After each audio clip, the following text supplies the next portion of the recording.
Okay, guys, I am very excited about this. The patch 7.0 just launched, and I mean, it was impossible to not see some very important spoilers because first the website was actually in Chinese, but you could see some pictures and stuff. But let's start this. I'm very hyped. Let's go to the new hero, Monkey King. Okay, pretty nice design. Really like it. So, always in search of a good fight, Monkey King just travels atop the trees, aiming to spring from leafy cover and surprise his enemies. Calling upon an army of monkey soldiers. Okay. Mm. The design of the website is so great. I really like it. Okay, so from we have Boundless Strike, enlarges his staff and zams it against the ground, stunning the enemies in a line and dealing critical strike based on his attack. Okay, so apparently I mean, this probably has a cooldown, and it's just a sure crit with longer range in a straight line. Tree Dance, Monkey King leaps along the treetops, looking for his next chance to spring to the fight. Provides the Primal Spring ability, which is probably this one. I would guess you have no vision of him when he's in the trees. From his hidden vantage in the treetops, Monkey King leaps into combat, slowing and damaging any enemies in the area of impact based on how long he channeled. Okay. Okay, you can channel it. Moken King charges his legendary staff with powers he strikes his enemies, gaining bonus damage and life steal for a limited number of attacks. Yeah, I mean, apparently the damage increases after the third strike. And innate power, Monkey King changes his form to deceive. What? Using his surroundings as inspiration for. Oh my god. I mean, okay. This is crazy. I mean, he can become a courier. Okay. Monkey King blows a tuft or foreign onto battle, summoning a formation of Monkey soldiers to join him in fight. Okay. So we have a comic that I will not. I mean, I don't want this to last 4 hours, even though it will probably last 4 hours. So let's keep going. Journey to new lands with the all new Monkey King terrain. Okay, this is very beautiful. Okay. Well, $12. Some Valve price going on there. Um, we have an Arcana. Interesting. Okay, pretty cool. Okay, the Arcana includes Hero Portrait, Arcana Loading, Custom Talent. I mean, lots of stuff. Another comic. Monkey King Announcer Pack. Okay, well, pretty cool. Now, new HUD. Oh, I mean, a lot of people were talking about this new HUD. I mean, this is very cool. Apparently now you have talents, which means, I mean, um, I'm not going to talk about it until I actually read it, but apparently they changed the levels that you get your ultimates, but you have talents going on in the middle of everything. Rebuilding game interface. Okay. Increased visibility. Yeah, I mean this is pretty cool. You have a lot more in-game stuff happening in your screen. Usually the HUD occupied a lot of space here. Pretty neat design. It's pretty cool. New top bar and minimap. So the top bar now has a reduced footprint on screen, providing more vision of the terrain. New hero control console. The hero control console has been worked to reduce its on-screen footprint and allow space for the new hero talent interface in the backpack slots. Okay, new shop and career controls. Shop for a list of common items for your hero or flick to the traditional glitch explore alternative to the established item builds. Okay, that's pretty interesting. Use the new simplified background option to help parse the minimap more quickly. Scale the minimap to a size of your like. Oh, this is very nice. We also added an indicator of which friendly structure or unit will be targeted before you teleport. Oh, okay. So now when you decide to TP to a location, you probably have, um, you can be sure of where you're going. Top bar teammate status. Hold out to display health, mana, and buyback stats of 3 minutes. Oh, okay. This is nice. You can also target abilities by clicking on Analyze Hero Top Bar Portrait.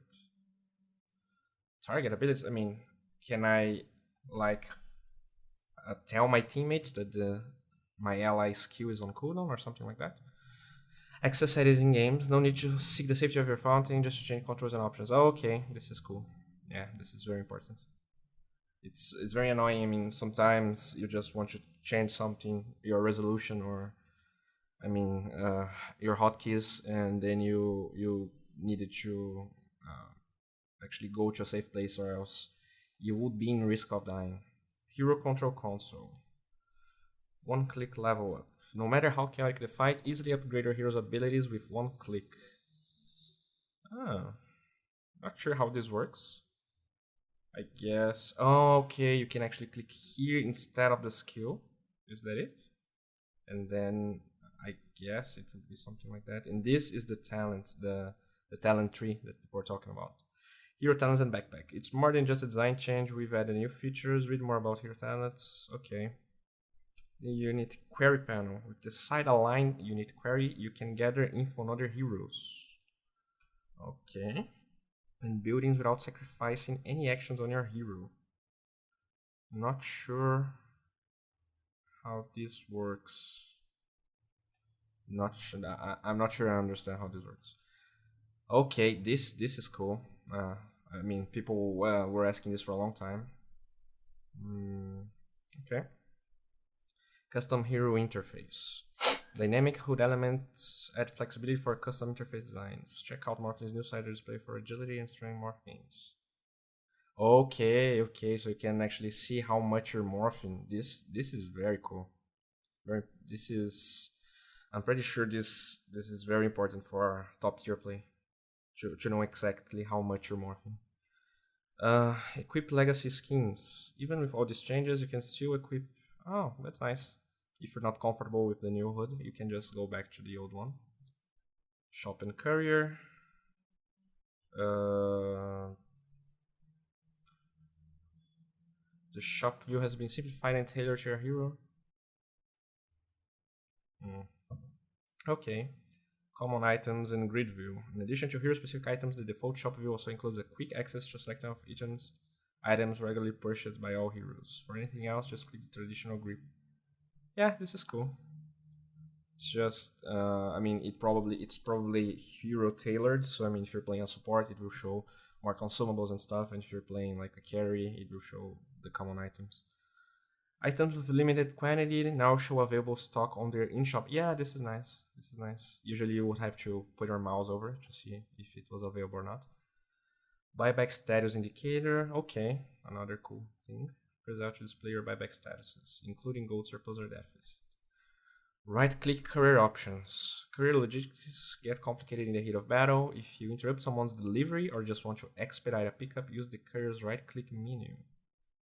Okay, so now if you just ask for the courier while someone is using, it will probably not work. So you have to manually do it, which is good, right? Because sometimes people can ask for the courier without even seeing that someone was using, and sometimes people do it by accident. So it's a cool change. Courier controls. We adjust the courier controls and added the ability to upgrade to flying courier without opening the shop. Oh, nice. That's cool.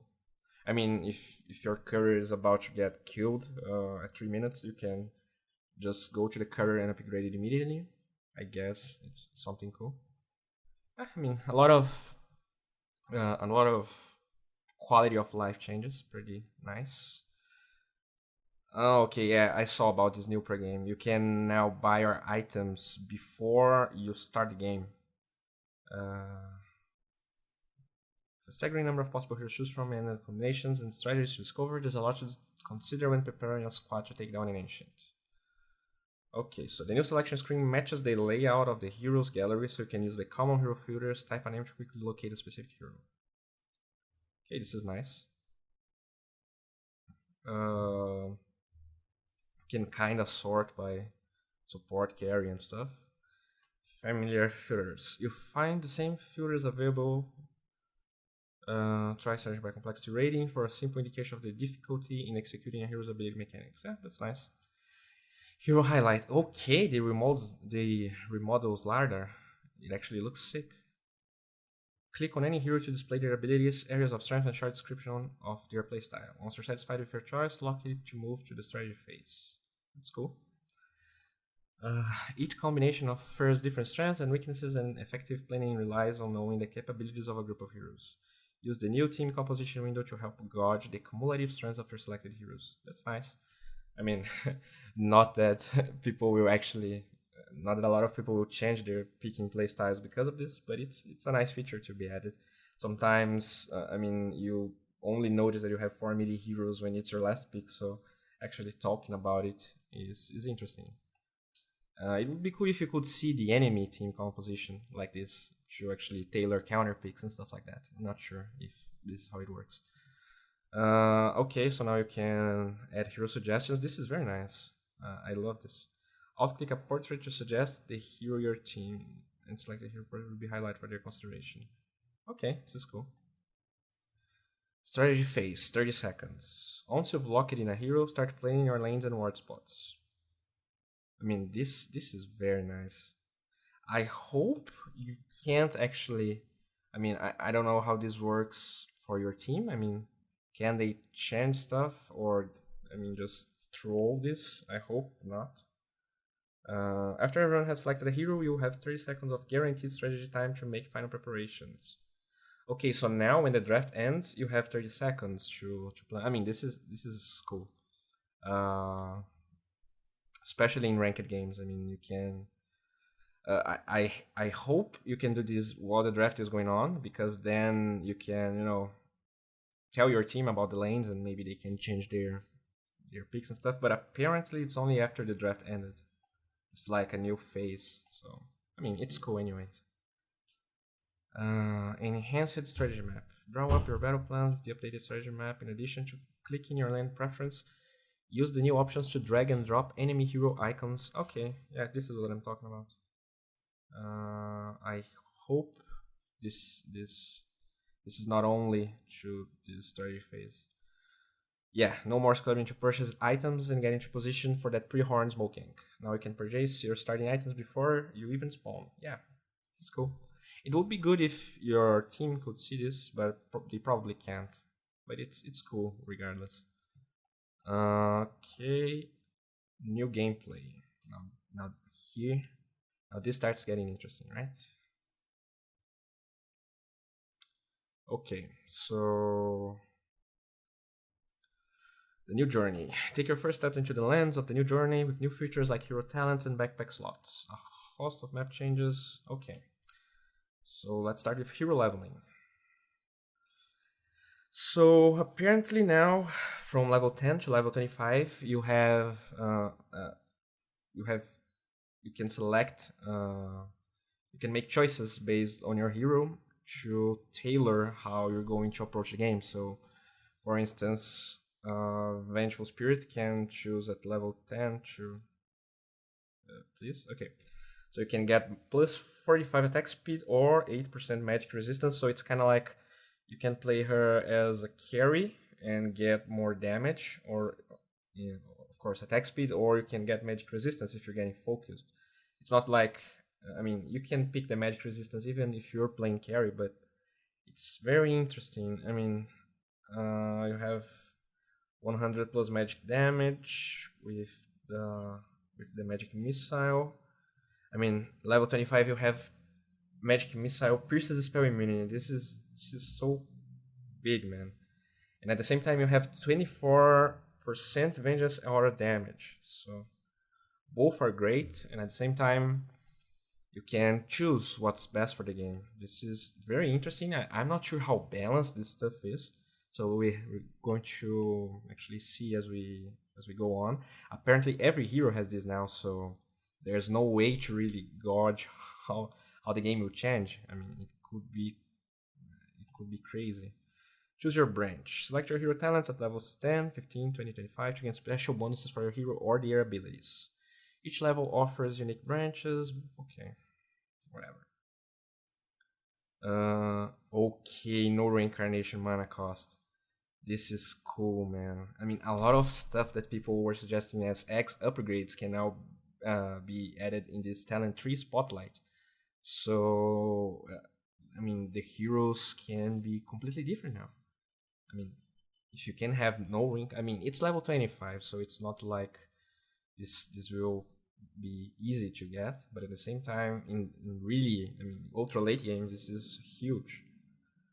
I don't feel like extra 25%, extra 20% life steal is that good, so people would probably go for this one unless the enemy team has no mana drain whatsoever. Uh, but I mean, let's say you're playing support Wraith King, you can go for +8 intelligence, and if you're playing carry, usually there's more incentive to get +15 damage. Yeah, I mean, Mana Break got your level 25 Wraith King down, you can choose this.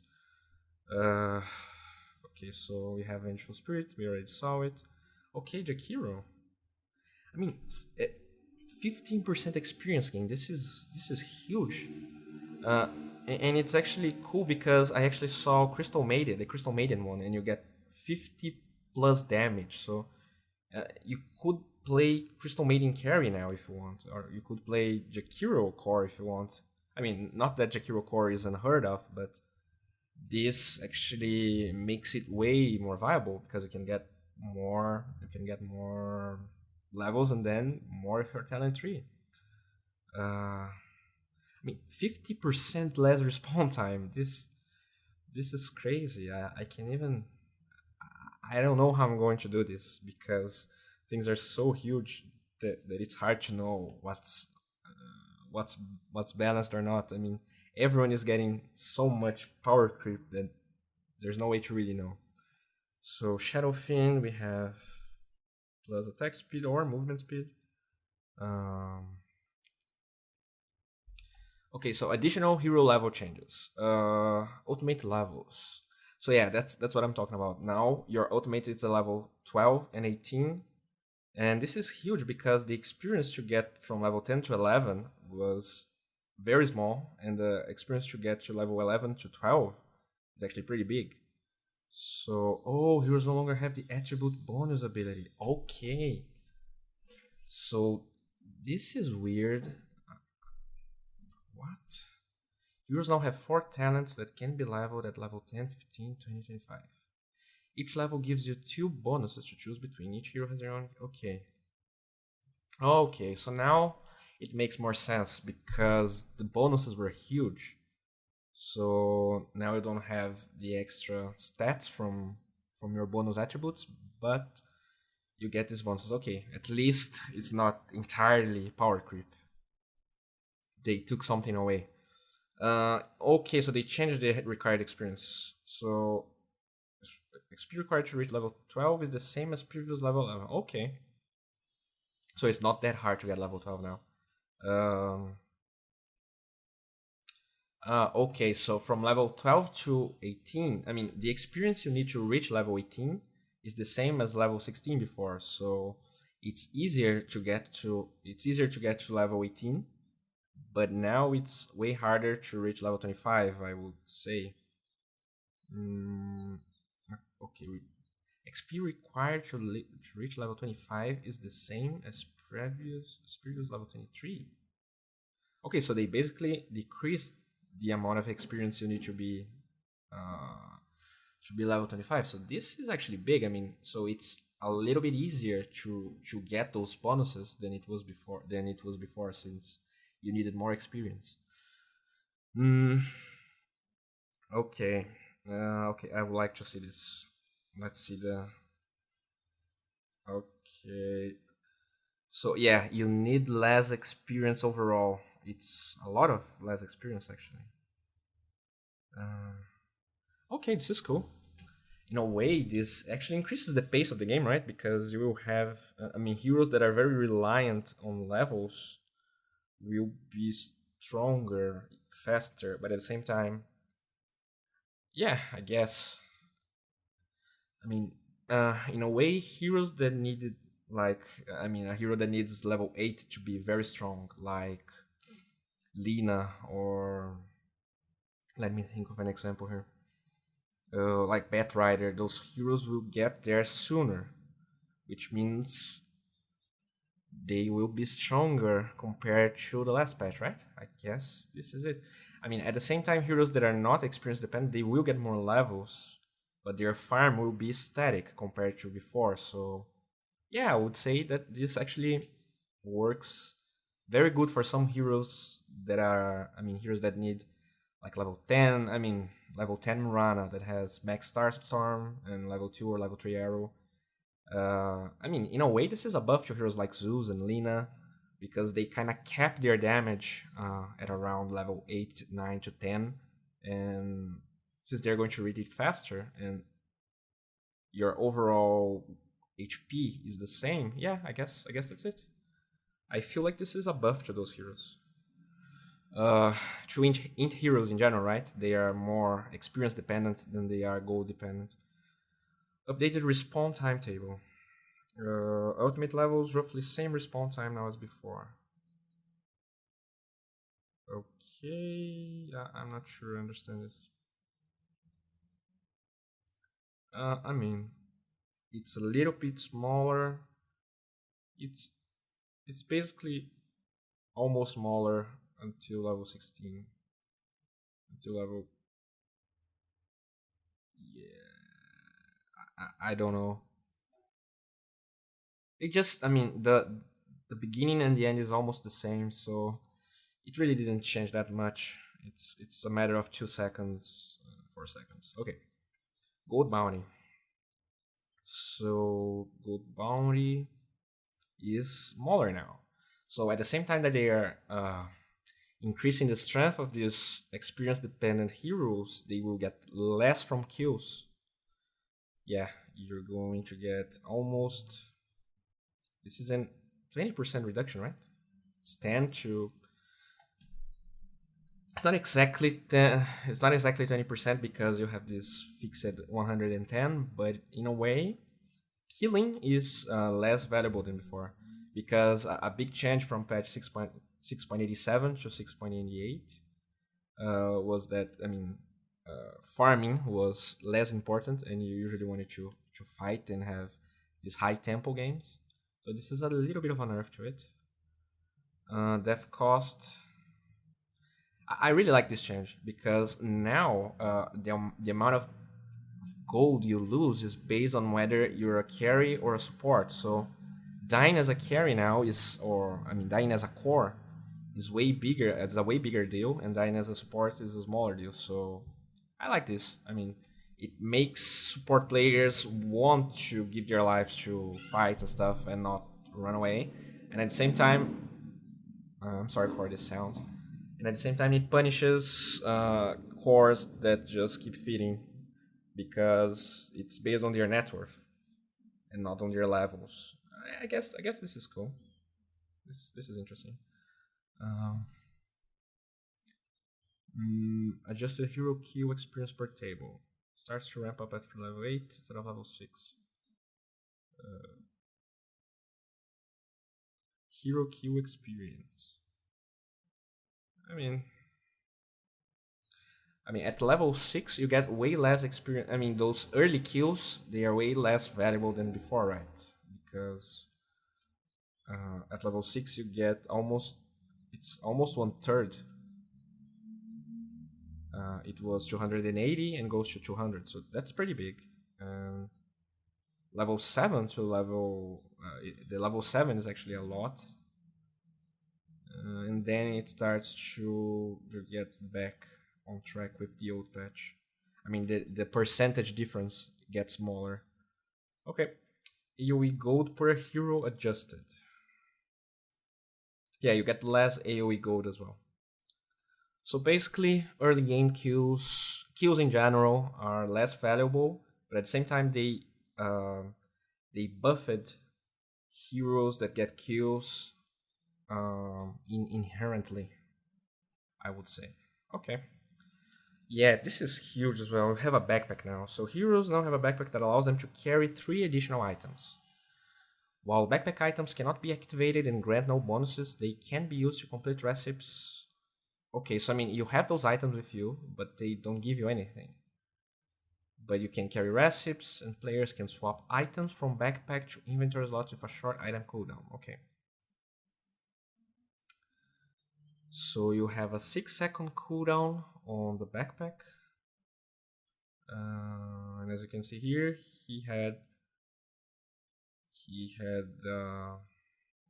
oh my god, he had a river and he completes his task because he had the recipe here. This is great. I mean, it's so annoying in the mid to late game when you have 5 item slots. You don't want to give up your TP.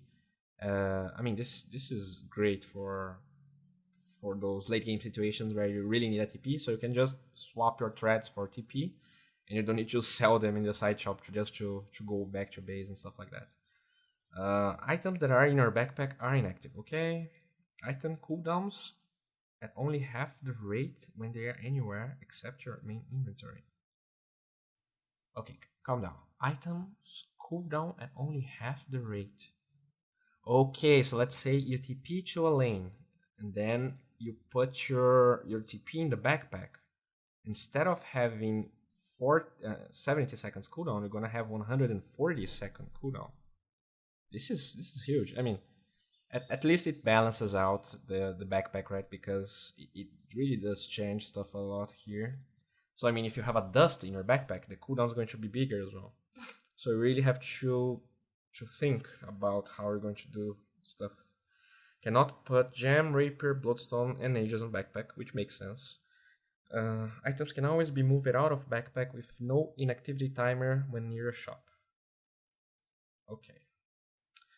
Disassembling items now tries to fill your inventory or backpack first before dropping to the ground. Yeah, this is great too for disassembling as well. Disassembling items auto locks them from combining with other items. Okay.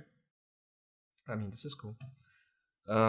Just as the ancients shape the minds of the creatures who worship them, so do their powers flow through the lanes of the forest, reshaping the lands to reveal new sources of power.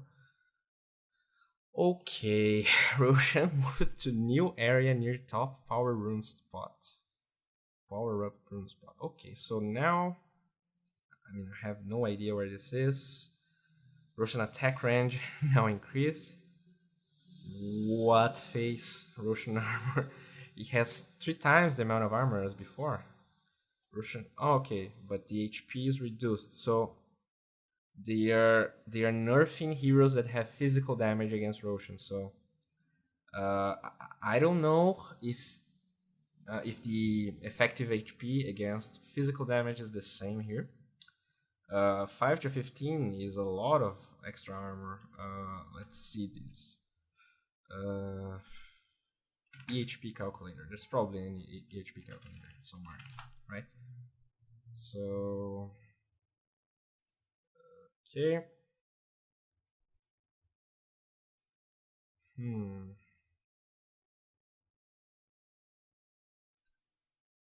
Okay. This is not about Dota. What am I doing? I mean, whatever.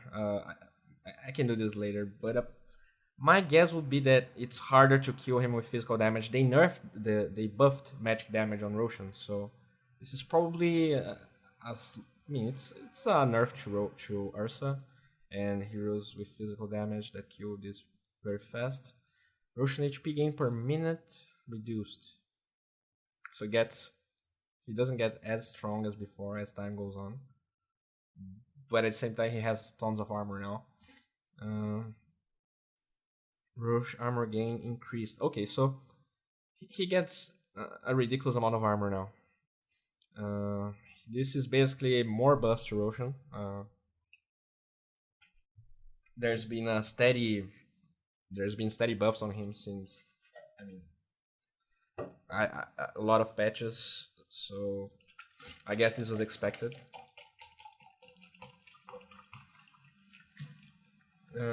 Shrine added new building type. There are shrines near each team's secret shop and new ancient camp locations. Okay, so you can teleport to shrines and they become vulnerable whenever. Okay, so now map control is very important because you kind of have these shrines that are invulnerable in your ancients and in your secret shop. But after your tier 2s fall, they can get killed. So you can TP there to farm your ancients or to buy items from the secret shop. And at the same time, they give your team they give the enemy team 150 gold. So it's kind of like a tower. Uh, so they don't grant vision. Each team also has 5 shrines inside the base. So you can TP to them. I'm not sure how they are sorted in the base, but Tridents have an ability with a 5-minute cooldown. Allied heroes can right-click to activate it, generating a 500 AoE aura that lasts for 5 seconds. The aura provides a lot of HP and mana regen. Heal values increase during the game by 2. Okay, so this also scales. Activates once you're in melee range after right-clicking on it. Shrine abilities become available to use outside of base once creeps spawn. So I would guess this stacks with Fountain Heal, so you can heal very fast, but it has a 5-minute cooldown. So when I don't know, in those fights where you're defending your high ground, you can go to a shrine and heal instead of going back to the fountain. So, and this is an aura.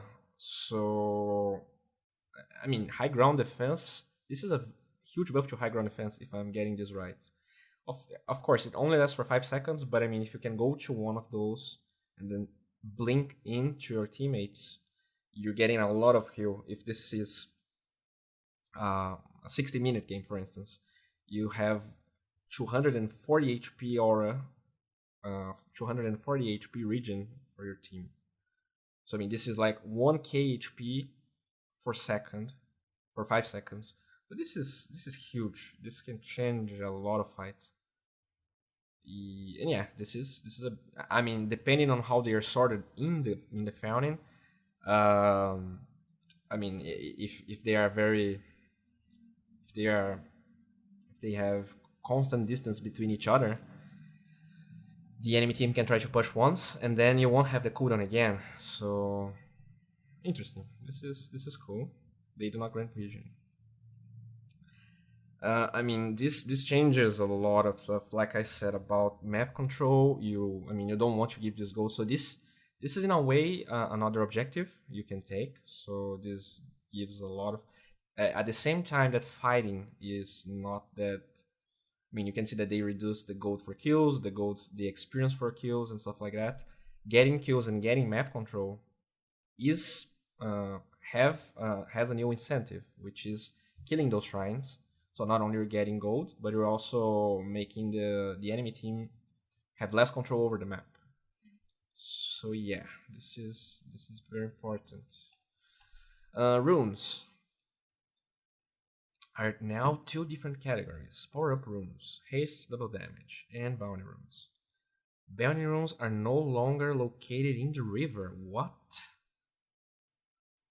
Power-up runes spawns now occur at only one river location. Okay, so we're back to Dota 1. And they do not spawn at the start of the game. Okay. Each of the 4 jungles now spawns a bounty rune every 2 minutes. Okay. Grievous Greed bounty rune multiplier scale. Each of the 4 jungles, what do they mean?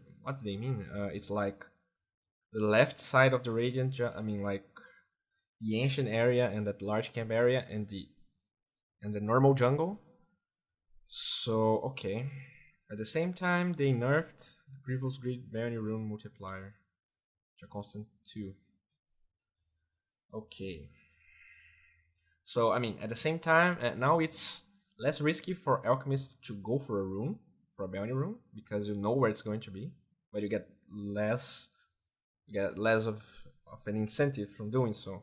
At the same time, you have two, but depending on where they are located, this it's not it's not viable to go after two of them unless you're playing like support alchemist, which may be uh, more viable than before. I don't know. I mean, this is a big nerf to alchemist. I mean, you would get like 6 times the gold, and now it's only two. So this is huge. This would decrease the radiance timing by a lot. Bottle now only replenishes 2 charges when filled with a bounty room. Okay. Okay, so I mean, so before you would have 2 rooms, right? Now you have 5 rooms every 2 minutes. So even though they nerfed the bottle charges, you bottle is way more viable now, right? Because as a support, you can get a bottle and you can get one of these reliable bounty rooms. I mean, this is huge because as an offlaner, I mean, if these rooms they actually spawn close to your offlane, since they talked about 4 jungle spots, uh, I mean now you can go bottle with pretty much every offlaner. So this may be a nerf to Iron Talon as well, because if you get this constant region experience and gold in your offlane, it's easier to contest the offlane and fight instead of just go AFK Iron Talon. So this is interesting. I mean, I would have to see the locations they spawn.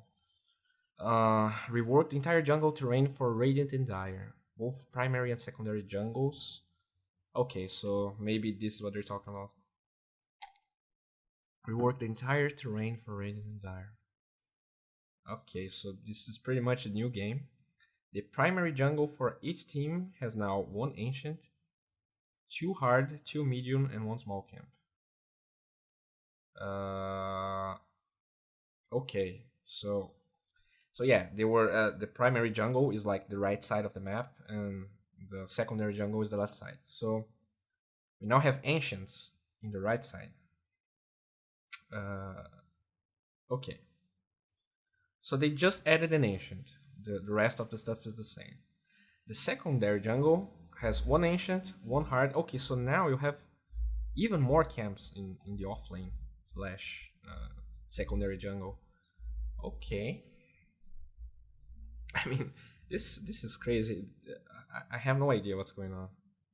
So, okay, let's keep going. Terrain layout. Rework the paths and hiding spots to the left and right side of the lanes. Okay. Reworked many ward spot locations and juke paths. Added various juke spots near the map edges between tier 1 and tier 2 towers. Adjusted tree distribution to the left of the top radiant barracks. Okay. Tree distribution.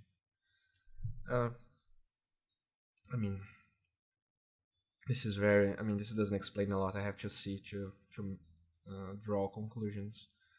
Neutral spawn time. Oh, what? They 1, 2, 3, 4, 1, 3. Okay. Okay, so now. I mean.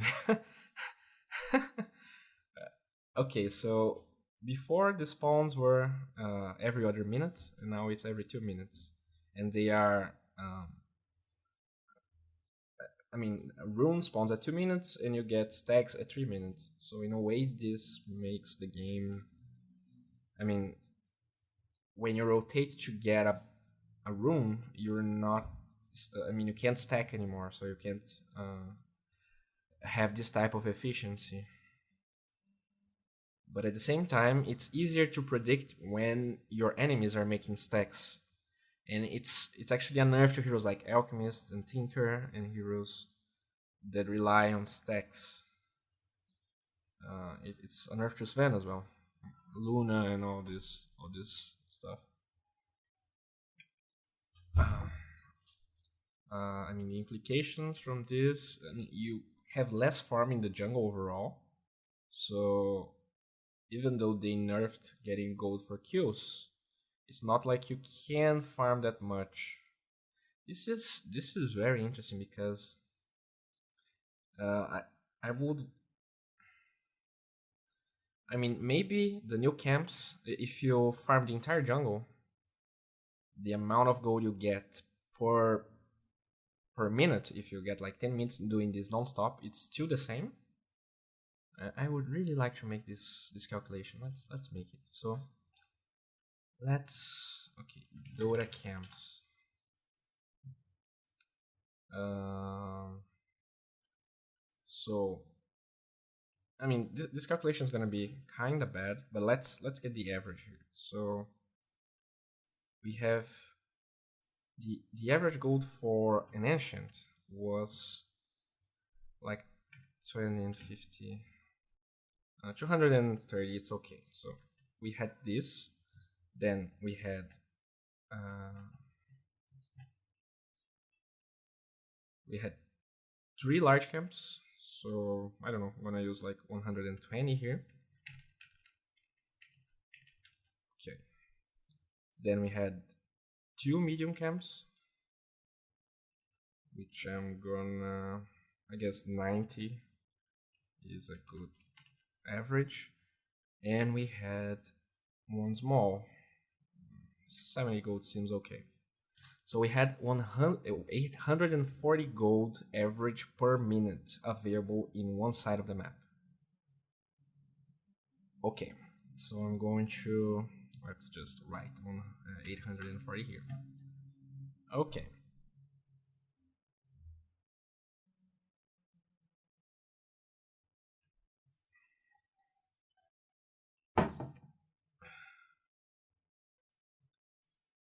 But now we have 1 extra medium camp and 1 extra ancient. So we have to add 250 plus 90. Divide this by 2. Okay, so you don't get as much gold by farming neutrals as before if you're like playing anti-mage or something that farms a lot. So this is a nerf to farming the jungle. If I mean, we're not even considering stacks here, just farming the jungle. Yeah, I'm very sure there are a lot of implications that I'm missing here, but this is what I thought about until now. Dying to neutral creeps now causes your hero to have a minimum respawn time of 26. Okay, his legs actually wanted a nerf on this, so here we are. Equal to level 6 respawn time. So actually suiciding to neutrals now is kind of bad, right? I mean, level 6 respawn time is definitely worth to walk back to base. Ancients are no longer spell immune and now have 70% magic resistance. Okay. I mean, this doesn't change pretty much anything. The following abilities do not affect ancients: Arcane Orb and Chakram. Okay.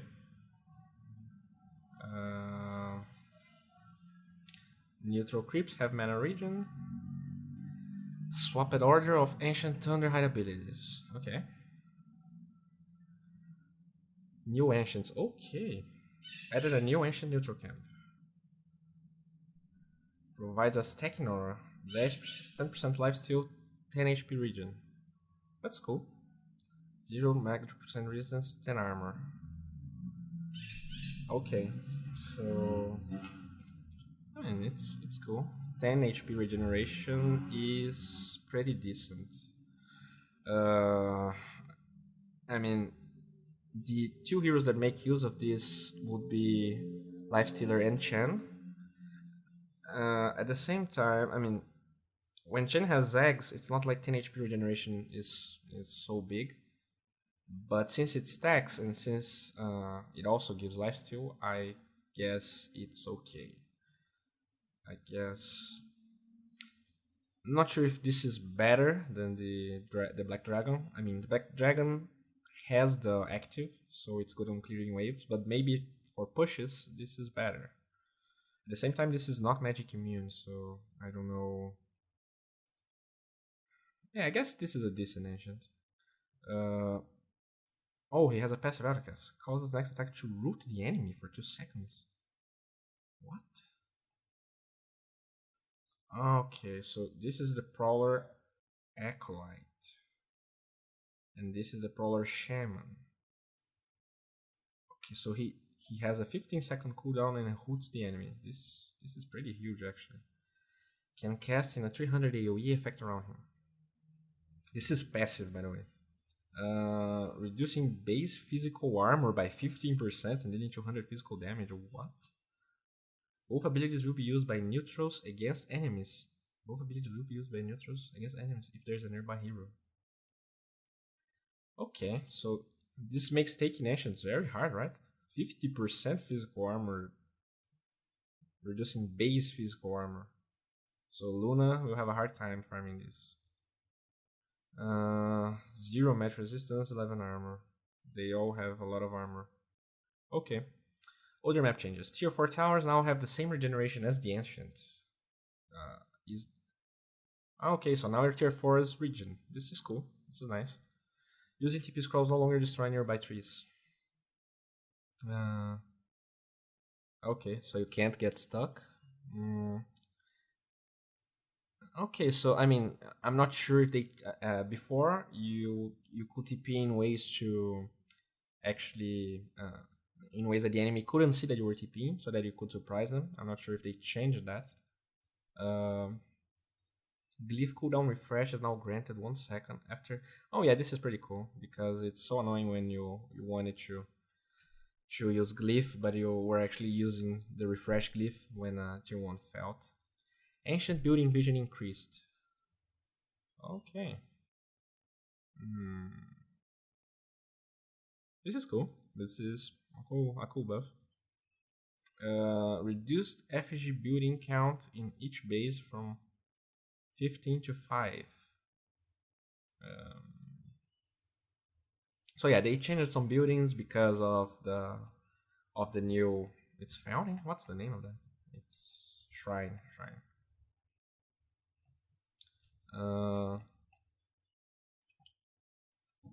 Effigy buildings armor increased. Effigy buildings bounty increased. Fixed glyph not affecting the effigy. Oh, I didn't know that. And now the tier. Okay, tier 2, 3, 4 towers damage rescaled, so they vary less. Okay. Illusions now give golden experience. Illusions provide a 5+ level golden experience. 15 illusion gives 20 gold. Yeah, I feel like this was needed. I mean, I feel like it's better that you get bonuses for killing illusions instead of nerfing their damage to buildings and stuff. Because it's a cool mechanic, but it was too effortless. I mean, illusions, there was no. I mean, they were perfect, right? You just spam them, and the enemy wouldn't be able to do anything. And even if they tried their best to kill your illusions, they wouldn't.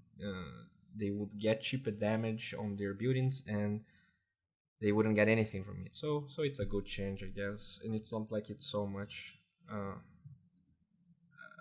5+ level gold. So a level 25 illusion gives 30 gold and 30 experience.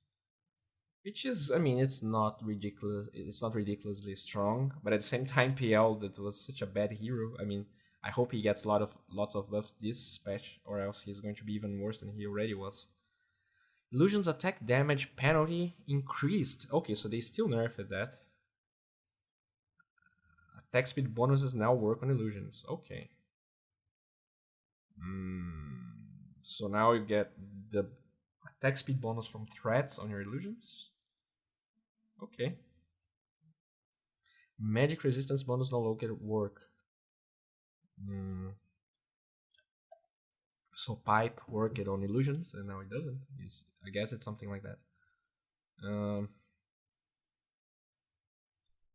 Okay, so now you can have mental necro and use Heartstopper aura to just destroy your enemies. Precision aura works. Okay.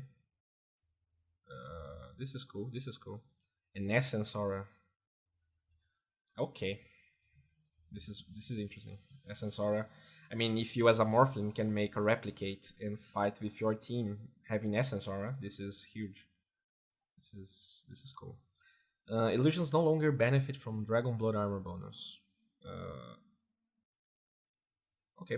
The following illusions have a constant bounty value rather than the formula above. Okay, so they thought about PL and it's just 5 gold, which is okay because I mean either way I feel like this is still a pretty big hit on PL because he was already so bad. But let's see what they changed on him. Wolf replica illusions give a constant 5 gold. Yeah. Because you could be like spamming illusions non-stop and farming it, so I guess 5 gold is less punitive. Root mechanics. Root now disables the following movement spells: Burrow Strike, Waveform, Blink Strike, Phantom Strike, Reality Rift, Bounce, Skewer, Ball Lightning. Ball Lightning? Okay.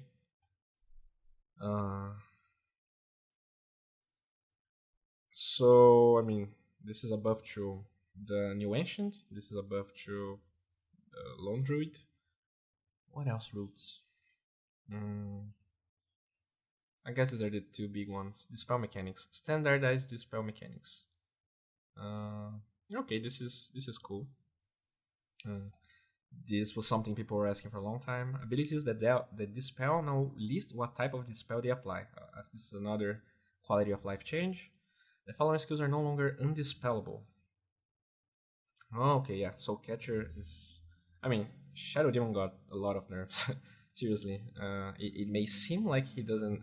I don't saw his changes yet, but the nerf on illusions, the nerf on Soul Catcher, and these are all very big skills. Oh, Stampede's Low is not spellable. Recall, okay, so this is good. Windrun is now dispellable. I mean, she was already such a good hero, right? Rocket Barrage? I don't feel like Rocket Barrage needed to be dispelled, but okay. Howl and Sprint. Yeah, I feel like Sprint is very strong because it has no cooldown. You can actually go through units and stuff. But I feel like Rocket Barrage was not needed to be dispelled. Insatiable Hunger is no longer dispellable. Okay. Fixed Fatal Bones continuing to do damage after the buff was dispelled. Okay. Cleave mechanics. Cleave area is now calculated as a cone in the direction of your attack, instead of a circle whose edge starts in front of the attacking unit. The overall distance from which a unit can be hit is roughly the same.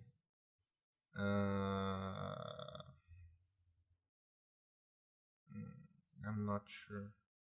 So, as a cone in the direction of your attack, instead of a circle whose edge starts in front of the attacking unit.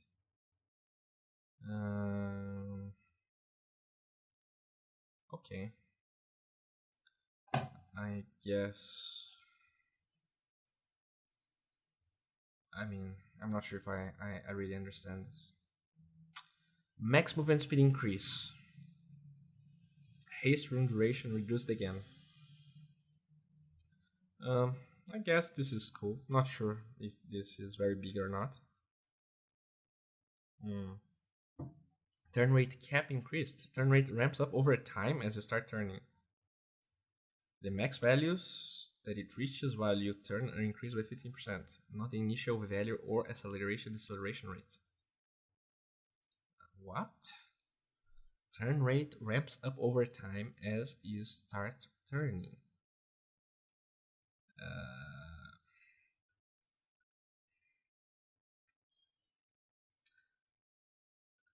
I have no idea what this means.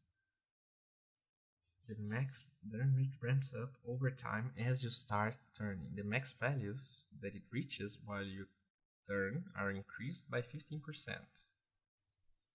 Okay, we will have to go back into this because it's actually so hot in here. I don't feel like I'm thinking straight. It's already 55 minutes of this. Well, let's keep going. Lane creeps now give 50% of experience when denied by neutrals rather than 35. So Yeah, they've been buffing this for a long time. It was actually 0, then it was like 10%, and now 35, and now 50%. So basically, when you pull your creeps to the large camp or to a small camp, if they get killed by creeps and you're an offlaner leeching experience, you get more experience now. Lane creeps when denied by neutrals. So it's basically the same. If you deny a creep, or if a lane creep denies it, or if a lane creep kills it, you get the same amount of experience. Okay, they removed Necro. Tech is like an Entrient. Okay, so some huge changes to Techies. Treant. Not sure what they did with Treant. Well, let's keep going. The following ability is no longer disjoint projectiles. Oh, I had no idea that you could disjoint stuff with borrowed time. True form, yeah, that's kind of sad. I mean, it's not like Lone Druid is a top tier pick. Pounce. I guess. Not sure if Slark needed nerfs. Metamorphosis. Yeah, you can actually dodge stuff with Metamorphosis. And Leap, so another nerf to Murana. The following ability is now disjoint projectiles. Test of Faith. Okay, so if you use Test of Faith on someone that was being assassinated by a sniper, they won't take the damage when they reach the fountain. Recall and Morph Replicate. Okay. Splinter Blast. Oh yeah, this was not disjointable, and so Assumption. Okay. The following abilities no longer have special rules or restrictions for Ancients. Battle Hunger. Adaptive Strike, Electric Vortex, and Last Word. The following abilities now use pseudo-random distribution. Juxtapose, Crag Exterior, Alpha Wolf Critical Strike, and Giant Wolf Critical Strike. I guess this is relevant when you're playing Doom. I guess. I mean, it just makes it a little bit more reliable, right? Searing Chain Snare now reveals invisible units. This is cool. This is a buff to Ember. He was pretty much forgotten for a long time. The following Flying Vision abilities are reduced in AoE. The following Flying Vision. Okay, so Concoction now has less vision. Wild Access reduced. Spirit's Impact. I guess this is a Brewmaster ability. Chain Frost, Sprout, Sacred Arrow. Okay, they nerfed this again. Orb, Stifling Dagger. Okay.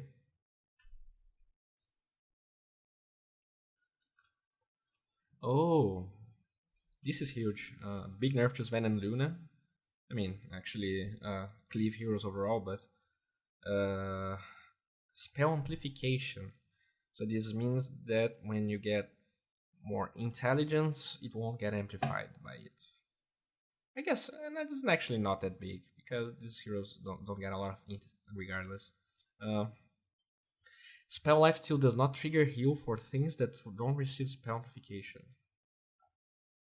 Yeah, I guess this is also okay. I mean, I'm not sure a lot of people actually built Octarine Core on Luna, but they changed that.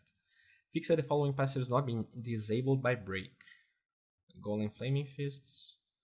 Okay, so everything regarding Warlock. Last Will. Oh, so you actually lose your bonus intelligence when you get disabled by break. Cool. Boar's Poison. Lycan Wolf Cripple, Necronomicon Archer. Okay, I mean, I guess the biggest one is Last Will and the Golems.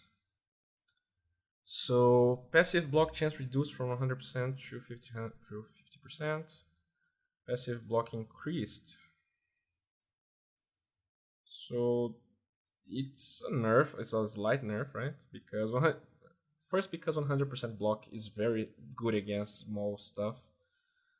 But at the same time, it wasn't doubled here, so yeah, it's a nerf. It's an overall nerf. Not that heroes that go Abyssal Blade really care too much about the block, but it's. I'm not sure if this was translated to Vanguard as well, so we have to see. Aether Lance, a little bit of cast range bonus, which is cool to sports, and 50 extra gold. It's a buff overall. I would say it's a small buff. Assault Caress, attack speed reduced, and you give. So it's more of a team fight item now instead of an item you build to get stronger. So it's a very small change, but it's a change. I mean, if you're a very strong hero, you might want to go like I don't know, Moonshard or something, and ask for a hero that has less DPS to build your assault, like I don't know, a Centaur or something like that.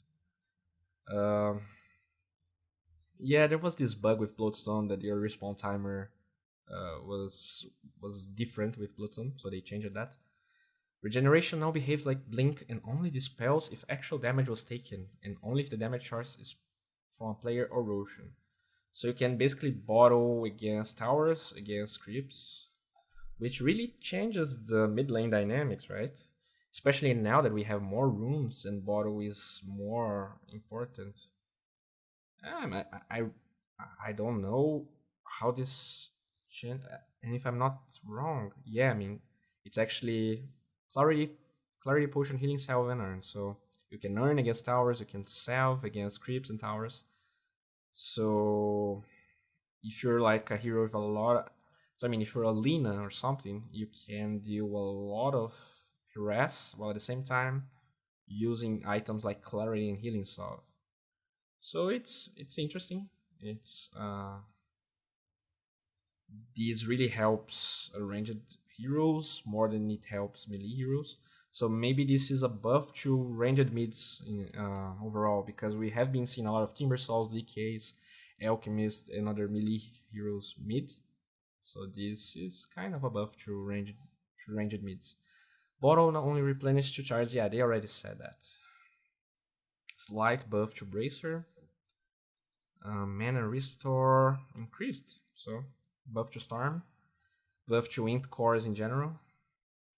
Regeneration all behaves like Blink and only dispels if actual damage was taken. Okay. Passive block chance reduced. So maybe this was to Vanguard as well, because it's the same change that was on Abyssal Blade. Guard damage block increased. Guard now affects buildings. What? Okay, I guess Guard is the active and not the passive. Yeah, I guess Crimson doesn't have a passive. I could be wrong. But anyways, this is huge. The cooldown is still very big, but it's kind of a buff to, I mean, against illusions overall, right? If you're spamming illusions to kill your tower, you can use Crimson Guard as a slight counter to it, because the cooldown is too big. I mean, if they want to use Shadow Demon and Luna, you won't be able to use this reliably for a long time. But it's cool.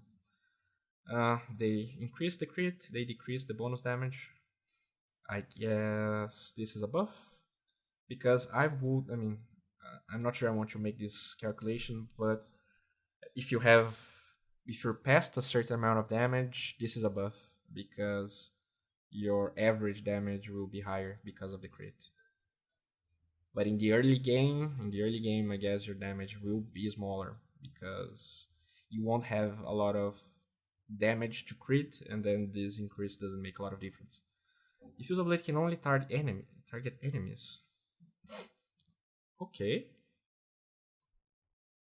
So now you can't use Diffusal Blade to purge dust and stuff. This is pretty big, actually.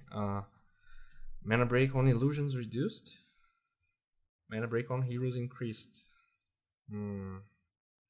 Diffusal Blade damage per mana burn reduced. So this is a pretty big nerf to Diffusal Blade. I guess this is the biggest one.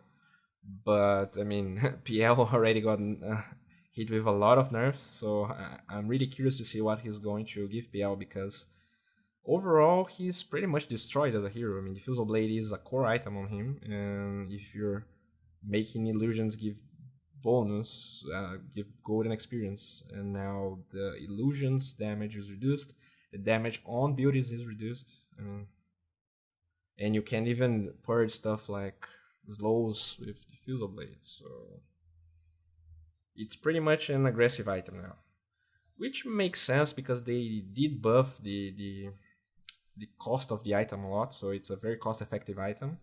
So I guess in a way it deserved a nerf, but at the same time it's very hard on heroes like PL. Dragonlance strength reduced, so another nerf to Dragonlance. I mean, in my opinion, they should just give 10 strength, because I feel like they are nerfing this time and time again, and in the end, the item, even if they give 10 strength, it's still worth it because of the bonus range. So drums is now reworked. Sweetness Arrow is now a 20 move speed aura. So it doesn't give attack speed, it gives fixed amount of move speed. Intelligent bonus reduced, requires Sage Mask, gives mana regeneration. So it's way more of a support item. It was a very core item, then they changed it a little bit, and it was arguably a support item, but now it gives mana regen. The move speed aura is not active. I mean,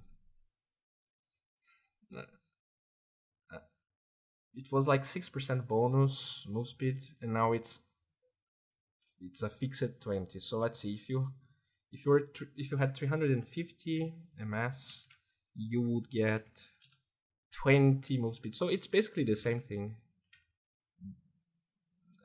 but you had the active, right? So I don't know. I feel like this is a nerf to the item. I could be missing something here, but I feel like this is just an overall nerf. Or, I mean, I guess the fixed amount of move speed you would get was smaller. It was not 6%.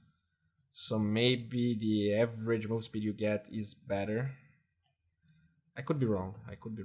The self-appearance no longer requires 5 mana. Thank God. I mean, when the roaming Ricky has a 10-minute diffusal blade and you can't even use Dust of Appearance on him, it's something very frustrating, so this is cool. Enchanted Mangoes on sale for 110 gold, so they buffed the price, which is cool. It was already a very good item, so cool. So Eye of Skadi is no longer a unique attack modifier, so you could go items like Skadi and Desolator. You could go Skadi and Maelstrom with not so much of a problem, but Desolator not. Interesting. It's, I mean, the heroes that go Skadi the most, I guess, are like Terrorblade and Luna. So now, if you have very item reliant heroes like, I don't know, TA couldn't be able to go Skadi because she went Desolator, so it could be a route for her to go. That's cool. That's cool. No longer granted to illusions, so another nerf to PL and to Naga. I guess Naga is the big hit here. Arc Warden was nerfed, so the clone couldn't carry the gem anymore, but you could do it with illusions. So they are nerfing illusions over and over again.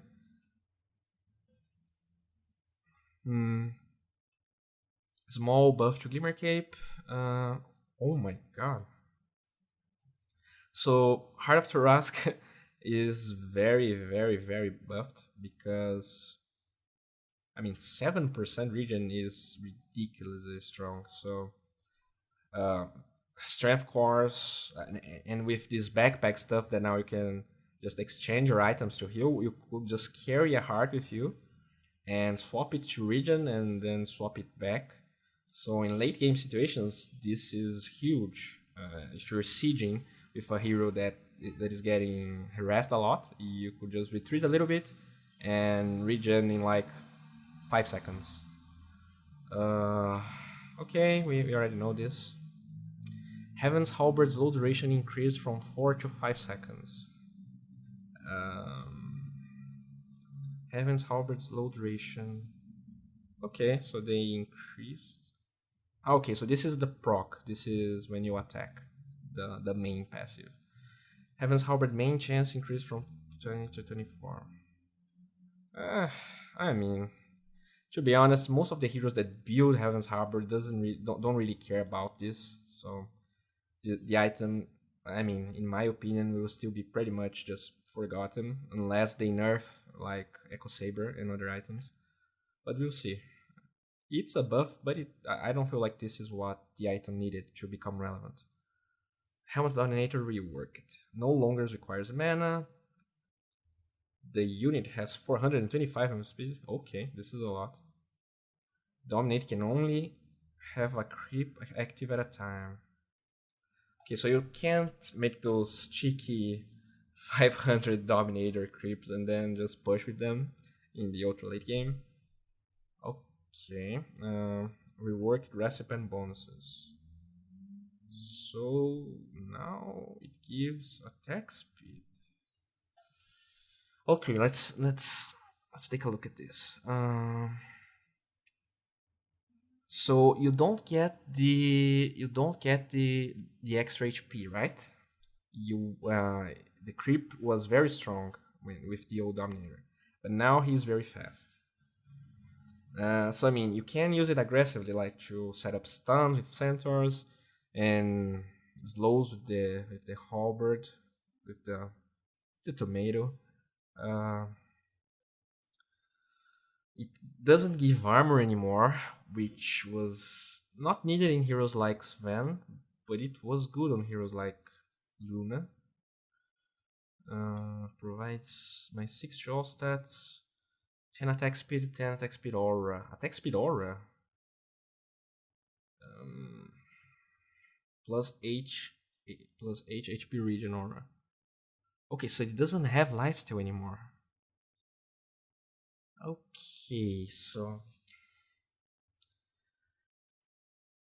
so you won't. Does this mean the Satanic doesn't have lifesteal? I mean, it probably has, right? It doesn't make sense if it doesn't. Okay, this is weird.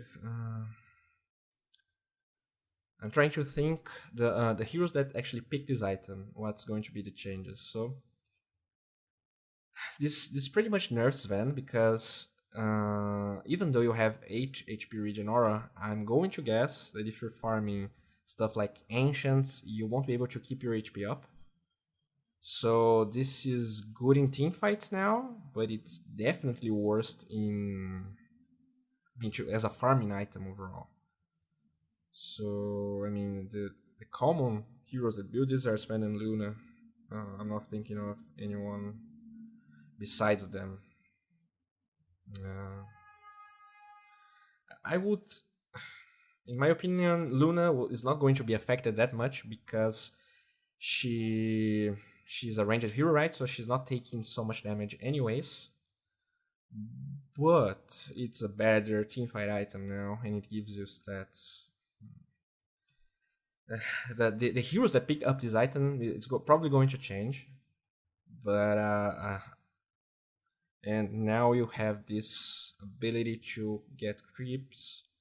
So I mean, in a way, it's a nerf because the way the item was used has nothing to do with how the item is now. But we could see some new heroes using this in a different way, and this being a very good item, right? I mean, you do get 8 HP regen aura, which is huge for pushes, huge for teamfights overall. So 8 HP regen aura is pretty big if you think about it. The attack speed aura is also cool. So yeah, I guess we have to think a little bit more about this. I mean, if you actually think about it, you get a wolf and you dominate it. Your team is going to have attack speed aura because of it. So in a way, you get a lot of DPS with this. So the Dominator is going to be more of a fighting item than a farming item. I guess I'm repeating myself, but you get the idea. I really like this. I feel like The cooldown increase is a good way to deal with infused raindrops. Um, it's a good item. I really like infused raindrops. I hope there are more changes to counterbalance it, especially for the int heroes, but we'll see. No longer increases a percentage of base damage. Okay, so even though you can use the Iron Talon to uh, deal damage to creeps, you don't get the Quelling Blade bonus. So this is a nerf to Jungle Legion and to Iron Talon offlaner as well. Now provides plus 24/7 bonus damage against non-hero units. So let's get my calculator here. So 40%. Let's say, I mean, a normal hero has like 60 base damage, like the cores and stuff. So 40% of that was 24. Okay, so it's basically it doesn't scale as the game goes on, and it's still good at level 1. It's pretty much the same thing, but it doesn't scale. So as a farming Jungle Legion and other heroes, you won't, as your damage scales, it won't grow even higher. But the bonus damage now works against Roshan. Okay. But it's only plus 24, so it's not like it changes a lot here. Cooldown increase from 14 to 20. This is actually a big nerf. It's 1/3 of a 33% increase, so this is big. It definitely slows down Legion jungling and other heroes. Maelstrom has an internal cooldown of 0.2 seconds. I don't like this. I feel like the item was only useful on Sniper and Draw anyway. Maelstrom, okay, so it's no longer a unique attack modifier. So basically, only Desolator is a unique attack modifier now. Morbid Mask now costs extra 300 gold and provides 15 damage. I mean, one Blades of Attack costs 420, and I'm pretty sure it gives less than 15 damage. So this is a good buff, but at the same time, it doesn't go on Dominator anymore. So let's see what Mask of Madness is now. So it's a little bit more expensive than the previous Mask of Madness. It gives the same stuff. I guess you didn't got extra damage. Grants 100 attack speed and 70 movement speed for 8 seconds. While activated, you are silenced and have -5 armor. Okay, so the item is definitely better now, because since it's a static, I mean, first of all, you would get every instance of damage you will take when you had Mask of Madness would be amplified, regardless if it was physical or magic damage, and it was percentage based. So as the game went on, you would take, the damage you would take increases, but this is static -5 armor. So in the early game, it's kinda big, but it gets better as the mid game approaches. At the same time, now you're silenced, but usually heroes that went for this type of item didn't cast a lot of spells. I mean, Sniper, Juggernaut, even Drow actually went for it. So you kind of have some nuance now, because you need to think about the skills you have to cast before using Mask of Madness. But the item is definitely legit now, especially because it gives damage and it lasts 8 seconds, cooldown 20. It's definitely better than the old one, and now since Helm of the Dominator got nerfed, this is probably the item that people will go for. So interesting. The silenced part is more important to heroes like Sven, and I mean, even Lunas went for Mask of Madness when it was a big item. But considering you cast your stuff at the right time, it won't make that much of a difference, I think. It's 8-second silence. Okay. This is cool. Medallion of Courage no longer has half value against Roshan. Okay, so they buffed Roshan several times, but now at least Medallion is back. It's cool actually, because Medallion got completely out of favor when they released that it only half of the value worked on Roshan. But now it's kind of needed, right? For you to take Russian, you probably need medallions and Solar Crest, which is kind of a forced way to bring the item back to the meta. Interesting change. Mjolnir has an internal cooldown. Jonah, okay, it's no longer attack modifier. No longer provides attack speed, which is, I mean, people didn't bought Monkey King Bar for the attack speed, but it's a nerf to the item anyways. Night vision increased. I mean, I really like the night vision change, but at the same time, it's very hard. I mean, few heroes go Moonshard before they eat it, so it's not like it changes a lot. You know, you usually go Moonshard when you're already 6 slotted. I guess the only heroes that will go for Moonshard before getting maxed out are like heroes like Tiny. So I don't know. This could be like a very late game item for Batrider, but you usually want to get like eggs and refresher. So maybe this buff actually makes initiating heroes considering going Moonshard instead of items like refresher. I mean, even like Enigma, right? Could go for stuff like this.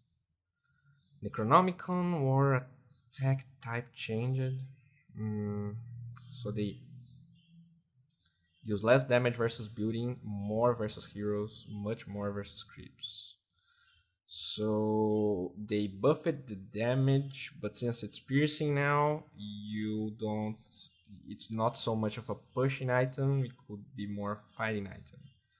Necronomicon Warrior mana break reduced. Necronomicon Warrior change here to basic.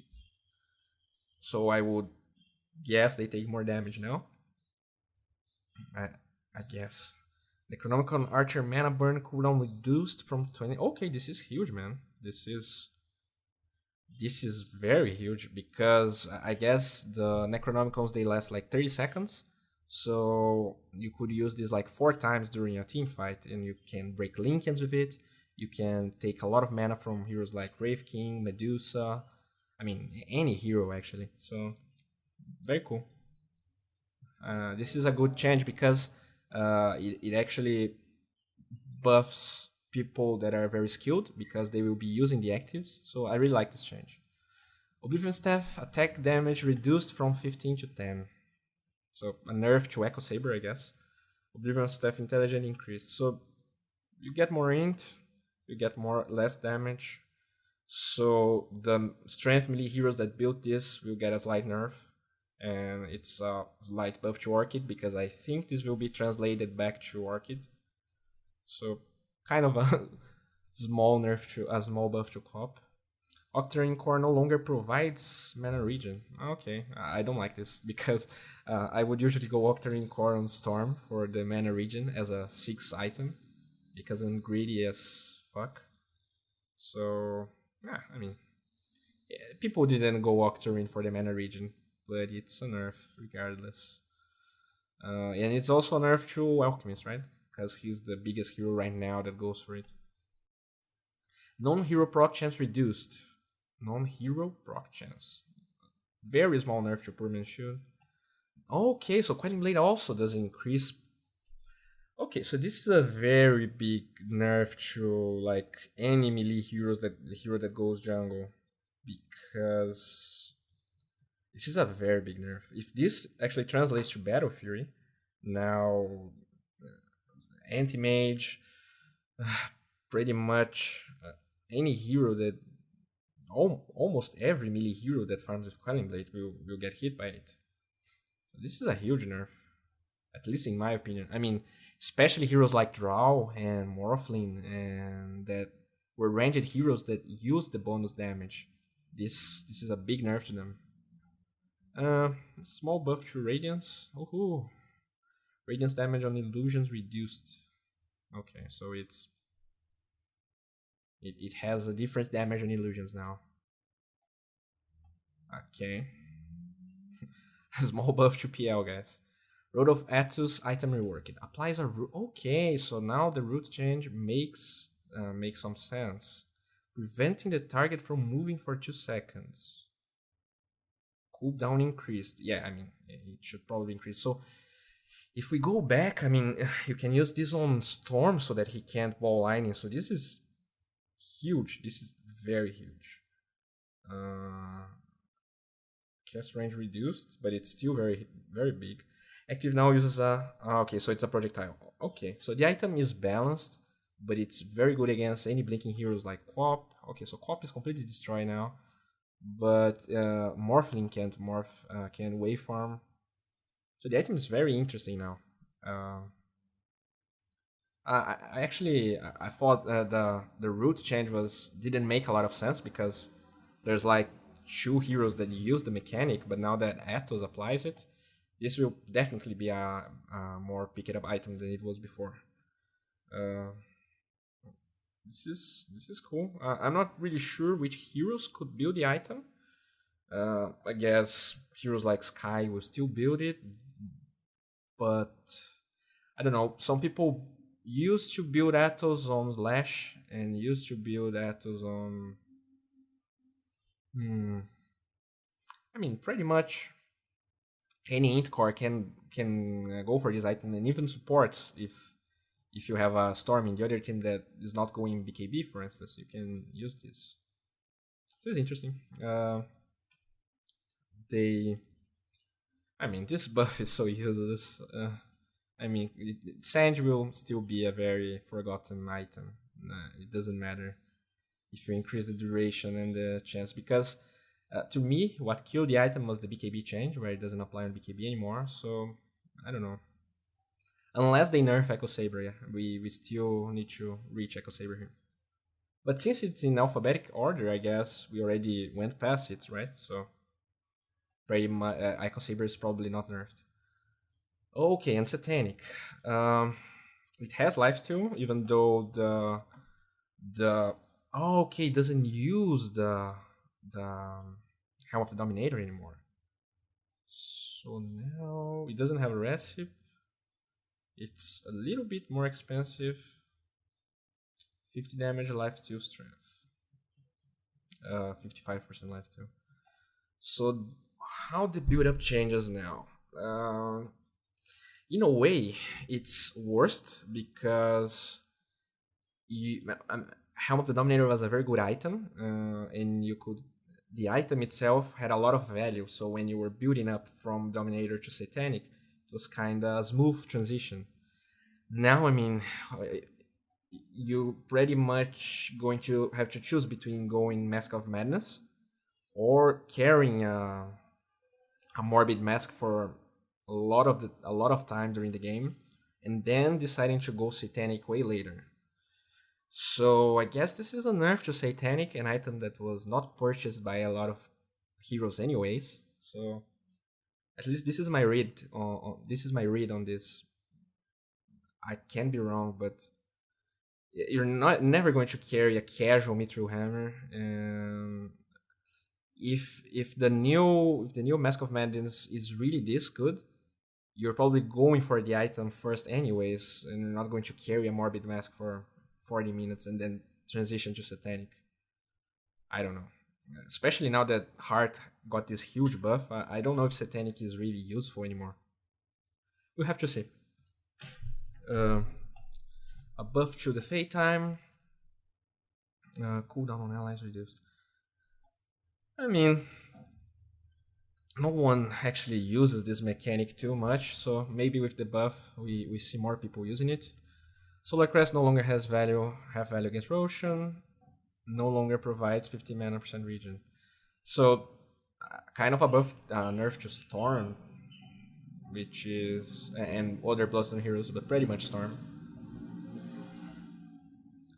A little nerf to Soul Ring, a little nerf to Talisman of Evasion, but they decrease the cost.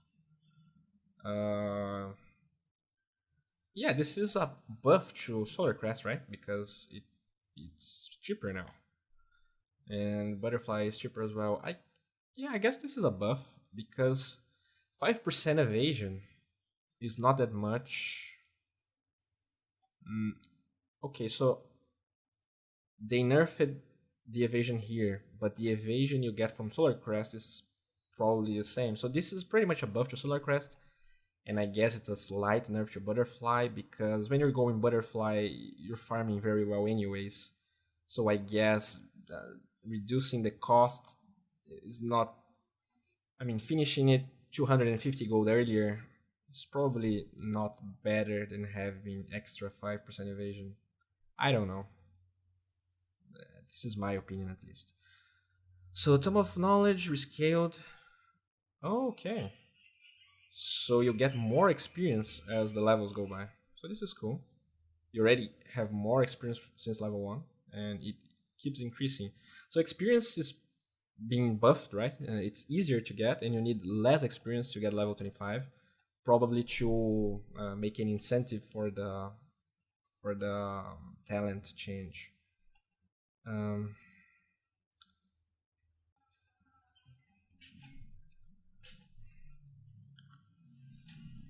so we already saw the Urn of Shadows change, the Vanguard change, as I expected.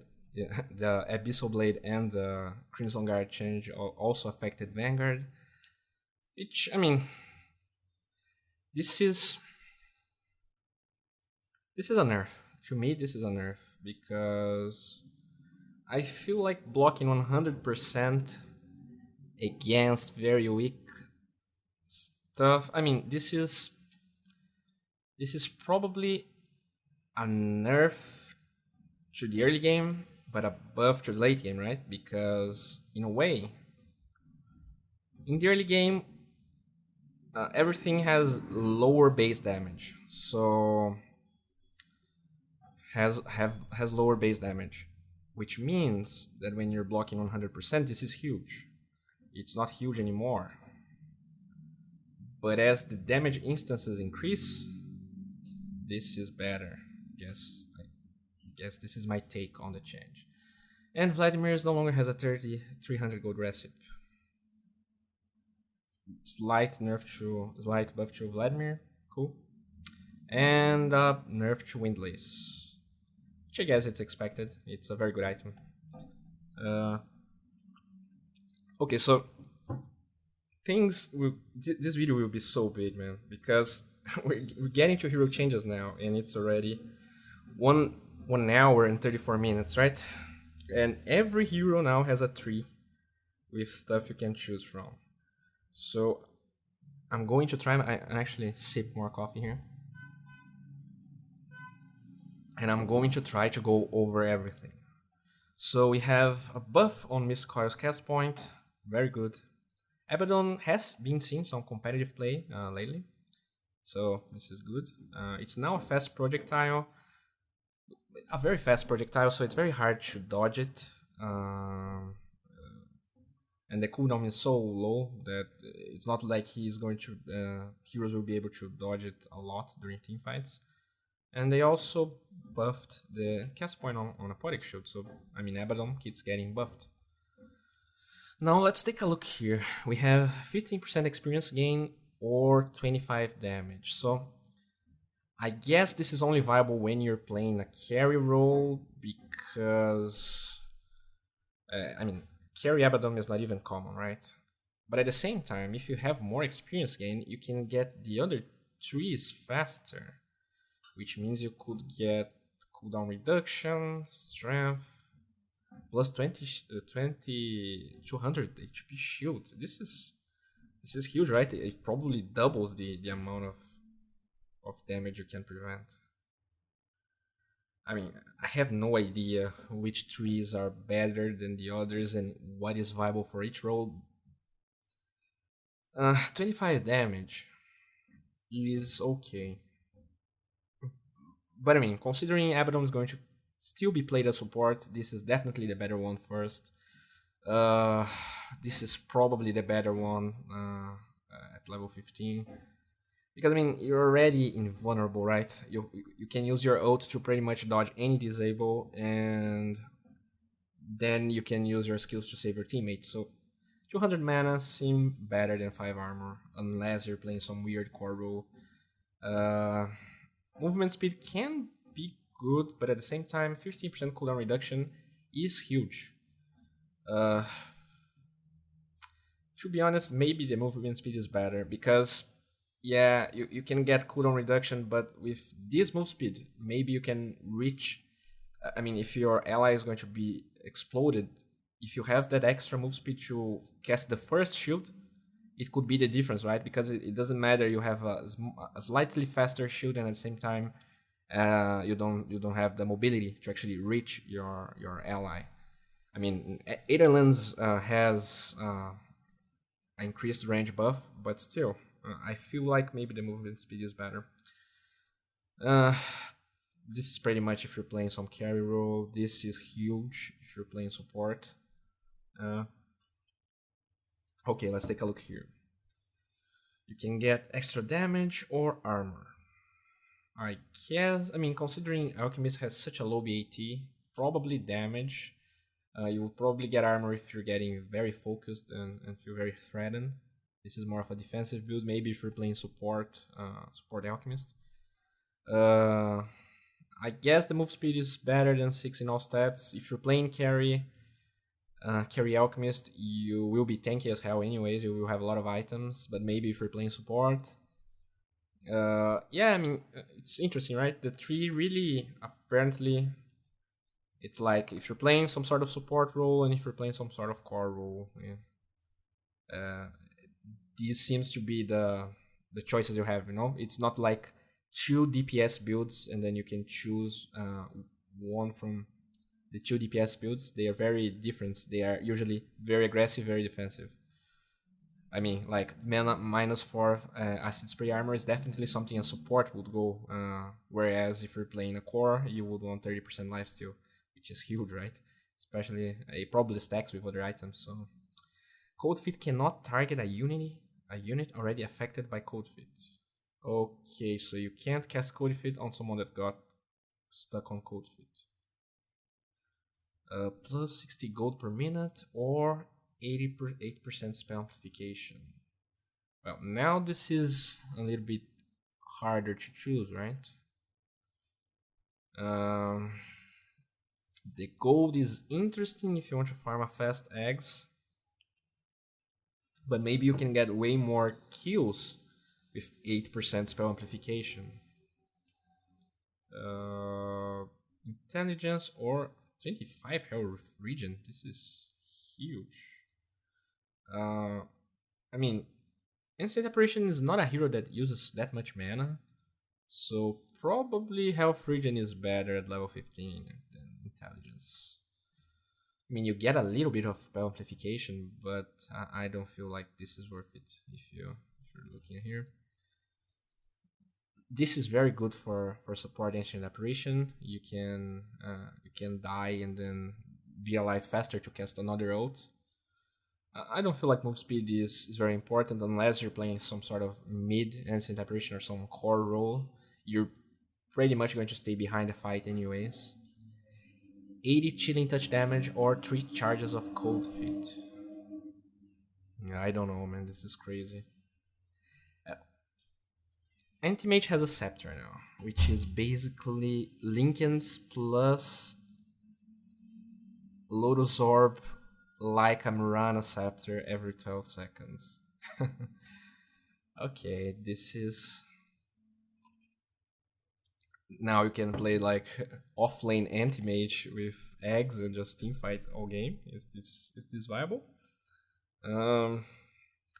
Well, considering you're playing your normal anti-mage, I guess the extra 10 damage is better here than 6 strength, unless you're getting ganked all the time. Yeah, I mean, you pretty much have a very aggressive build you can go. But I mean, with this Scepter, maybe offlane anti-mage is viable, and you just get strength here, HP, stats, and you just blink and use your ult on the int core. -2 seconds blink cooldown. This is pretty huge. This is huge, man. At the same time, 25 agility is nothing to make fun of. Nice, they added Arc Ward into Captain's mode. Spark Ray Vision, yeah, this was very strong. They needed to change that. The Spark Ray is too spammable to give Flying Vision. They nerfed the Flux cast range again. which I don't know. It was already pretty small at level 1, but okay. Tempest Double no longer copies consumables, which is huge, especially considering uh, that now you have a lot of rooms around the map. Um, I guess this is the biggest nerf. 40 seconds cooldown to 60 seconds cooldown is a lot. It's 50% basically increased. So yeah, I mean, I loved to spam Arc Warden in my pubs, but this is a pretty big nerf in my opinion. The cooldown on level 1. You can fight, you're way weaker in fighting now, and you're going to fight less because of it. Which is basically the strength of Arc Warden early on. Tempest Double, a little bit of increase in the golden experience. Tempest Double now decrements its BKB charges. Yeah, this is huge. But I guess, I mean, if people really wanted to learn playing the hero, they would eventually get too good, and I mean, this is needed. The hero is too strong, you have a lot of different paths you can take with the hero, so I guess it's just the way to go. Mm. Okay, 100 attack range is pretty cool. I mean, it's basically a Dragon Lance. I feel like, I mean, 10% cooldown reduction would make the ult go for 36 seconds, so I guess this one is definitely better than this one. 30% life still. I mean, Arcwarden is not a hero. He doesn't fight you head on, you know? You just stay around and fight, so I guess 175 Spark Wave damage is better than 30% life steal. Unless you're against a lot of ranged cores and you can use your magnetic field to, I mean, you're dodging a lot of stuff, right? So you can use lifesteal in an aggressive way. But I would usually say this is better. X now has more mana regen or strength.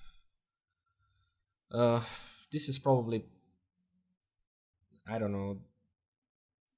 I guess the mana regen is better because you can keep fighting and you don't have to go back to base so often.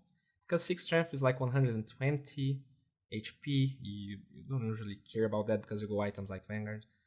I really don't know why you would get more damage on X, so 250 health is way better. I mean, 25 health regen, I guess the movement speed is better.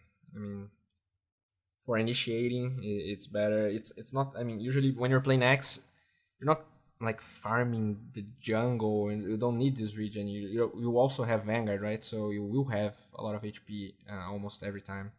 So I guess the movement speed is better. 100 Battle Hunger DPS. I guess 15 armor is better. It's really easy. I mean, in team fights, when you can kill creeps in the late game, you can kill creeps very fast. So this doesn't really change a lot in my opinion. I guess 15 armor is way better.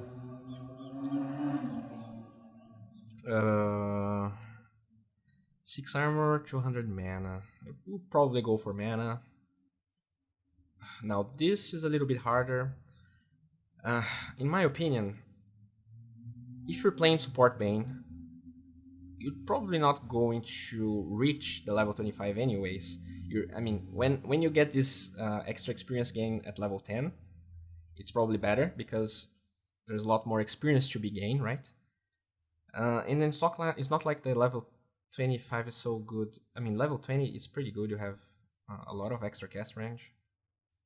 But the Princeps damage, I mean, yeah, I don't know. I feel like the extra health is better, but maybe if you really want the cast range, you can learn this one. Batrider. More armor or more intelligence? I guess the intelligence is just way better. You're going to usually initiate and use Force Staff to run away, so getting more armor is not your usual concern as a Batrider. You shouldn't be taking damage anyway. Now this is arguable. you can argue about this one. Maybe if you can deal a lot of damage, if you're ahead, maybe the spell amplification is better. If you're behind, the health could be better. Now, you usually have a lot of move speed as a Bat Rider, and since you have Firefly to ignore pathing, I guess cooldown reduction is the way to go. But maybe, I don't know, maybe move speed, if they have a lot of slows, and if you're trying to initiate on very fast heroes, maybe the move speed could be better. But I guess the cooldown reduction should be the usual. 8 second plus Firefly duration, or plus 200 Flame Lake AoE knockback. I mean, I have no idea how this would look into the game, so my first reaction would be to get more Firefly duration. But maybe this is good. I mean, 200 AoE knockback is a lot, because it's 200 radius. It doesn't stun anymore, so I don't really know how this... I don't know. I guess the Firefly is better. 50% experience gain or 20 move speed. Well, in my opinion, right? This, when you have experience gain at level 10, it's probably better to take it since you have a lot of experience to gain. Thus, the bonus is better. It's not like Beastmaster is low on move speed, anyways. And you usually go Necro, an item that already increases your move speed. So I guess this is better.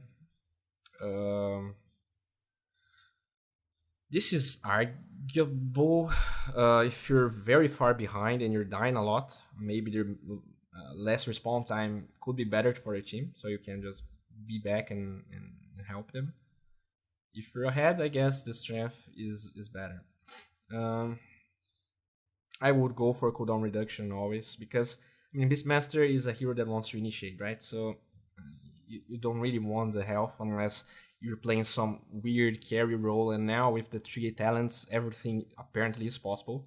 Because, I mean, you have extra 120 damage at level 25, so maybe you want to be in the middle of the fight and tanking, and then maybe you want more health.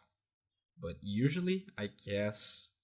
I mean, this is ridiculous, right? Imagine a Beastmaster with max aura and Necros that were buffed, and you're pushing lanes. You're going to completely demolish the lanes. So maybe core Beastmaster is a role now. I don't know. I mean, core as a carry.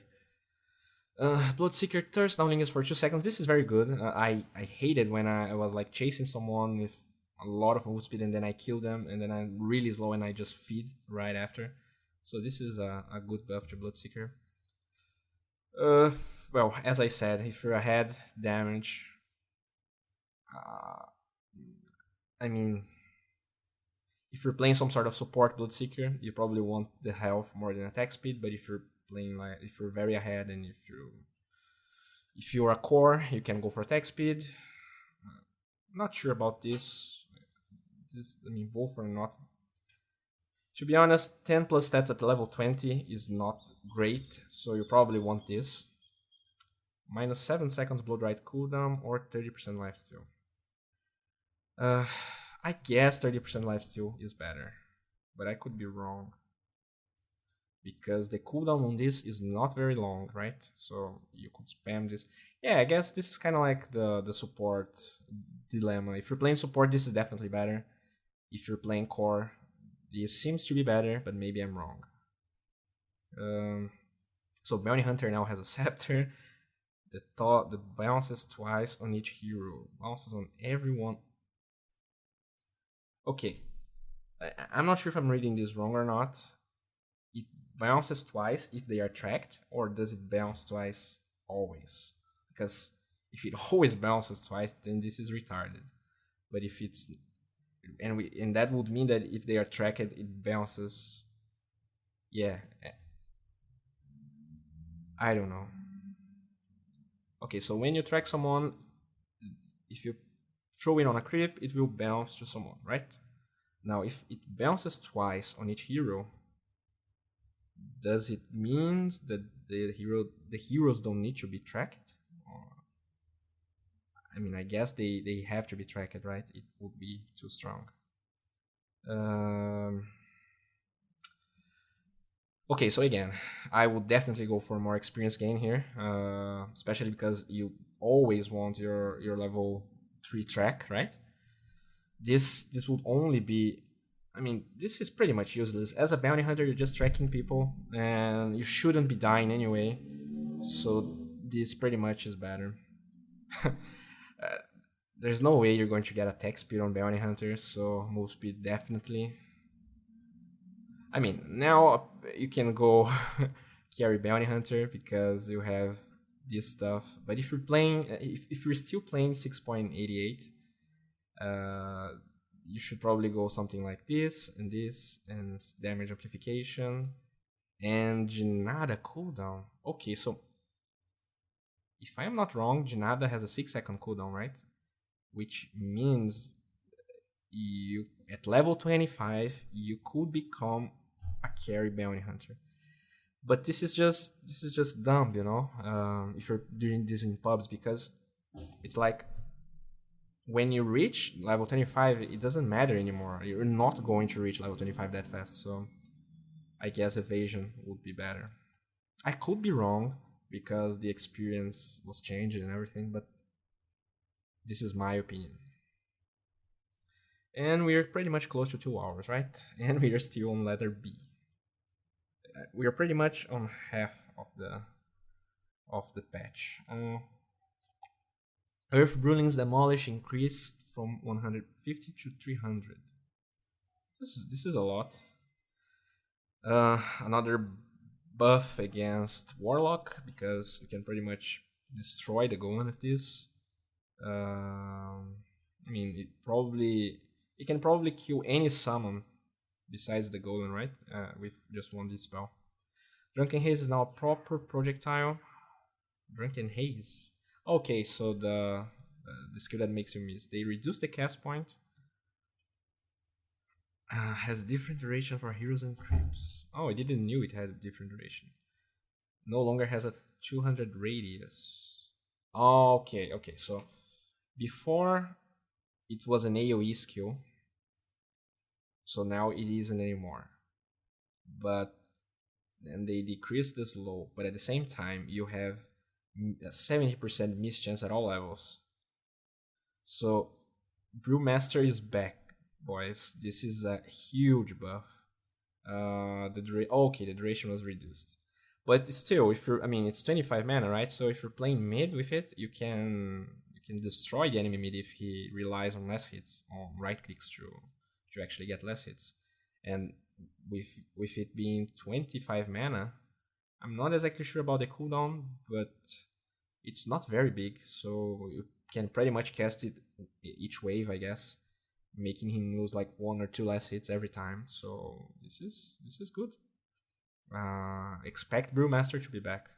This is this is a very big buff. 25 attack speed or 3 mana regen. Yeah, I mean, I don't feel like attack speed is good on him, so I guess mana regen is better. You can argue about this, but you're usually using your ult anyway, so I guess the movement speed is better. Yeah, I would say the move speed is better. 30 seconds respawn time, or plus 20 strength. I mean, Brewmaster support is not unheard of, even though a lot of people don't really like it. But with these buffs, and with Omni Knight being so popular, with Warlock being so popular, this could be an incentive on going Brewmaster support, okay? Please, guys, don't kill me, but I have played Brewmaster support against Omni and is legit as fuck. So now that I mean, as an if you could go mid with support Brewmaster and just cast Drunken Haze and make them miss less hits. And then the respawn time makes a lot of more sense than 20 strength. 14 primal split unit armor. Okay, so your primal split gets huge or you get more damage. Pretty much every core now, every hero now has a way of becoming a core. At least this is what I'm getting from the vibes of these trees. Uh, I don't like damage on him. I mean, yeah, he has a crit, but it's kind of like Janada, right? And the cooldown is not that big. And unlike the Bounty Hunter, you don't have a reduced cooldown on the crit. So I don't know about his attack speed and damage. Bristleback is scaled. Choose. Okay, so you get more stacks at level 11 and at level 12 and 18 now. Quill Spray now deals damage as it quickly expands outwards. Damage as it Oh, this means that you can dodge it. You can. It's not. It's not instant in all the area. It kind of it has a travel time basically. So I guess you can dodge it, but it's very fast. Uh, 7 strength or 2 mana regen. I mean, I would say strength is better because this is too little, and with Bristleback you want burst mana more than mana regen, and 2 is very little. I guess if you're ahead, the movement speed is better because you can just chase people and just go balls deep against them, while the 200 health is more of a I want to cast to proc another quill before I die kind of stuff.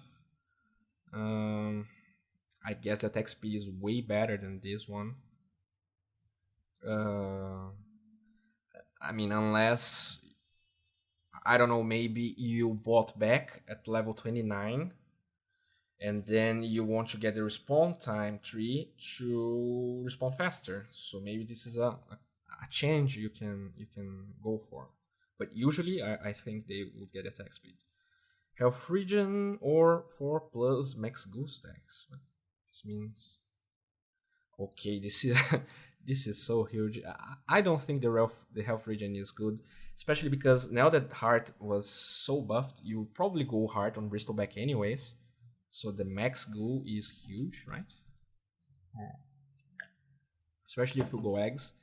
But then you're going for 2 very big items, so I don't know. 25 health regen. Yeah, I guess you would still go for the goose stacks even if you didn't bought Aghanims because Heart is just too good now. I mean, it's everything Bristol needs. Insatiable Hunger lifesteal rescaled from, so it's a buff. It's no longer dispellable. Okay. Oh, you get extra 8 webs. This is huge. 200 Spiderling's health. I don't know about this one. I mean, at level 25, unless the enemy has 0 wave clear, this doesn't change anything. I guess the experience gain is better than agility if you're ahead, because you just want to get more levels, right? And 10 agility is not that good, especially in the early game. You're more reliant on your nuke than your damage, but then they buffed the Insatiable Hunger, so I don't know. You only get this at level 12, the 90. Yeah, I don't know. I guess the experience gain is better. So cooldown reduction or 7 armor. Well, I guess the 7 armor is better because, yeah, your ult will be a little faster, but you will never be able to proc it twice in a team fight anyways. So, I mean, and 20% cooldown reduction on your nuke is also not that big. 7 armor though, especially if you're just going to fight people and just right click, it's way better, right? You're going to be in the middle of the fight. And then the attack speed makes sense. But if you're getting focused, maybe the health, I don't know. 30 damage or 2 mana regen. I guess 30 damage. If you're 2 mana regen is not that much. I would go for this. Then this is very game dependent. It really depends on what you're against. I would definitely go for spell amplification here because he has a lot of damage. You deal damage from the strength with your ult. You deal damage with very low cooldown skills. So, and this 10% spell amplification when you ult, all of your allies deal this damage amplificate. I guess, does this amplify the damage they do with your ult? I'm not sure. If it does amplify it, it's probably way better. Uh, at the same time, the strength is good because of your passive. So I guess maybe it's game dependent. If you're against a PL, then you want the strength to reflect more damage. I don't know. 1 second hoof stomp duration. This is a big buff, right? It's probably 3 seconds at max level. It's close to 3 seconds. So this would be a 33% increase in duration or gains return aura. What? What do you mean gains return aura? Okay, I don't know what's happening here. Oh my god, Chaos Knight has a scepter. Okay, Reality Reef applies minus armor on the target instead of dealing bonus damage. Okay. Instead of dealing bonus damage. So you don't get the fixed damage, that was a lot actually, but you get the minus armor. So they probably took the minus armor away from the crit. Yeah. Yes. But they increased the chance, a very little increase, but you get 50% lifesteal when it crits. Illusions benefit from this as well. Okay, so this is huge. This is huge because what was the biggest problem with Chaos Knight? You just couldn't farm with him because I mean you don't want to go like Vlad on him or any lifesteal whatsoever, and so you couldn't jungle, and because of that, you could just the only playstyle you had with him was fighting, and sometimes that was good, but he was not a top tier pick because he was one dimensional. That's not the truth anymore because with 1 point in the crit, you now have 50% chance when you crit, and the percentage of critting doesn't depend on the level. I mean, what does Chaos Strike changes now? Because before, I have no idea how Chaos Strike works now because what? I mean, what do you get from leveling it? I could be fucking missing something important here, but I don't know what's happening. But it's huge. Chaos Knight is huge now. Reduces cooldown by 20 and allows phantoms to be cast on an allied hero. Reduces cooldown by 20 seconds and allows Phantasm to be cast on an allied hero.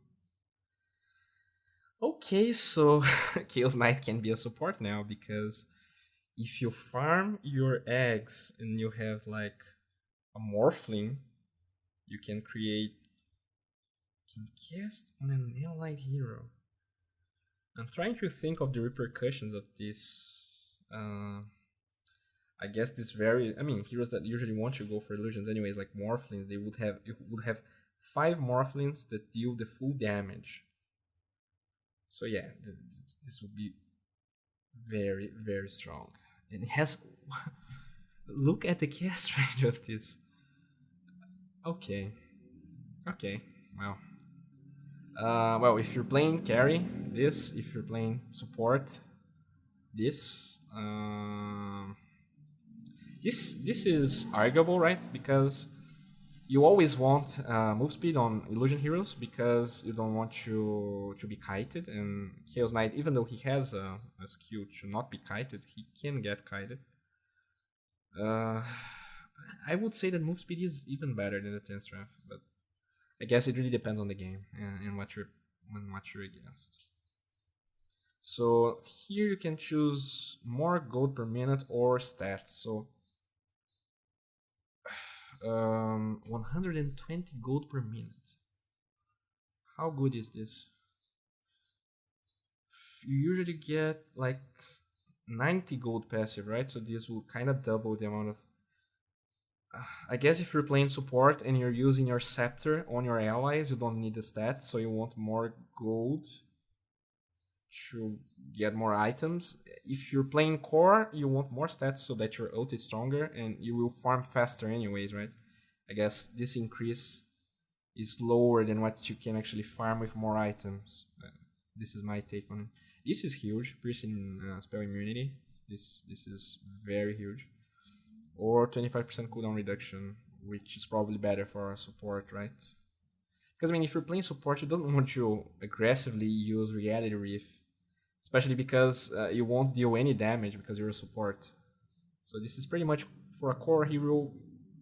Maybe you could make the case for this if you're core, but this is if you're playing support, this is not great. Unless it cancels TPs, which I'm pretty sure it does not cancel. Okay, so Chen, penitence slow and amp increase from 50 to 36%. Okay, just a small buff to Chen. Added overhead for the damage dealt with Test of Faith. Okay, so it now tells you how much damage you dealt. And this is a slight buff. I guess the cast range is way better than the movement speed, to be honest, because you can save your allies with it. Yeah, I would make the case for this one.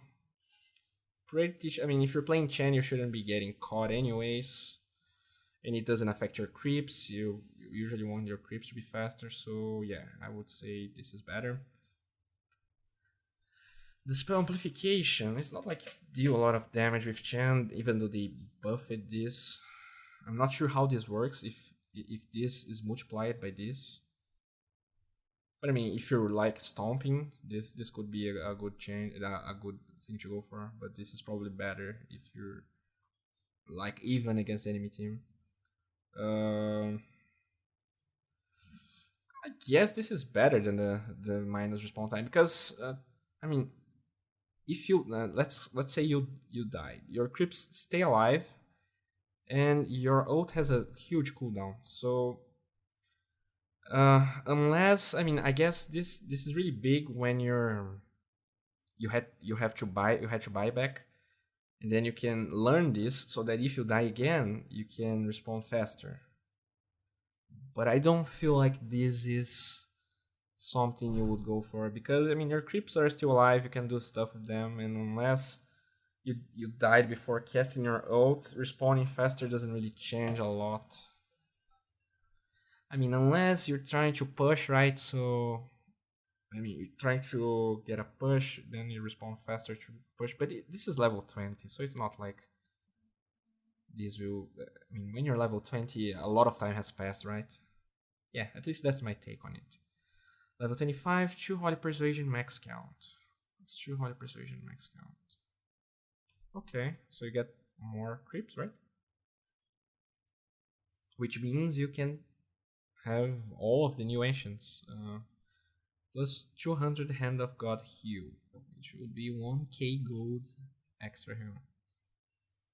I mean, this is very dependent on the game, but this is cool. Death Pact cooldown rescaled. They buffed it at level 2 and 3. Pretty sure this doesn't change a lot. I guess this is better if the enemy team has a lot of magic damage, but usually you would want the intelligence since Klinks has to go for Soul Ring and it makes your Desolator take more time to build. 33 arrows damage or strength. Again, if the enemy team has a lot of burst, you would go for strength, but usually I think this is the aggressive path to go. I guess evasion is better unless you're against a lot of magic damage again. And plus 70 strength attack speed or 125 attack range. So with Dragonlance, you would have a lot of attack range, right? So yeah, this is very arguable as well. It really depends on the game. If there's this really strong hero you want to burst, you want this, and you have a very aggressive item build, this could be great. If you just want to be able to push safer or to be safer in teamfights, you could go for the attack range.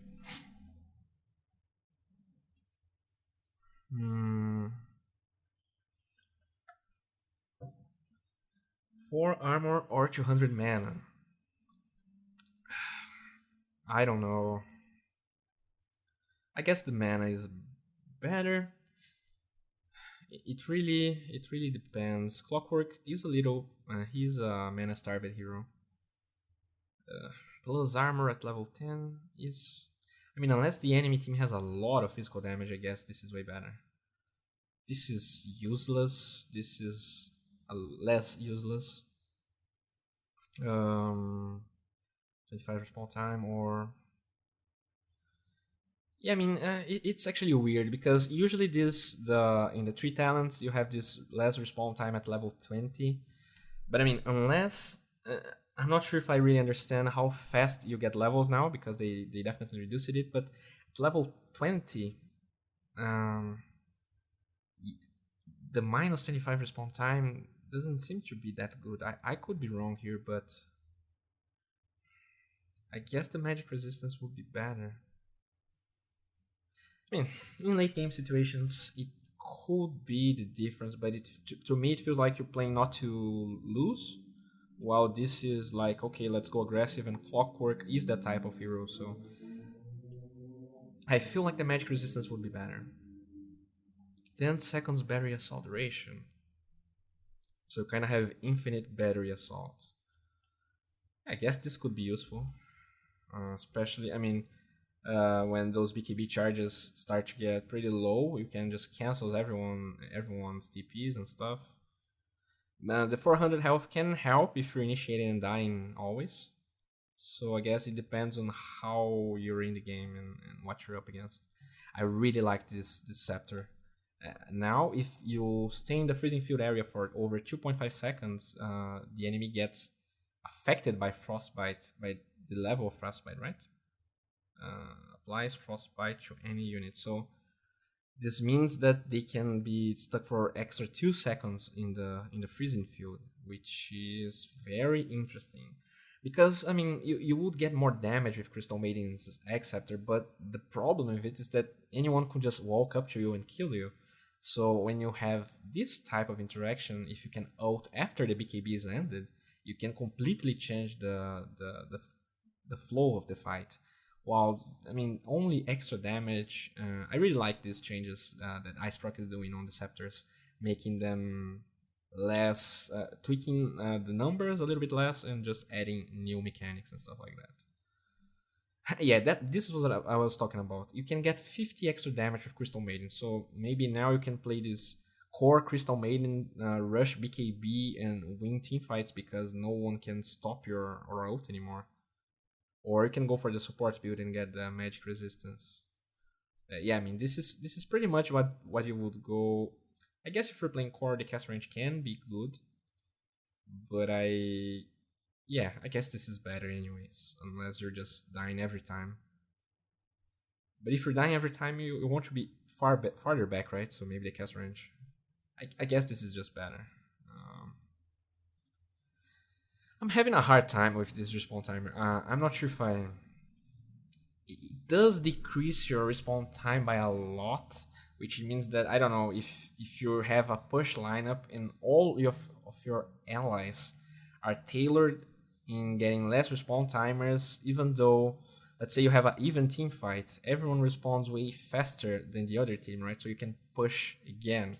So I guess this is what I'm missing here. It will need to be a team effort, everyone getting less respawn time and being ready to fight again or take more objectives like Roshan and towers. So I guess this is more of a professional scene thing than it would be in pubs, because I can see everyone going for this instead of the 30-second respawn time. But this could be very huge if used correctly, if used like in a team effort kind of style. This is good, but I mean, if you have your eggs, this is huge, right? If you don't have your eggs, I mean, if you're level 25, you probably have your eggs anyways, but this is... Yeah, I mean, I'm going to presume that if you're level 25 as a Crystal Maiden, you have your eggs, and then this is better. So, yeah, there's no way to... There's no reason to get this. Unless you're against mega creeps or a lot of you lost like 2 barracks and you want more AoE damage, maybe you could go for this. So off replica now slows, but does not. It doesn't do damage. More cast range on all of replica. I mean, if all of Dark Series skills have cast range, right? Oh, that's cool. I love when cars. Okay, sorry for that, guys. I guess the cast range is always better, right? Unless you're getting focused a lot. But yeah, I feel like the cast range is better. I mean, why would you want 90 damage as Darkseer? This makes no sense to me. Yeah, I mean, this makes no sense at all. You have to go for the health region here. Just. Uh, Maybe the strength could be better because I mean, Darkseer has a lot of intelligence anyways. In one big team fight, you usually don't need more intelligence. I don't know if you're against an OD or if a silencer killed you tons of times, maybe you could go for the intelligence. And you do get a little bit of damage amplification, but I feel, yeah, maybe. If you're really far ahead, this can be better. If you're even, I guess the strength is better. 12% cooldown reduction or 70 ion shell damage. This is hard. I mean, if you're getting a late level 25 and the BKBs are lower cooldown, the iron shell damage could be huge. At the same time, the cooldown reduction is interesting for the wall, especially. But to be honest, I mean, usually in pro games, you only fight when you have your ultimates anyway. So I guess that the iron shell damage increase is better, right? Because if you're considering you're fighting when you have wall, the 10% cooldown reduction is not that big. But if you have a team of 3 players with extra 210 AoE damage, this can be huge, especially now that Wall of Replica applies as low, right? Yeah, I guess this is better. Okay, multiple instances of Poison Touch stack. If you're ahead, health. If you're not ahead, health. I guess, I mean, unless you're playing Carry Dazzle, the cast range is better.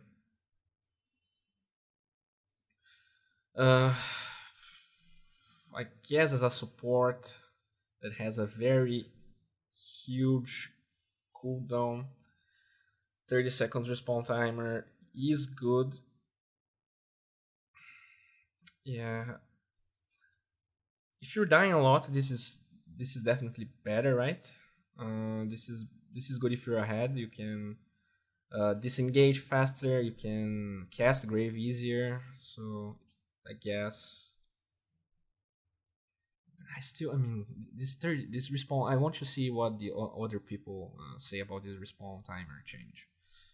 Uh, -6 seconds poison touch cooldown, shadow wave heal. So yeah, if you're playing like some retarded carry dazzle, this is the way to go. If you're playing very defensive, the shadow wave heal seems better.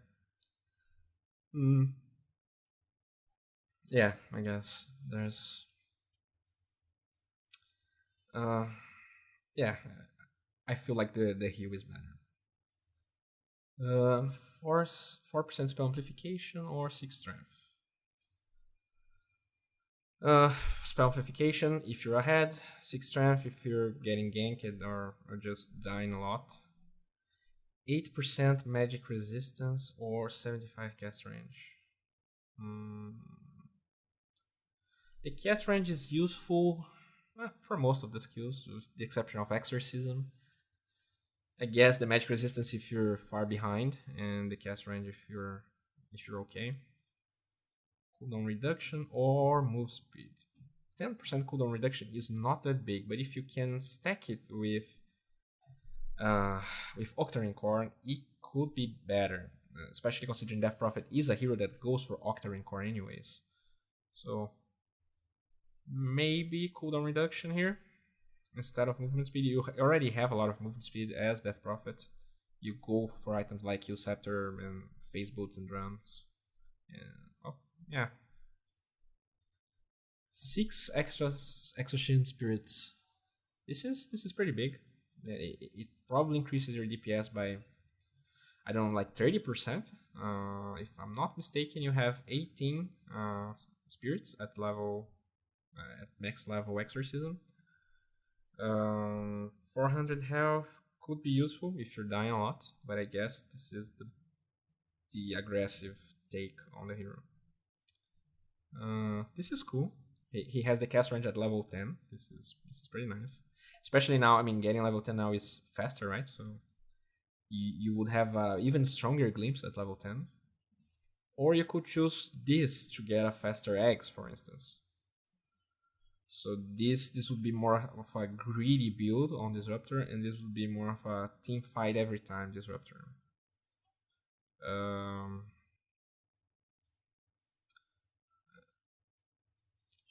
I don't really know what to choose here. If you're, because I mean, if you're dying a lot, maybe you want the health, but at the same time, if you're dying a lot, maybe you want to respawn.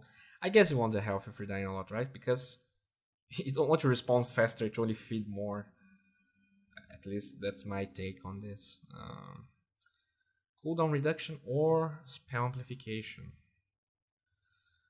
Well, considering you're fighting, I mean, cooldown reduction, in my opinion, is only good with huge AoE ults. Because most of Disruptor skills, with the exception of Thunderstrike and Glimpse, it won't change much in a team fight. This will not change a lot, right? And the spell amplification can change a lot, especially because most of your skills deal AoE damage. I guess the amplification here is better. I would say the amplification. 30% magic resistance or extra thunder strike hits. Yeah, I mean, if you're dying a lot, you would want the magic resistance. If you're not dying a lot, this could be good. I mean, it doubles your damage, right? So it's better to farm waves and stuff like that. Infernal Blade mini stun increased. Pretty minor. Doom is already a very tanky hero, so maybe you want more intelligence, since he's a little bit mana reliant, especially if you have if you ate a creep that uses mana to cast skills. Okay, so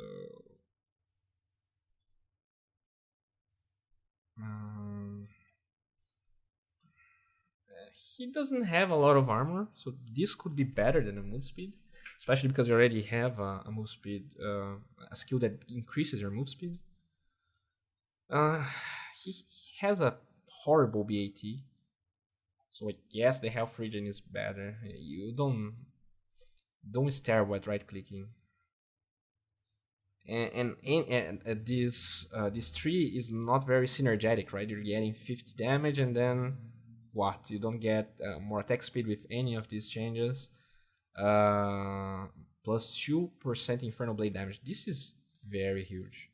But at the same time, devouring Ancients could be good, especially because Doom has his wave clear is bad, but if you can steal the Ancient Black Dragon skill to cast that fire, you can not only farm a lot, but you can push and de-push pretty good. So I guess this is better if you're like against Mega Creeps or against Super Creeps. Or maybe, I mean, the Ancient Thunderhide does increase your DPS a lot, and you can cast that in an ally. So if you're more of a support Doom and you want to be far back, I guess this is way better because you can help your team being far back. If you get this, you need to actually right click. You probably want to right click a core that has a lot of HP and stuff. So to do that, you would need to be a core anyways. So I guess this is more of support for Doom, and this is more of a core Doom like offlaner. Which I guess usually people, the last time I saw Doom being played, he was an offlaner. So yeah, that's my take. Actually, the last Doom that I saw was a support, but the last core Doom that I saw was an offlaner. Elder Dragon form, Corrosive Breath now affects the special targets. This is pretty good. This is interesting. Dragon Tail is now a fast projectile, so you can dodge it. It's light nerf. But it says here, it doesn't say the speed, but it's actually, it says that it's a fast projectile, so I guess it's very hard to dodge it.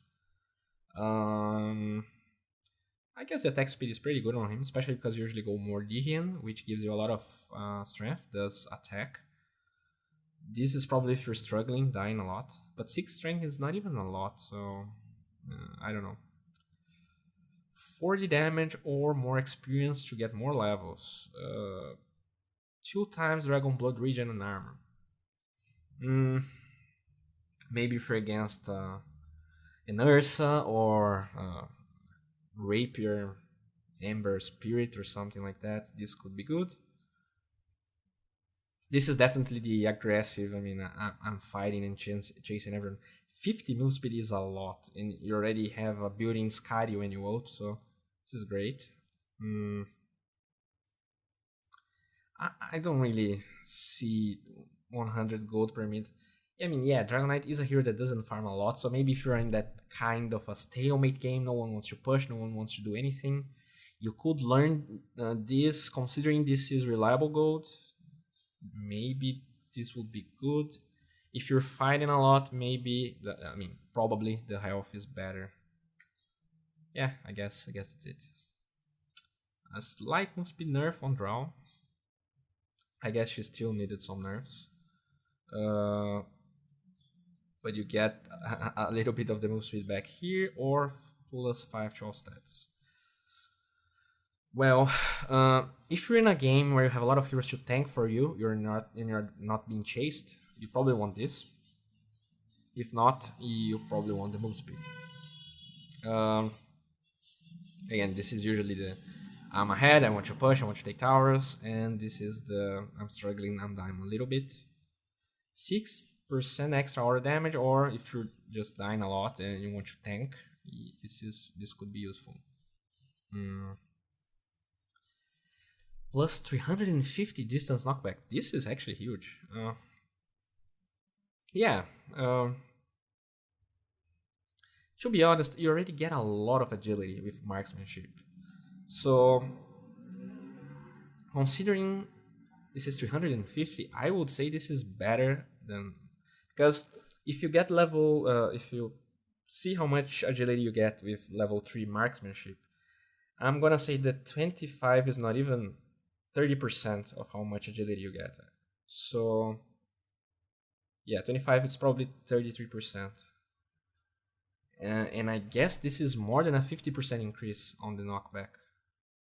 More of a 50% increase. So, I guess this is better, unless you're just owning the game. But if you're owning the game, you already finish it before you're level 25. So at least this is my take on this. Maybe you have 5 ranged cores in your team, and you already got the extra precision aura damage. You want to go even YOLO and just deal damage all the time. But this is pretty. This seems very good to me, especially because at level 25 BKBs are usually very low on duration, right? And you can make more use of the gust. Magnetize debuff has now an overhead counter. Okay, this is cool. If you're ahead, if you're not ahead.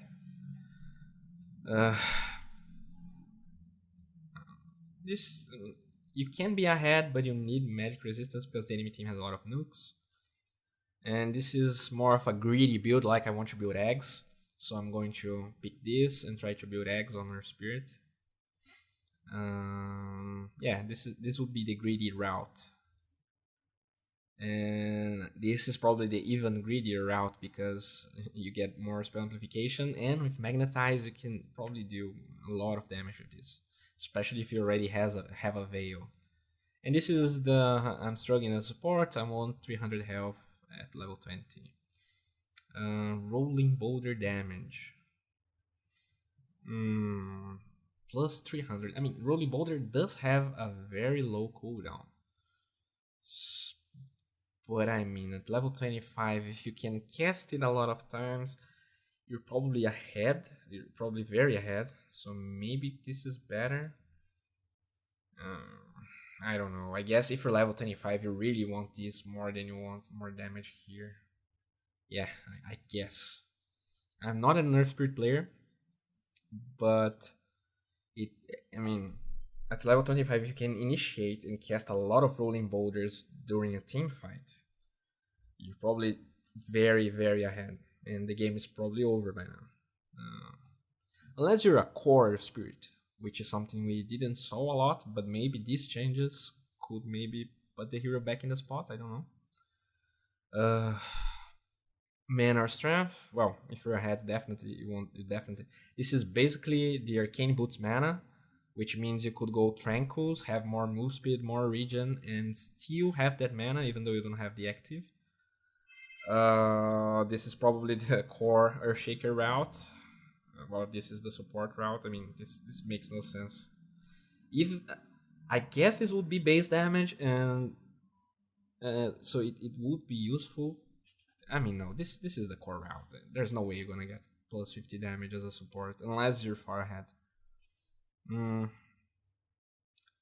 Again, I mean, if you're against a meeple or if you're against a lot of illusions and you're ahead, this is good. If you bought back or if you're afraid, respawn timer.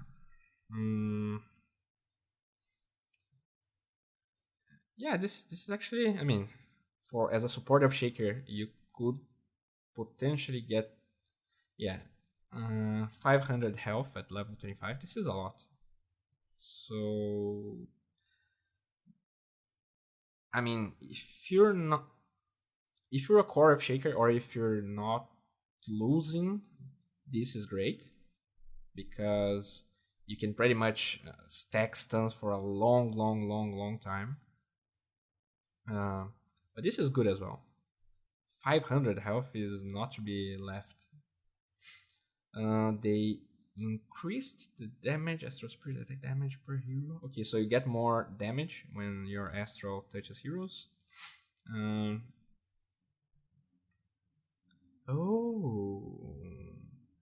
Okay, so they made some changes here. So now you have to be close to reduce armor, but you can't be far away to reduce magic. So if you cast the spirit close to you, you get both. But if you're casting it from far away, you only have the magic reduction. Interesting. When the spirit is inside your hero, both auras are centered around your hero. Yeah, which makes sense. Natural Order now removes 40, 60 rather than a fixed amount. Oh, permanent impacts heroes with a non-standard base magic. Okay, so I guess if the enemy had pipe, you couldn't reduce the amount of. I'm not sure how this works. I mean, heroes with non-standard base magic. Okay, so I guess it's a change for Meeple because if non-standard base magic, yeah, I guess this is a change for Meeple. Natural Order aura increased. They increased the range.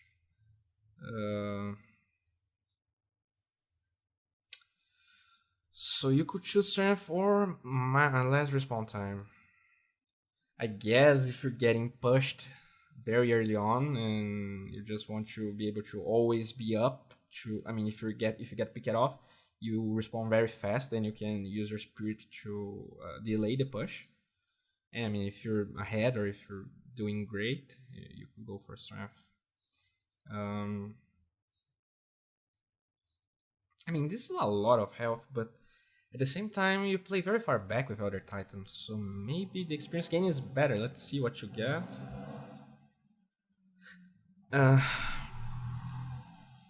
Okay, so you would get 80 damage per Astral Spirit hero attack, which means you could get 400 damage by clipping 5 heroes with this, which is more than a rapier. Okay, this is level 25 kind of stuff, and you could get 50 attack speed. So let's say you're doing very well as an Elder Titan, and you just want to go for this. I mean, at least with Elder Titan, the skill kind of synergizes, right? And I mean, this could be legit, like core Elder Titan playing like offlane. You could play offlane Elder Titan again, and maybe get away with it if you just have a very good game. Uh, yeah, I guess. Active RM damage rescaled. Okay, so now they increased this a little bit because you will never get level 2 and 3 of your ult, but maybe, yeah, I guess now you would want to get it. You yeah, I guess it makes sense to pick it. Maybe you max all of your skills and then you start learning them instead of just ignoring it until level 25. Sleight of Fist now places Ember Spirit in front of the target from the direction of his casting location, rather than randomly around the target. Let's see. Previously resulted in random areas of distribution for Cleave. So is this a buff? I guess now that you're in front, you always, if there's a wave walking towards you, you will go in front of all of the targets, meaning that to deal more damage with Cleave. Is this something like? I guess this is a buff. Okay, so if you really want to go like a late game build, 20 damage is probably better than the spell amplification, because now Cleave is not affected by spell amplification. But if you want to be really effective in the mid game, you could go for this, because with the buffs to the active environment, and since you deal a lot of spell damage, this could be good for snowballing, and this would be more of a late game build. I guess the movement speed is way better than the stats. Just, I mean, this would be useful only if you're dying a lot, because move speed is very good on Ember Spirit, period. 8 armor or 50 affect remnant charges. Okay, this is good if you're split pushing a lot. This could be huge. If you're getting ganked, the armor could be better, but I guess this is always better considering you're well itemized. I mean, if you're against a Meeple, you have a Lincoln. If you're against like a Storm, you have Manta. So if you're doing fine, I guess this is better. Especially because you would have a pretty good cooldown reduction on Sleight of Fist, which is very underrated.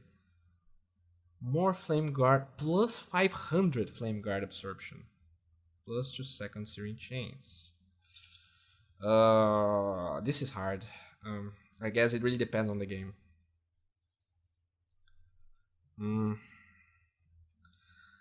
Level 10, plus 5 of stats or plus 15 of speed. I mean, if you're just owning, this is better, I guess. If you want to tank up, this is better. 8 seconds more heal or 40 damage. Yeah, I mean, I guess this is the I'm struggling a little bit build, and this is the I have Hurricane Pike and an Eggs build, and you just deal ridiculous amounts of damage. This is pretty good actually, because usually everyone will pick, unless you're last picking Enchantress, which is very rare. This is good because your aura nullifies physical damage, and you're basically choosing this over respawn time. But I mean, in my opinion, I'm not sure what's the opinion of pro players, Purge and the other guys, but you shouldn't be getting this stuff to not lose. You should be picking to win. So having more magic resistance and not dying in the team fight is, in my opinion, is better than less respawn time. Unless what I said about having bot back and then you get level 20 and you learn this to respawn faster, since when you die you're going to take more time to respawn. 10 nature attendant wisps, so plus 10, so you probably heal a ridiculous amount of damage with this, or 25 intelligence. Yeah, this is a defensive build. This is more of I'm just a core enchantress at this point, and because of that I can spam my ult non-stop. And I mean, Enchantress does she has mana problems because your attack speed scales way more than your mana. So 25 plus intelligence is useful in the late game. So Eidolons are even faster. We had a drums buff with a constant 20 move speed bonus, so this could be useful for them. Drums Enigma incoming. Black Hole now slowly rotates enemy units as it pulls them into the center. Okay, interesting. Rotates them so they don't get stuck, which means it's harder to set up like arrow into Enigma Black Hole. I don't know the speed that they rotate, so this is something interesting they don't mention. 20 move speed or 12% magic. Yeah, I mean, if you're ahead, I would say that movement speed is better.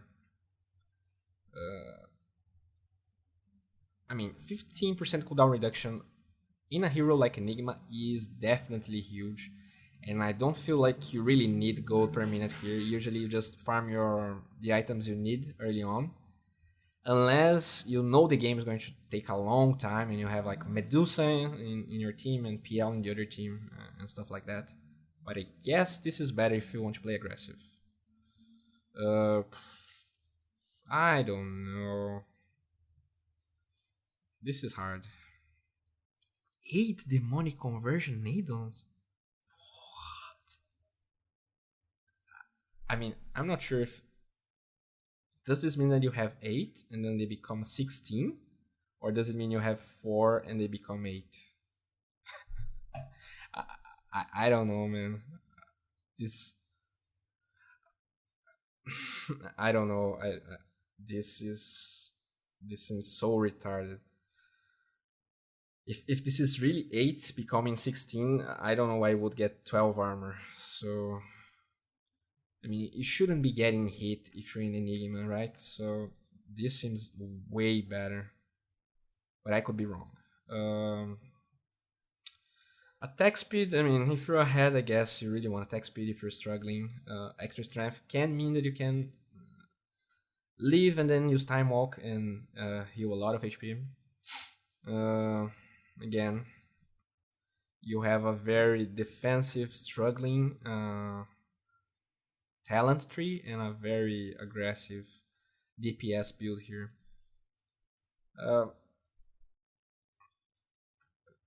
I don't really know.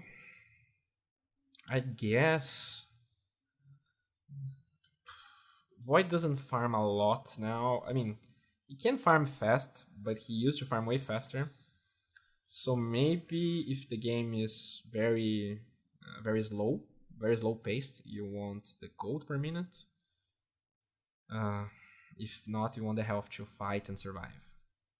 Plus 600 time walk cast range. Oh my god, this is huge. This is this is very big. This is a huge. I mean, it's level 25 buff, right? So if you think about it, the level 25 Defending Blast is really retarded, but it really just makes a difference at very in the very late game. And maybe I'm afraid that this new 3 talents propel people on going Midas more because you want level 25, you know, because Invoker, you definitely always wanted Midas on Invoker, but having that level 25, it's not necessarily level 25 Defending Blast because you always go for Egg Scepter, but this kind of stuff can, I mean, and Midas now has even bigger influence, right? I mean, if you think about this, is the decreasing the amount of experience you get is a buff to Invoker because he gets those stuff faster now. But at the same time, you're buffing all of their heroes in the same aspect, so I don't know how this pans out in the end. But it's definitely something to think about. Is Midas more viable now than it was before? In heroes that we didn't really usually wouldn't say they need Midas.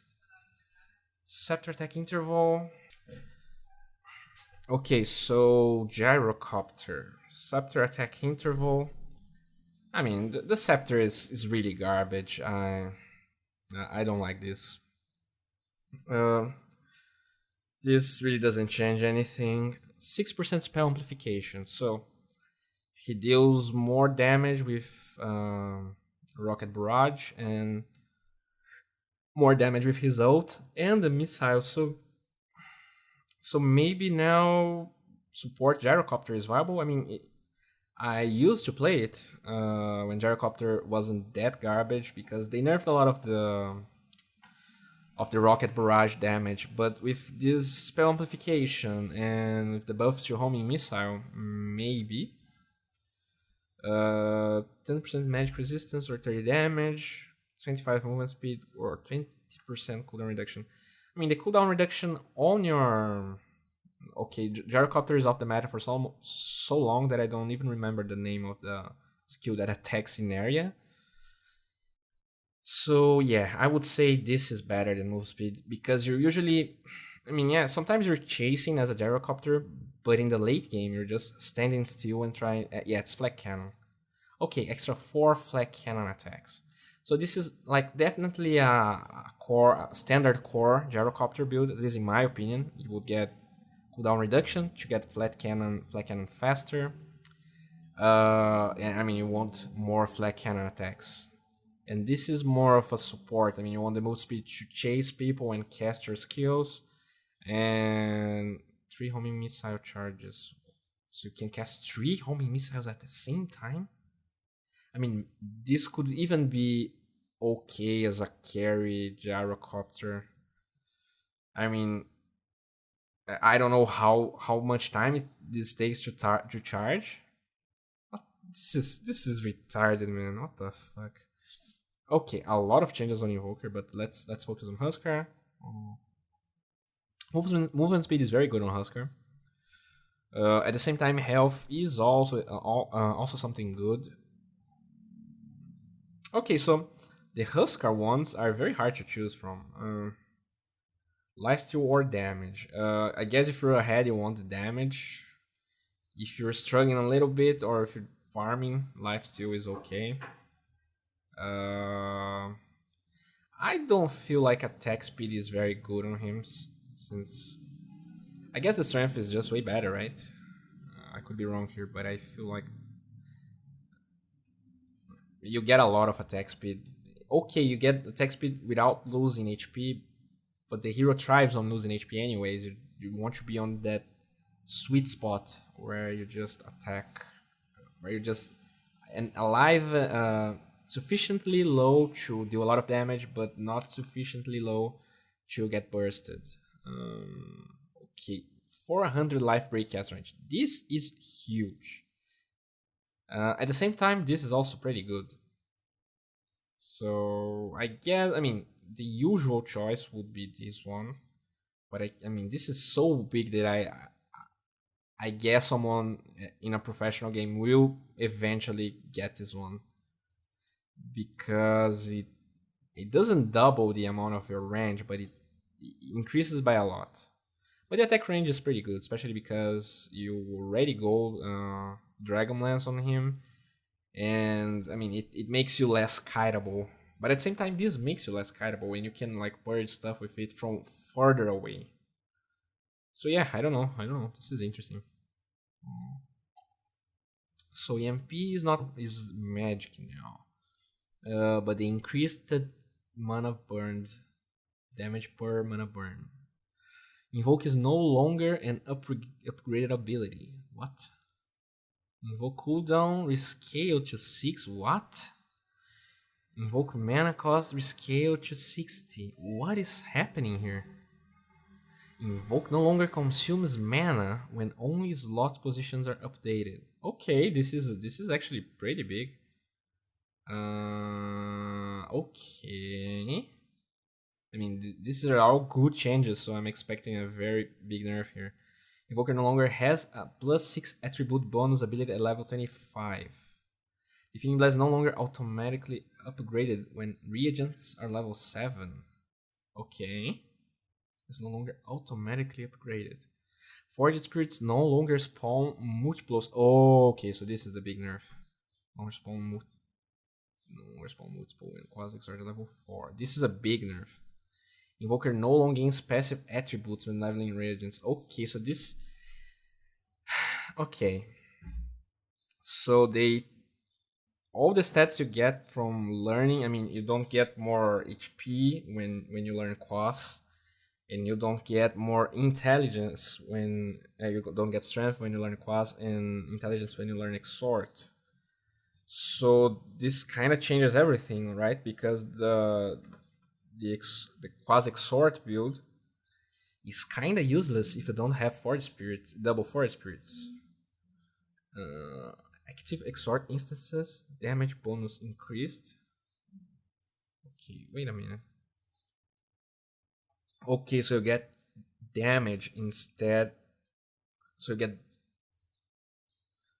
active Exhort instance, damage bonus increased. Okay. And you get mana regen here. Oh, I see. So at level 15, you can get one extra Forge Spirit.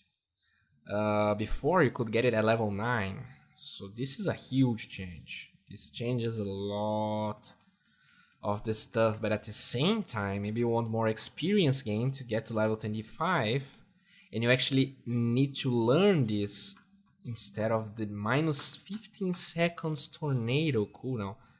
So this is huge, right? I mean, in a way, this is a ridiculously strong skill at level 25 with a huge cooldown. Or you could get Tornado with way lesser cooldown. I mean, you could spam this in team fights for a long time. Okay, I mean, I don't know if these are buffs or nerfs. This is definitely a nerf. I'm pretty sure this increase doesn't make up for the change on Pure to Magical. Invoker is no longer an upgraded ability. So Invoker is in the lane, he's way more active now, right? At the same time, the mana increased, so I mean, you can change a lot of your spells, but the mana now is a problem. But you can change them. I mean, you're not that walking dead hero until like level 13 when you get your second point in Invoke. So I guess when you're, even though you don't have double Forge Spirits, at level 9 and 10, you're way better than you were before. So the way the hero works changed a lot. I have no idea how this will pan out in the game. So yeah, I guess that's the trade-off. You're more useful, but in different ways. Not spamming your double Forge Spirits to farm, but you can kind of cast more spells than before, right? Because this is a huge change, 22 to 6, with lesser cooldown. Okay.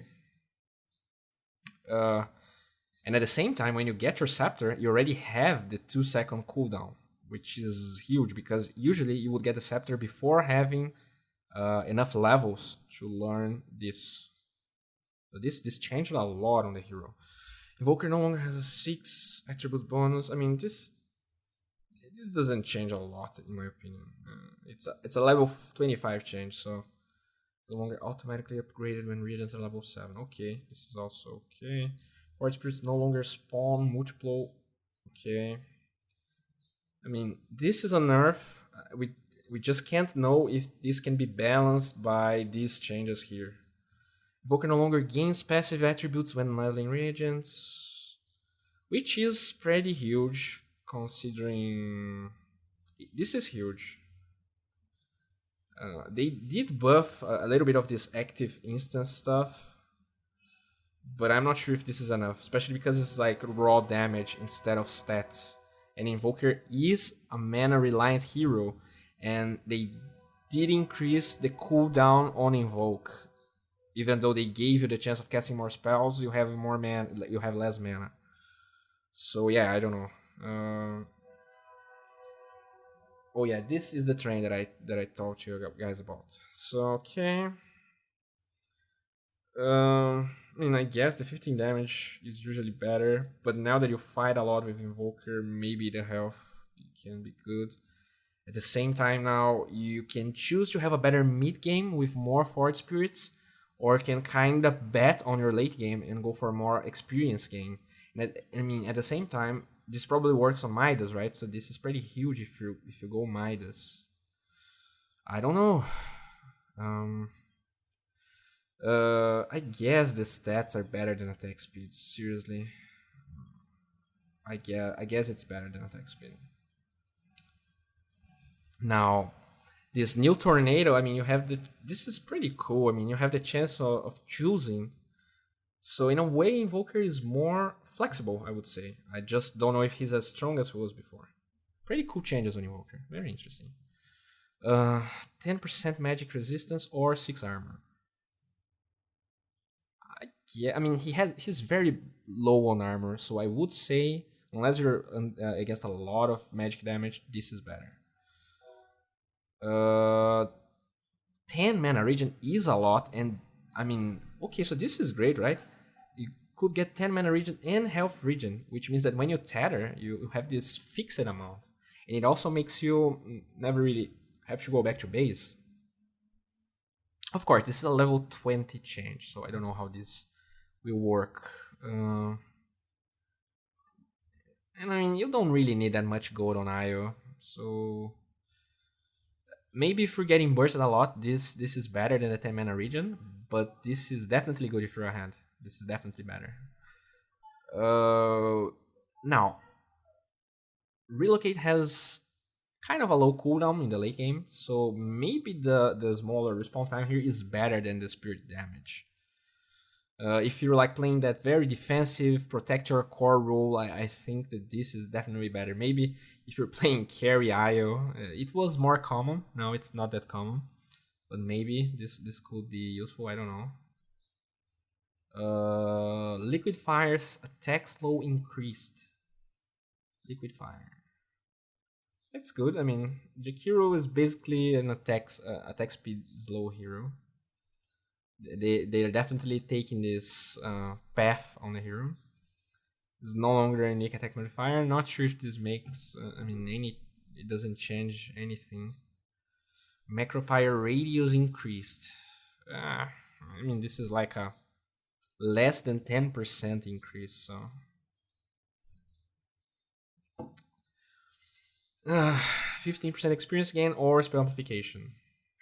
So you could choose to get more experience, to get extra cast range, extra attack range.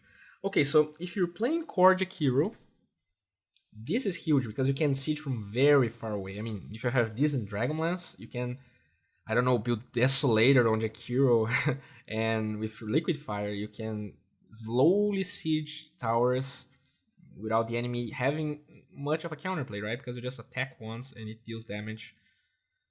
At the same time, you could choose spell amplification. So this is, I guess, you as a core deck, you could go for this if your problem is not sieging.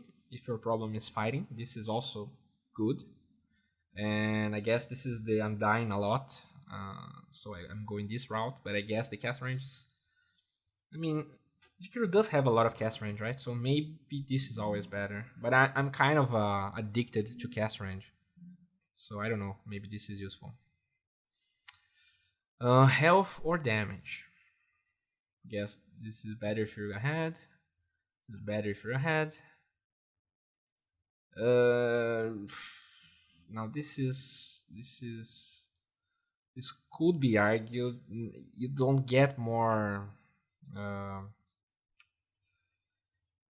when you're level. I mean, you don't have stats anymore, right? To learn them. So this could be good. I would say move speed is better because you usually have a lot of items, like, so 8 stats is not that much of a deal in the at level 20. Blade Fury DPS. This is actually a lot. This probably doubles the amount of damage you can deal with Blade Fury. But 20 agility is very good, especially because you always go Manta on Juggernaut. Um, I mean, this is more of a support Juggernaut build, in my opinion, because even though you increase your DPS, your DPS is so better when you're right clicking, right? Yeah, I guess the 20 agility is better. I I could be wrong. Uh, okay, experience gain, 300% cast range. This is cool. Okay, this is really cool. You already heal like 500 damage with Illuminate. You can heal 40% extra with this. Uh, Interesting. Mm, damage or mana. I mean, if you're playing core, if you're playing support, if health regen. I mean,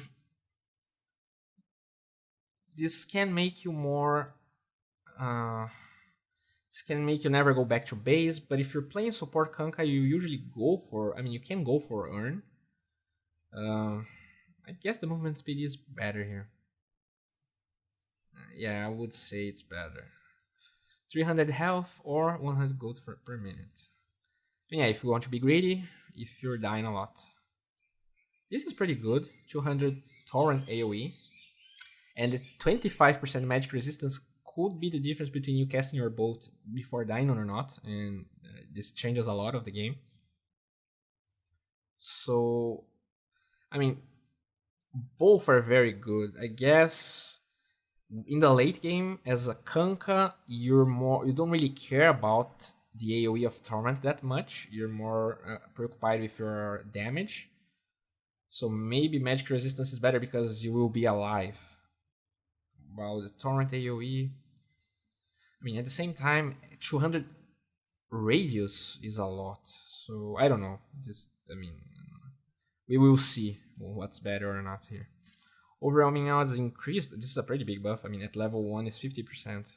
This is a huge buff on overwhelming odds. This is actually, I mean, Legion Commander Jungle was nerfed by a huge margin, while Lane Legion Commander, I mean, this is a huge buff. Overwhelming odds, base damage rescaled. Okay, so they nerfed a little bit. So now you're more preoccupied with hitting heroes rather than creeps with it. It's only the hero increase here. So you could get strength or experience gain. Getting experience gain gives you damage or move speed, less respawn time or armor, 20, 40 dual damage bonus. Okay, this is probably not retroactive because if this was retroactive, this would be retarded. And this is a level 25 change. So you could, to be honest, I mean, I guess both are fine. It really depends on how you're. What do you need in the game? This can make you have more duels. I mean, 1/4 dual, 3/4 of the dual duration is a lot of the dual cooldown. At the same time, this is a lot of damage. And maybe if you choose the smaller respawn time, it means you could keep getting duels faster and becoming this beast that can like respawn and get duels all the time. I don't know. Interesting. Lightning Storm Jump rescaled. They buffed this. They reduced the cast point. This is pretty good. This is a lot of reduction. Move speed on Lash is very important. I mean, I guess this is better on core because you will have more items, so you need less health. But both are fine. 400 mana is a lot. But magic resistance, I mean, it really depends on how the game is panning out. And I mean, at level 20, 5% spell amplification seems to me way better than 12 strength. But if you're a support and you're just dying and you just want your stun to land and you don't want to deal that much damage, this is better because you will live a little bit more.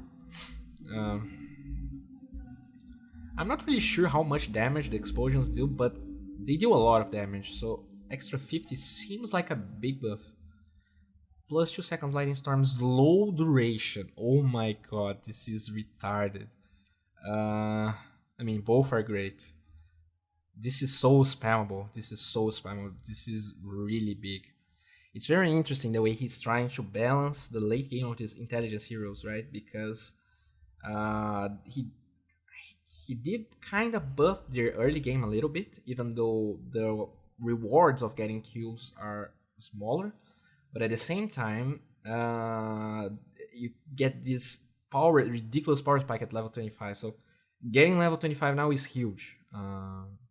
This is basically the summary of this patch. Frost armor can now target invulnerable structures. I didn't know you couldn't do that before. Health or move speed. Cast range is always great. I would definitely get cast range over 5 stats. Especially because as a leech, you're usually far back anyways. Why would I want 150 damage on my leech? Please, Osfrog. What is this? Man, this is retarded. 25 armor on structures.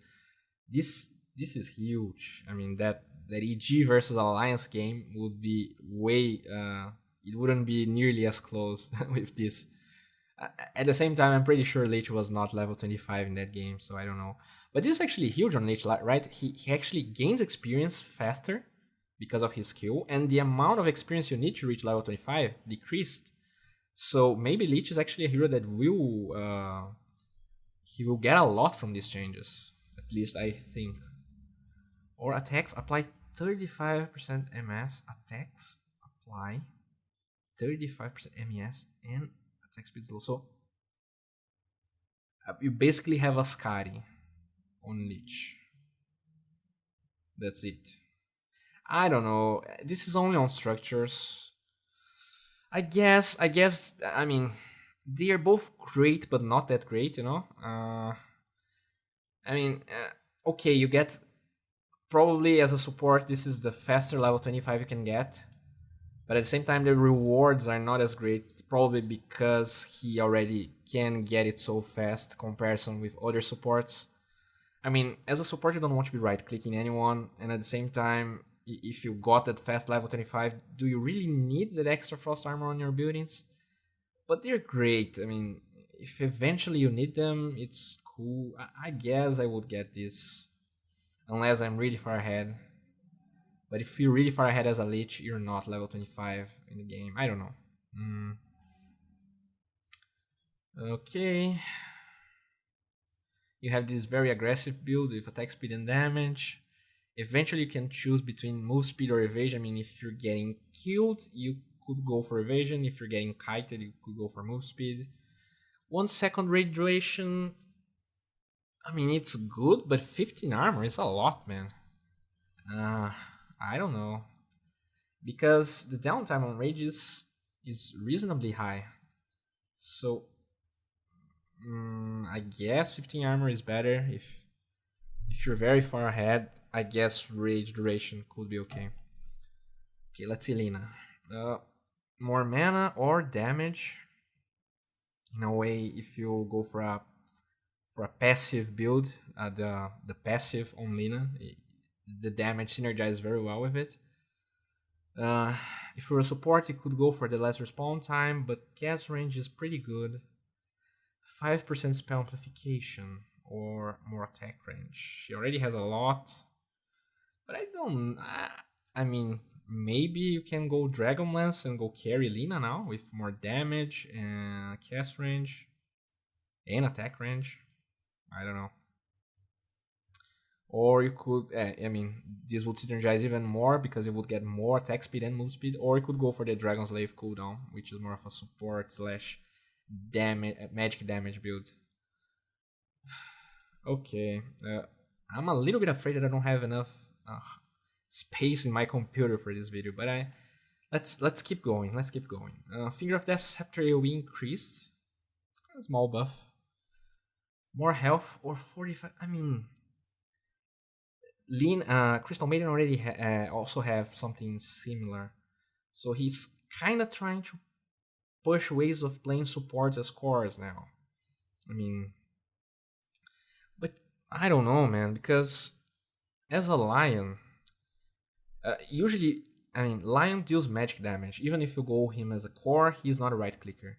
So usually, when you want more damage in these heroes is in the early game, so you can actually right click and farm with him, right? At level 10, do you really want extra 45 damage on him? You're busy casting your spells, so I don't know. I don't feel like this is viable. I mean, who knows? Who knows? Maybe Mask of Madness Lion is now a thing. I mean, it could actually be a thing. I'm not joking. Well, at the same time, you get silenced, right? So maybe he was expecting people trying this. 90 gold per minute or 30-second respawn time. Yeah, I guess this is the greedy build. This is I'm struggling build. Struggling, greedy, especially with this buff. 20 all stats, mana drain multi-target. So you cast 3 mana drains. It's pretty good against illusions, right? I mean, illusions are completely fucked this patch. I'm really curious to see what's going to happen with PL. I'm very curious. Returning from true form reduced, so it's faster now. Transform to bear. To druid. Okay, so you can come back from the true form to druid faster, but to go from druid to true form, it still takes 2 seconds. But at the same time, you can dodge stuff. So I'm not a lone druid player, so I don't know the implications on this. Oh, Spirit Bear has mana regen now. Nice.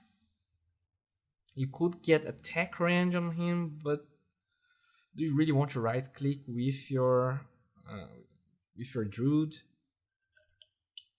I guess the health is way better, especially because you have a lot of armor with when you're on true form.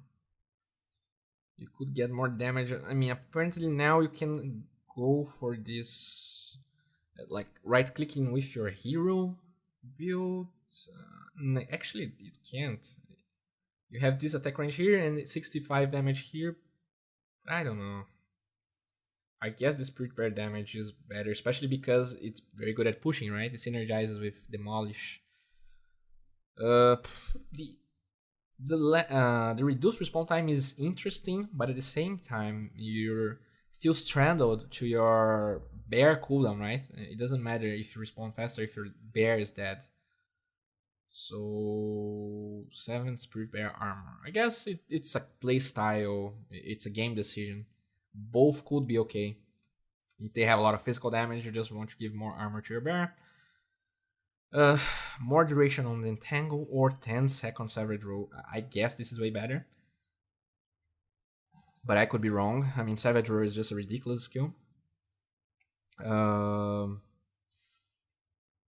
But I guess it depends. I mean, if you're just trying to push, this is huge because you have it more way more often. But if you're fighting a lot and you have these one-on-one fights, the entangle is pretty huge. More damage, more armor. I mean, 40 damage Lucent Beam that could synergize more with Eclipse, or it could go for more health. I mean, it's pretty straightforward to me. I guess I would go for this one and this one. Attack speed or magic resistance. I guess this is debatable. You already have a lot of attack speed on Luna. And against some teams, this could make a lot of difference. I guess 15 all stats is way better than 4 seconds Lucent Beam. Because I mean, it's kind of like Juggernaut, right? Okay, you can increase the DPS on Blade Fury by a lot, but you usually want to use Blade Fury in the late game to dodge stuff. You don't want to be casting it all the time. And being able to spam Lucent Beam, it's kind of bad because your DPS is better when you're right-clicking.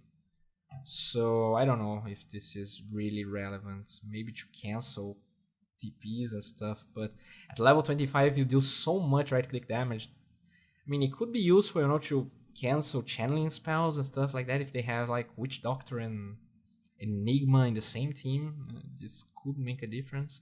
But this seems way better in my opinion. How now behaves like a normal buff rather than a pseudo aura. Okay. How duration increased. How hero bonus damage reduced. Okay, so okay, it's way less now. It's like half the amount. How creep bonus damage reduced. So it's half as well. It's not that big in the beginning, but in the late game it gets cut off by a huge margin. How provides max HP increase to heroes? Okay. Okay, so your wolves and your allies. So you're effectively giving 1k gold to your 1k HP to your team. I mean, at level 7, this could be huge if you're not maxing wolves. And it has double the effect at nighttime. So you're giving 2 fucking k gold HP to your team, and the amount of damage you usually you would get anyways. Pharaoh Impulse no longer provides attack speed. Pharaoh Impulse bonus damage is scaled. So it gives more damage now, but it gives less attack speed. And it gives HP regeneration. Okay. Some of the wolves base attack time reduced. So they attack really fast now. Yeah, they already attack it pretty fast. So it probably, even though they don't get the attack speed, they probably still attack at the same rate. Summoned wolves no longer gain 15 HP regen. Okay. Probably because you get regen with Pharaoh Impulse. Some wolves now gain invisibility at level 4 and cripple at level 3. Cripple attack speed slow increased. Okay. Interesting. He's way more of a teamfight hero now than he was before, especially because of this HP, max HP increase to heroes. I mean, let's consider you playing against, I don't know, Enigma or some Warlock stuff with a lot of AoE damage. This can, I mean, this is global, right? This is still global. So from another area of the map, you could give 1.6k HP to your team remotely. This is this seems broken, to be honest. This seems a little bit too strong. You can choose damage or health, respawn, timer of strength, evasion or cooldown reduction. Maybe cooldown, I mean, with how being so strong and with your ult being so strong, maybe this is actually better than the evasion, since you already have so much extra HP, right? Especially if you could get 15 seconds extra shapeshift duration, but you could get 4 wolves as well. They do slow attack speed. I mean, this could be very good against supports. I mean, if they are very underfarmed, you can kind of try to solo kill supports with the wolves or something like that. I don't know. They reduce the cooldown on skewer, attack speed or spell amplification. I guess with Echo Saber and Magnus players playing more and more of a carry role, maybe they would choose attack speed because, I mean, Cleave doesn't work with spell amplification and RP doesn't do so much damage. I don't know. I mean, especially if this is base damage, this is ridiculously strong on Magnus because you get damage from Empower based on your base damage. I don't know how this works. If this is base damage, this is ridiculously strong. I mean, I guess strength is better than move speed, right? I don't know, maybe move speed could be good. This is pretty good if you're, I don't know, against Mega Creeps. You could deep push way easier. At the same time, the less respawn time is pretty good on Magnus. Especially if you already have something like a refresher. You can respawn faster to cast your RP if you got picked off. More intelligence gives you mana, or yeah, I mean, it's kind of a defensive build. This is more of an aggressive build. Defensive, aggressive. I mean, I don't even know if this is defensive because if you can last so much in a fight, you can deal more damage, right? I don't know. 500 mana is a lot. And in my opinion, damage works better on Medusa than attack speed, especially when you're above certain attack speed. Plus 1 second stun gaze stun. Or I guess lifesteal is way better, right? I would say the lifesteal is better. 1 second stun. Extra stun. It's an AoE stun. But I mean, freeing one slot and having lifesteal as a Medusa is pretty huge. I guess this is better. Meeple clones now share full attributes without scepter, so this is a buff. Oh my god, this is fucking great, man.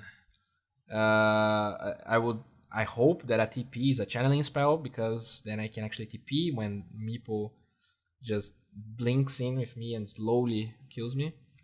They reduce the strength gain now that it shares full attributes. Okay. I'm not sure if this works on the clones. Yeah, this is kind of defensive, right? And this is very aggressive. Because you would, if this is base damage, all the meeples would get the damage. Is this lifesteal on every meeple? But I mean, the movement speed is not bad, but I guess lifesteal is way better, because you usually have blink, you bring all your meeples, and when you start applying slows, they will never run away, so it's not like move speed is that much of a problem. You already go travels on him. Yeah, defensive, offensive. This is pretty good. I mean, 400 health for all the meeples, it really helps you not getting bursted. And this is pretty aggressive. So he has a very distinctive difference between his three. Charge indicator for, okay, this is great. I hope the enemies can also see this. Plus 8 agility or health. Spell amplification, which is pretty good now that Mirana has eggs. Or attack speed, so it's kind of like, I mean, you have this. Mirana does have a lot of agility, even though Ice Frog introduced the Scepter. She has one of the highest agility gains, so having more agility, attack speed, and damage could be a way of shifting Mirana from this Egg Scepter exclusive role. 100 lip attack speed. Okay, so this is ridiculously strong. 2 multi-shot sacred arrows. Multi-shot. What does that even mean? I don't even want to know what this means. Oh my god, I'm dying here. Fixed Riptide, treating Naga as a damage source rather than her illusions when the illusions apply Riptide. What does this mean? Fixed interactions with things like Spiked Carapace. Oh, okay, so if your illusion used Riptide, you would get stunned, and now it's not the case anymore. So I could choose between mana or health. I mean, attacks. Okay, so this is interesting, right? I guess in the beginning we saw that attack speed now applies to illusions, so even though attack speed may not seem very good on Naga now, 30 attack speed, if it works on illusions, then you have Manta in your normal illusions. So this could be good. Or evasion. I mean, I guess if they have a lot of right click in the other team, this could be good so that they don't burst your illusions very fast. At the same time, the attack speed is more of an aggressive build, and it makes you siege faster. Agility or strength. Interesting. I mean, you could choose, if you, instead of having to go like Tarask against very bursty teams, you could just go for extra strength here and keep building your items as you would normally do. 1 mirror image illusion doesn't seem like a lot. I guess 40 movement speed is better, to be honest. You could chase supports, especially if you get the extra attack speed. Yeah, I mean, I don't know. I don't think this is very good. Wraith of Nature. Okay, so he deals more damage with his ult. But the base damage was decreased. The 8th bounce deals more damage. Uh, Scepter Wrath of Nature bounce count no longer increases from 16 to 18. Okay. Scepter Wrath of Nature base damage reduced. Okay, so the base damage of the Scepter was... But it still increases the same amount of damage. I mean, I really don't know why I would go for Intelligence on Nature's Prophet. I would always go for movement speed. If you're getting birthed a lot, but I mean, to be honest, Nature's Prophet is kind of a glass cannon anyway, so I would definitely go... I guess the best build would be damage, movement speed, attack speed. I mean, you really don't want to be tanking the damage, right? So do you really need 8 armor on him? Plus 6 Treants summoned, which would be like 11 Treants. Okay. Or 35% less respawn time. I mean, Nature's Prophet is a hero that really benefits from this because he's way less reliant on cooldowns than other heroes, right? So if you're like split pushing and you die, you will respawn faster, and as the enemy hero is pushing, you can apply pressure again. So I think this is way better in heroes like Nature's Prophet, Storm, Meeple, that are not cooldown reliant. Necrophos Hero Reworked. No longer disables buyback or deals extra damage. Okay. Reduces cooldown. Okay. Death Pulse now passively provides regen for each hero you kill. 10 times for heroes. Death Pulse. Okay, so before your passive gave this passive regen, now it's your Q. But the damage was reduced, which I really like it because it was decent in lane, and now it's shit again. The heal was reduced. Replace Sidus with a new ability, Ghost Shroud. Turns you ethereal for 12 seconds and grants you an AoE slow aura. That reduces enemy move speed. Okay. While you're in this form, you take more magic damage, but any HP and fury is amplified by 50%. Okay. So you become ethereal. You slow people. You take more damage, but you heal more damage. You could be healing from a lot of Death Pulse kills you have, and you're also healing from Death Pulse. Okay, at the same time, the Reaper Sight doesn't disable buyback, but I guess it still increases the respawn timer, and you get this stuff here, right? You have less cooldown. 40 damage. I mean, you have a skill that makes you ethereal. Plus 6 stats or move speed. I don't know, Ulstrug. I'm not sure about this. I don't know. Spell amplification or magic resistance. -1 second death pulse cooldown. I don't know, man. I really liked the Lycan change. I'm not sure about this one. Okay, Night Stalker. 100 cast range or... This is pretty good. At level 10, this is great. Way better than 7 strength. 300 mana or attack speed. I mean, you already have a lot of attack speed. This is definitely the roaming build. I mean, if you're playing core with maybe Mordigian, but besides that, I don't know. 50 yeah, I mean, you could go core on him now. We've got armor, damage, attack speed, and strength. I guess you could even go for 100 cast range, to be honest. -6 seconds on crippling free is huge. At the same time, I mean, if you're trying to tank, or if you're just... I mean, you're carrying eggs, right? So you don't want to die because staying alive gives a lot of vision to your team, so maybe having more armor is good. And I mean, I really feel like going this, then this, I mean, 30 move speed, considering you have a skill that increases your move speed by percentage, is huge. Uh, at the same time, Night Stalker already has a lot of move speed, so maybe it doesn't change that much. So I really need to make some calculations, but this is okay. I guess if you're just winning the game, 50 damage is fine. Mm, this is pretty good. 5% spell amplification at level 10 really helps Nyx Assassin. Uh, the health is kinda meh. I really don't know why you would want 55 agility on him, so I guess the strength is better here.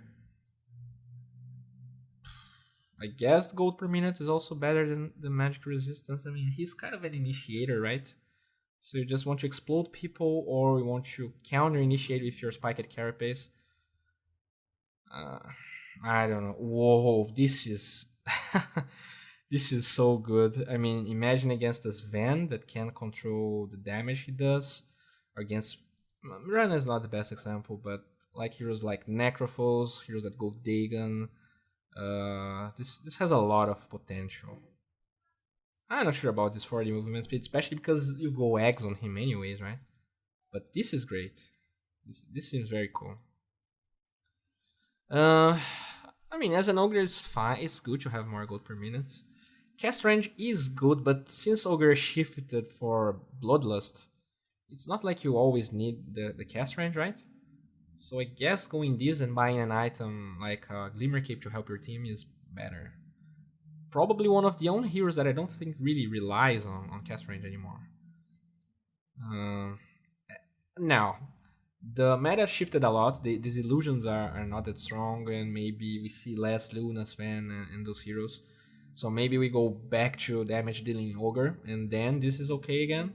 Especially with the buff to Aetherland and stuff like that.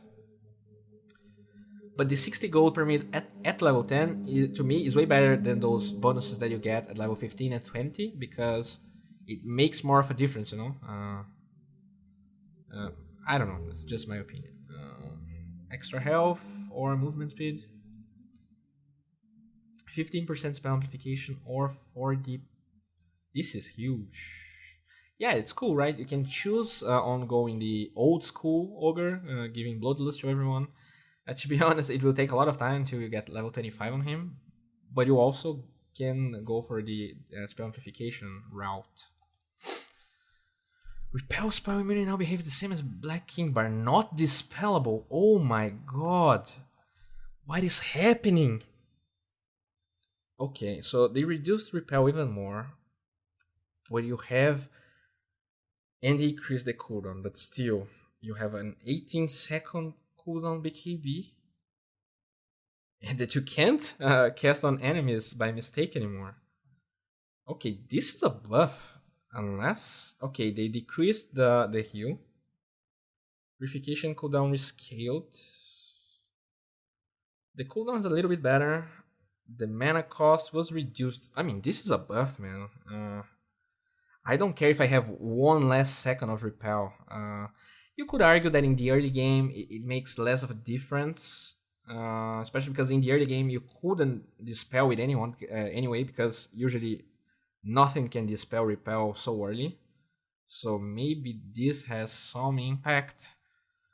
I mean, 30 seconds at level 1 is a lot, right? So the first level in repel is really bad. I mean, you have 4 seconds with a 30-second cooldown. So this is terrible.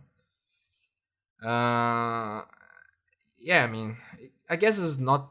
In the late game, it's definitely a buff. In the early game, he's way worse. For a lot of reasons. I mean,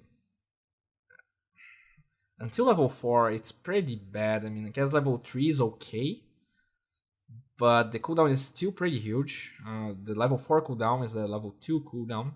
And the duration is worse. And you heal less. But not being dispellable makes the hero very, very good in the late game. So let's take a look here. You get more experience. More experience could make you get more cast range, but it's not a lot. Dude, why would I want 100 damage on my Omni Knight? I don't know. This I don't understand this. you can get plus 200 purification damage. This is great. This is this is amazing.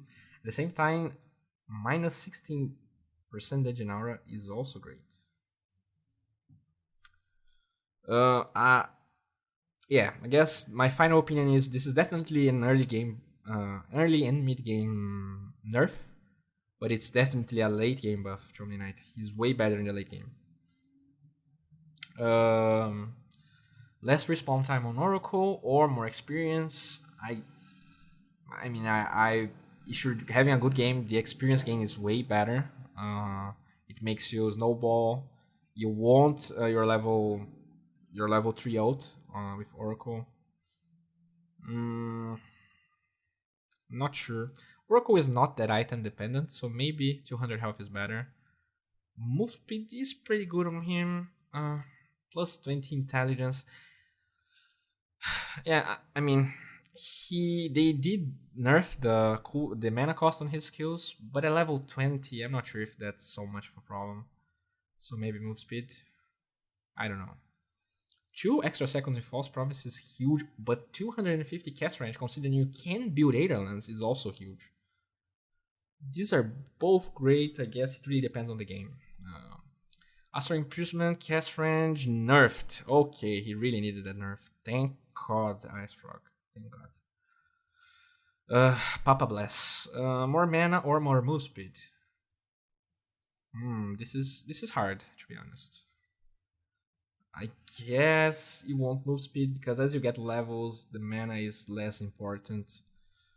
And you really want to chase people with OD, especially now that they reduced the cast range. 5 armor or 20 attack speed. Yeah, I mean, if you're having a bad game, armor, attack speed if you're having a good game. I don't know if 50 intelligence that good on him. He already steals intelligence. He's kind of a squishy hero, but maybe if you're ahead, this is the better option. 60 plus 60-second arcane orb intelligence too. What the fuck? You have 2 minutes with a lot of intelligence. You can it kind of like Slark at this point, or 80% spell amplification. I would say this is way better. I guess it really depends on the pace of the game, right? If you have a lot of team fights, this is definitely better. If you only have one big team fight, then maybe this is better. Stifling base dagger. Okay, so they nerfed this even more. I mean, you would usually want to get damage, but you never know. 10% built-in lifesteal seems way better than move speed, especially because you already go items like phase boots and you have Stifling Dagger, and you can blink on magic immune units with your jump. This is a little bit harder. It really depends on the game. I guess this is the aggressive route. Double strike Stifling Dagger? What?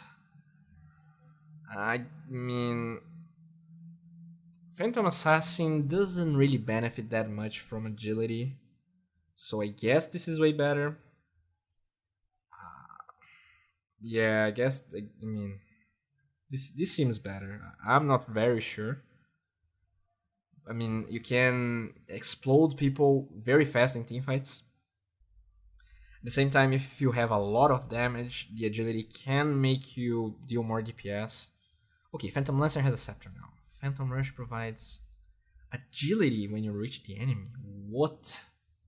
Last 2 seconds. Okay, so you rush on them, you get 2 seconds of agility, so you kinda have this really burst of damage.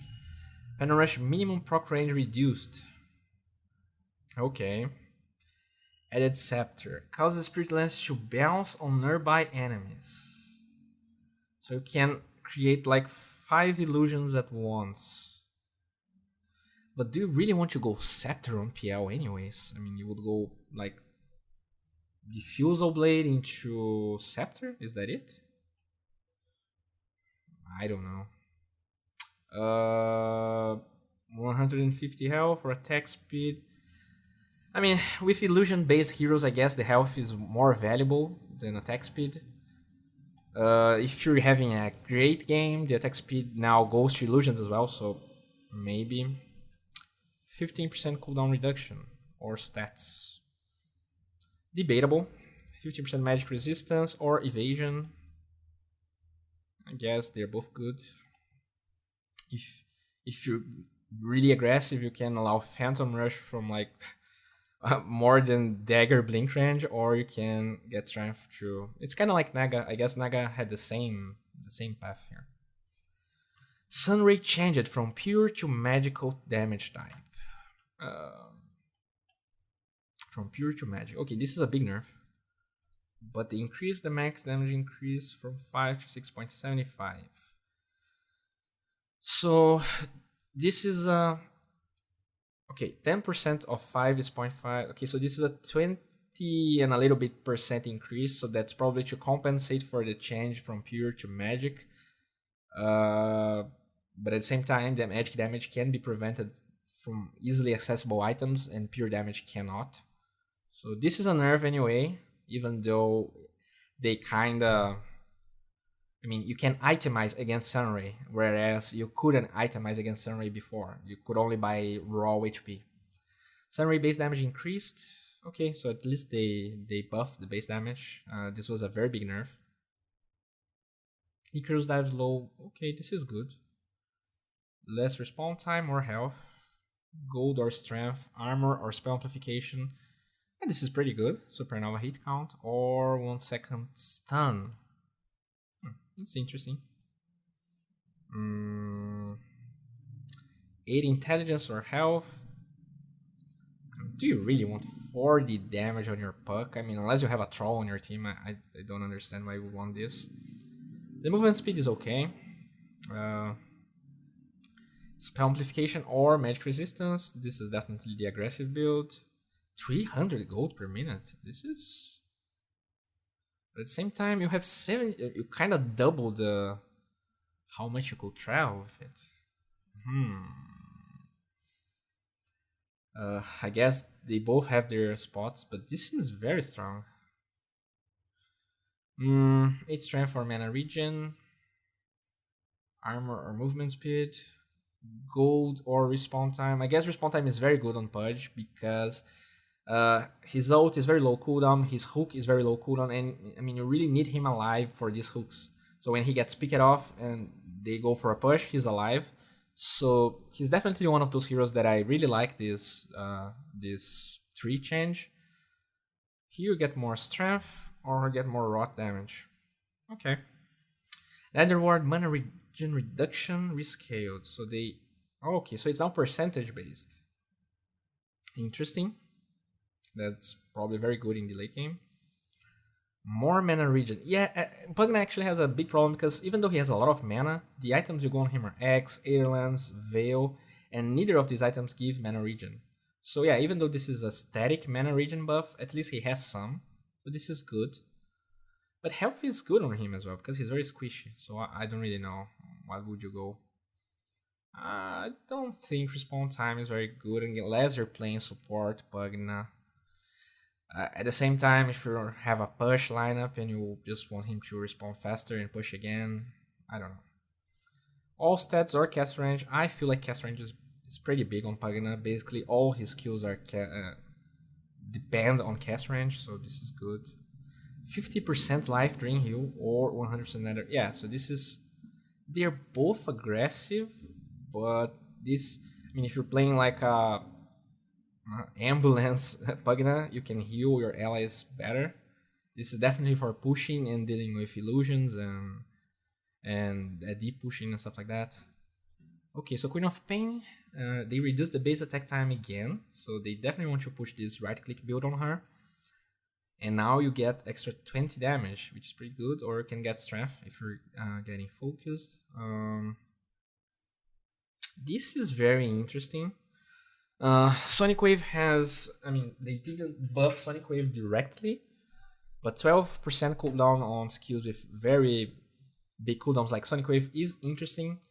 At the same time, if you're going eggs, it doesn't really make that much of a difference, so that's probably trying to completely shift away from eggs and maybe go for other stuff. Attack range. So yeah, she's becoming like a carry now. 200 health. I mean, if you think about it, 5 strength is almost 100 health. So, two, I don't know. I don't really like this unless you're getting focused every time. Um, 70% spell lifesteal. Okay, so when you hit a sonic wave, it you would heal like more than 1k damage with it. Yeah, I definitely feel like this is better than 25 intelligence. The spell, the damage amplification is not that great. This seems ridiculously strong. At the same time, it doesn't really synergize with the cooldown reduction and attack. I'm sorry, with this right click build they are trying to promote. So maybe the 35 intelligence could be more damage for her. I don't know. Nice movement speed for Razor. I guess it's way better than agility. Um, Cast range. You could cast your static link from further away. I guess this is very debatable if you need armor, but if you're doing fine, this can be good. Uh, 30 attack speed or 2. Also debatable. Depends on the game. Plus 4 static link damage too. This is, I mean, usually you can steal, I guess, 220 damage. With 14 extra per second, this probably catapults static link damage steal. Is this? Yeah, this is probably per second, so you probably steal a lot of damage. But attack range is good on Hazer as well. I guess if you have heroes you can kite and steal damage from them, this is great. Uh, if you... Yeah, they are both good. I don't really know when you would choose either one. Well, apparently Pocket Ricky is now a thing. You increase the duration of your ult by 4 seconds and you can hide in a target allied, and the radius that you attack and follows the allied hero is 1000 cast range. So you basically, so let's say you ult while you hide in your ally and he TPs back, so you can kind of disengage in that way. You can also hide in your ally while he blinks and you keep dealing damage. I would think so. So yeah, this is very interesting. I mean, more experience gain. You could get this to get more backstab multiplier, or okay, so 4 seconds smoke ring cooldown. It's interesting. I'm not sure how viable this is, but we'll see. Fade Bolt damage increased. So they gave Rubik a little bit of a buff. At level 1 is pretty much the same. Fade Bolt damage reduced per bounce. Okay, this is huge. This doubled the damage reduction. Pretty good. 60 gold. Dude, this 50 damage. This makes no sense. Hostrog, please. I guess if you have a Troll or a Beastmaster, I mean, it could be okay. A lot of supports have this now. I'm not sure if I understand why. Level 15, 150 health or intelligence. I guess if you're playing core Rubik, this is better. If you're playing core Rubik, this is also... Or if you're just having a great game, you could amplificate the damage you do with other skills. 20% cooldown reduction. I mean, if you steal some great spells, you could actually use them before the enemy have them. So this could be a very strong late game part of Rubik. 400 telekinesis land distance. Okay, so you can actually drag them very far away. Interesting. Burrow Strike upgrade no longer applies caustic finale on illusions, only real heroes. This was ridiculous against illusions. This is kind of a small buff to illusions that's completely overlooked with so many nerfs to illusions. 200 mana or 5 armor.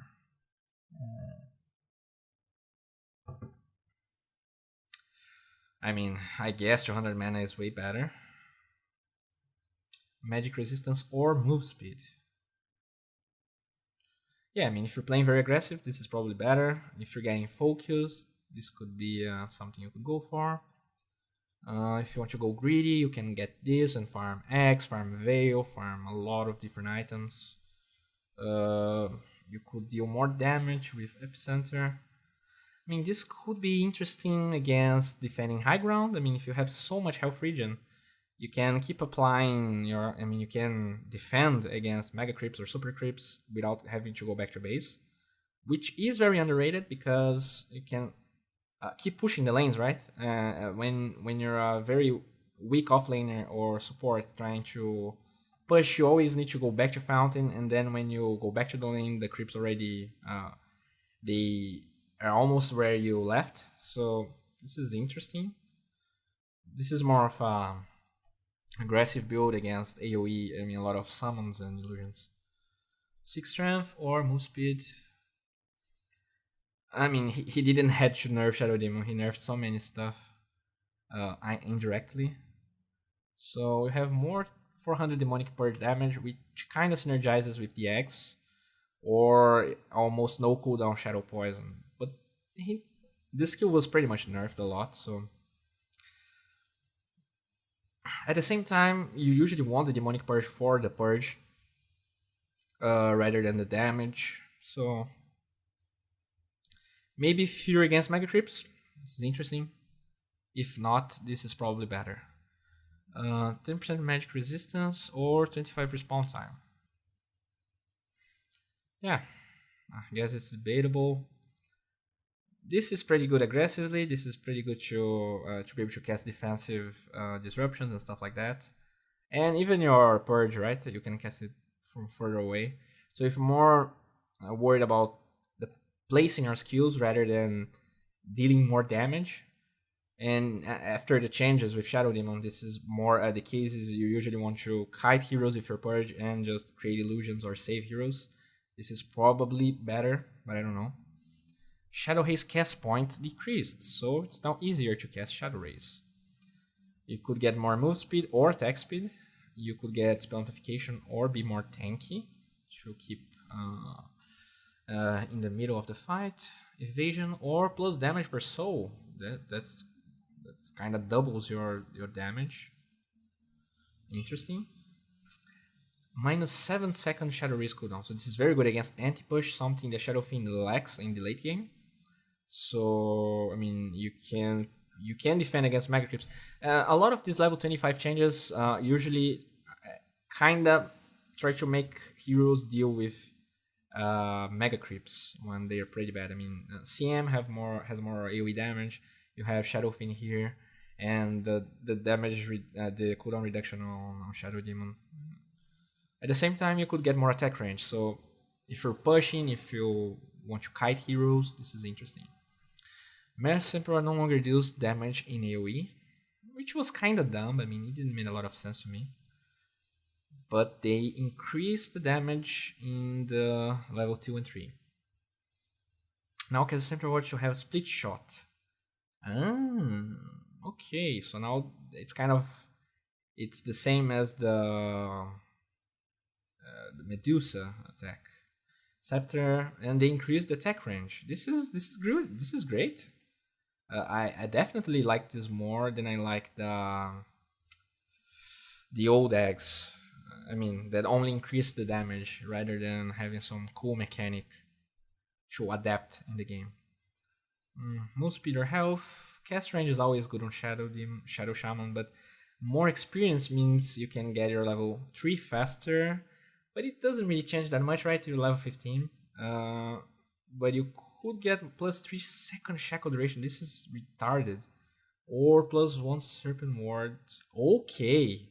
This doubles. No, this actually increases in 30% how much your wards last. And if you have eggs and they do ridiculous amount of damage, this could be huge actually. This is cool. This is pretty cool. This is more if you're behind, but I mean, if you're... I don't really understand how you could be behind at level 25 as a support. Let's see how the experience changes will will work out, right? I'm not going to make some bold assumptions without playing the game. Uh, Armor or intelligence? I guess the armor is better, right? I mean, you steal intelligence for God's sake, so not sure how this would be better. You could go greedy or you could go tanky. You could, which is actually great on Silencer, right? Because you survive fights, you can steal more intelligence, making you even stronger.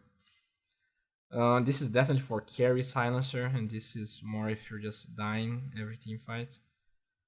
20% extra curse slow in AoE. This is huge. But at the same time, you can get 200 attack range, and combining this with Dragon Lance means that your carry Silencer could attack from ridiculously far away. It's a level 25 change, but this is cool. This is very cool. Okay, and finally they decided to rework this scepter. Anytime you cast an ability, a different random nearby target heroes prioritize will be targeted within 700 AoE of the target. For example, if you Ancient Seal a target, you will also Ancient Seal another target. What? If you Mystic Flare an area, a random nearby target heroes prioritize that isn't in the existing target area but is within 700 range from the location will also be hit. What? This is interesting. This is way better than the old X, at least it seems so. It makes Skyref less one-dimensional and less. He was like a hero that could only do damage to one hero. This kinda deals with that. It also makes you silence two heroes, even though it's random. But it kind of doubles your DPS, right? Even though it's not exactly how we would like to, because you don't choose who you're doubling, but it's still great. I mean, I guess this is way better than 7 intelligence. He already has a lot of int. I have no idea why would you want 50 damage on Skyref, so this is the way to go. Move speed, or I mean, it depends. 4 seconds ancient seal cooldown. This is pretty huge, because if you have Hags, I mean, you probably can keep spamming this non-stop. Or 14 mana regen. Interesting. More health regen, which is great, because maybe you can skip Tranquils on Slider now. Or mana, which is something he also lacks. So if you go Tranquils, at least you can get extra mana. Health or attack speed. I guess if you're going carry, you could go attack speed. I mean, this is only useful if you're going carry, and if you're going carry, 35 damage at level 20 is not that huge. Armor is something way harder to get, so maybe armor is better. Especially considering Slardar is a strength hero, so he has a lot of HP. 10% extra bash, whoa, this is cool, a different one. Or 20 strength, okay. Scepter for Slark. Reduce ultimate cooldown for 60 to 30 and causes Shadow Dance active to be at 325. Hiding allied heroes. Okay, so let's say Magnus jumps on you and RPs, you ult. Everyone there is hidden. 325 AoE is not that small. This is pretty cool. Lifesteal or damage, I guess lifesteal is better on him than damage. Especially, I mean, okay, you usually already have regen, but if it depends. But if you get this lifesteal now, you usually never go lifesteal on Slark, right? So in the late game, this 10 lifesteal is definitely better than 15 damage. So at level 10, probably 15 damage is better, but at level 25, that 15 damage is nothing compared to having 10 lifesteal, considering you will hit very fast and for a lot of damage. I mean, if you're snowballing out of control, or if you're getting bursted, if you're snowballing out of control, 3 seconds pounce leash. Interesting. Even though, I mean, people can usually BKB out of it, but it's something, or you could go a lot of stats. Sniper has Scepter. Assassinate is now a ground target spell with 400 AoE upon cast. It locks on the targets in the area, and after the channel period launches a 2.8 critical strike and procs headshot on the player controlled units. What? So this is basically a nuclear bomb that you can cast. I imagine with the same range from the ult. Okay, mana regen or attack speed. I guess attack speed is better. Because usually go mid with sniper and you go bottle, right? So mana regen not that great. You go Aquila on him as well. This is interesting. I guess if you're doing well, this is better than 20 health, 200 health. Cooldown reduction. I guess not that you really need armor as a sniper, but if people are jumping on you, you'll definitely want this more than you want cooldown reduction. I mean, it probably reduces the charges, the charge time of shrapnel. But if you're using the skill appropriately, I guess it's fine. I mean, and your ult has such a low cooldown anyways. More attack range, oh my god. Or +4 shrapnel charges. Guess this is... I mean, in a way, if you're pushing, you can just cast shrapnel in the entire base, and no one can blink on you while you siege. But 100 attack range is always good, right? Maybe not that good on sniper since he already has so much. I mean, it's larger than your vision, so at some point it could be bad. I don't know. Damage on Spectre is not that good. Of course, I don't know if this is base damage or not. If your illusions get the damage, maybe it's okay. With the changes on your passive, armor is actually great on Spectre.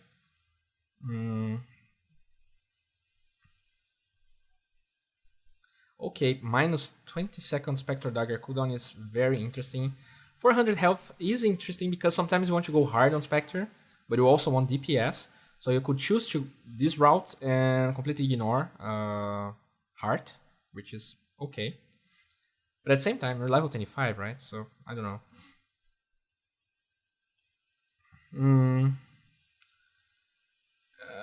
Move speed or stats, damage or armor. 500 charge speed. What the fuck? 17 greater bastions.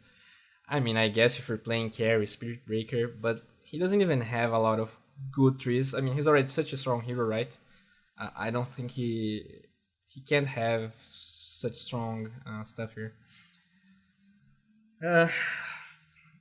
I mean, mana regen is good on Storm, but you go Bloodstorm anyway, so do you really want only 3 mana regen when Bloodstorm gives you like 20 when you complete it?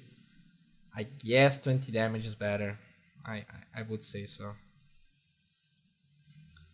I will also say that intelligence here is better than health. Because, I mean, if you're playing Storm, I mean, you shouldn't be taking that much damage, you know? You should be maximizing your damage by using your ult appropriately. Attack speed is good because it lets you proc your passive better, and maybe this could be the difference. I mean, usually when you go from treads to travel, you lose a little bit of attack speed and it actually hurts Storm. So this is a way of compensating it, but I mean, if you're just dying and they have a Slardar in the enemy team, +7 armor could be a good way to deal with it. More duration on Electric Vortex, considering now Storm has an Axe, this is interesting, but 10% spell amplification when you make that huge zip could be the difference of getting solo kills or not. Strength for... I mean, this is huge. I would definitely go for 200 mana, more than 6 strength. Definitely. 15 move speed or 6 draw stats. I will definitely... I mean, if you're not getting kited, you could go for this one, but I guess move speed is better. If you're getting the jump and dealing a lot of damage, this is definitely the way to go. If you're fighting against a Slark or a Void or a hero that you can't avoid taking damage, you could go for evasion. This is interesting. If this is base damage and this is increased by your ult, then this is huge, because it's actually a lot more damage than it seems. But considering you get more mana and less cooldown on Stormbolt, could make you deal more damage in fights, right? Because you have your stun up for longer. Okay, boys, it's time. Oh my god, look at this. So landmines renamed to proximity mines are no longer revealed with true sight and stop becoming visible when there's an enemy within. What? Okay, so they can't be revealed with true sight, but they become visible if there's an enemy within 400 AoE. They detonate whenever an enemy is standing in the AoE for 1.6 seconds. If you walk in and out instantly, it doesn't explode. Okay, this is a lot of time. Proximity mines requires 1.75 seconds to be active and invisible. Okay. Can no longer be auto-attacked via attack move. Okay, so I guess I don't really understand. I mean, you can't via auto-attack, so you have to click on them. So if you enter the range and destroy it very fast, you don't take damage. But they do magic damage now, but they can't be attacked via attack move. Proximity mines cooldown increased. Okay, so it's a fixed 12-second cooldown, and the damage is increased because it's magic damage. It's actually a ridiculous amount of damage at level 4. What? It's a lot of mana. Okay, they deal full damage. Because with the old mines, depending on where you're standing, you will take more damage. Proximity mines can no longer be placed within the active AoE of another. Okay, so you can stack a lot of them. And they have 1 HP. And they do damage to buildings. Okay, so 25% of 750. Okay, so 10% is 75, and then you multiply this 150. So this is basically a Pugna, but at the same time it takes some time for you to cast it. But yeah, so I guess it's not really reliable to push. I mean, tier 3s, you can do this with tier 1s, but not with tier 3s. They give gold, but they don't give experience. Do damage based on the current level of the ability, rather than its level when placed. Okay, this is interesting. This is good. Yeah, I mean, if you placed one at level 1 and now you have level 4 of the skill, it would do level 4 damage, which was not the case with the old mines. Must be directly targeted to be attacked. Quell can no longer target proximity mines. Okay. I see. So, I mean, melee supports can deal with the mines if they kill the mine very fast. And they will not take damage. Replace Suicide Squad attack with Blast Off. Blast Off is a 400 AoE spell and has 1000 cast range. Propels you towards the target location and then explode. What? Okay. Deals not a lot of damage, but silences. Deals 50% of your max HP to yourself. Okay, so of your max. So I can suicide using the skill. 35 second cooldown. 1 second cast time. Okay, I see. This status traps root instead of stun. No longer has detonation delay. Okay. So, I mean, a storm can't run away from a stasis trap. But yeah, he can't run away, and it doesn't have the delay. So it's stronger in that sense, but it's not a stun anymore. The activation time increased. The trigger radius was decreased, but not by a lot. And the effect radius increased. Okay, so the trigger radius is reduced, but the effect is very great. It's very big actually. Okay, so it's a 600 AoE root. Stasis trap root duration is 2345. No longer expire. Okay. No longer gives vision, but reveals the area upon detonation. Okay. Remote mines now have a 0.5 second detonation delay. Ah, okay, that's interesting. Remote mines cast time reduced. I have no idea how this is going to work. I mean, the hero is not about. I mean, you have a way of ganking with him at level 1 if you get suicide, because you can move 1000 cast range, right? Dealing 300 damage, which is not too little. And you silence as well. At the same time, you get way less kills with this because you can't. I mean, you can kinda lock your enemy in an area, right? Because if they can't destroy the mines, they won't be able to go through that path.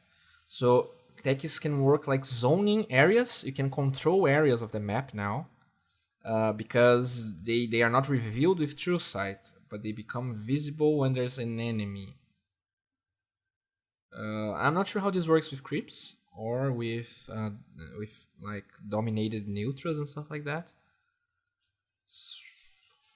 I have no idea how this will work out. I mean, I like this change, and our stasis trap is better. I mean, it's better in a sense, right? Because it's not a stun.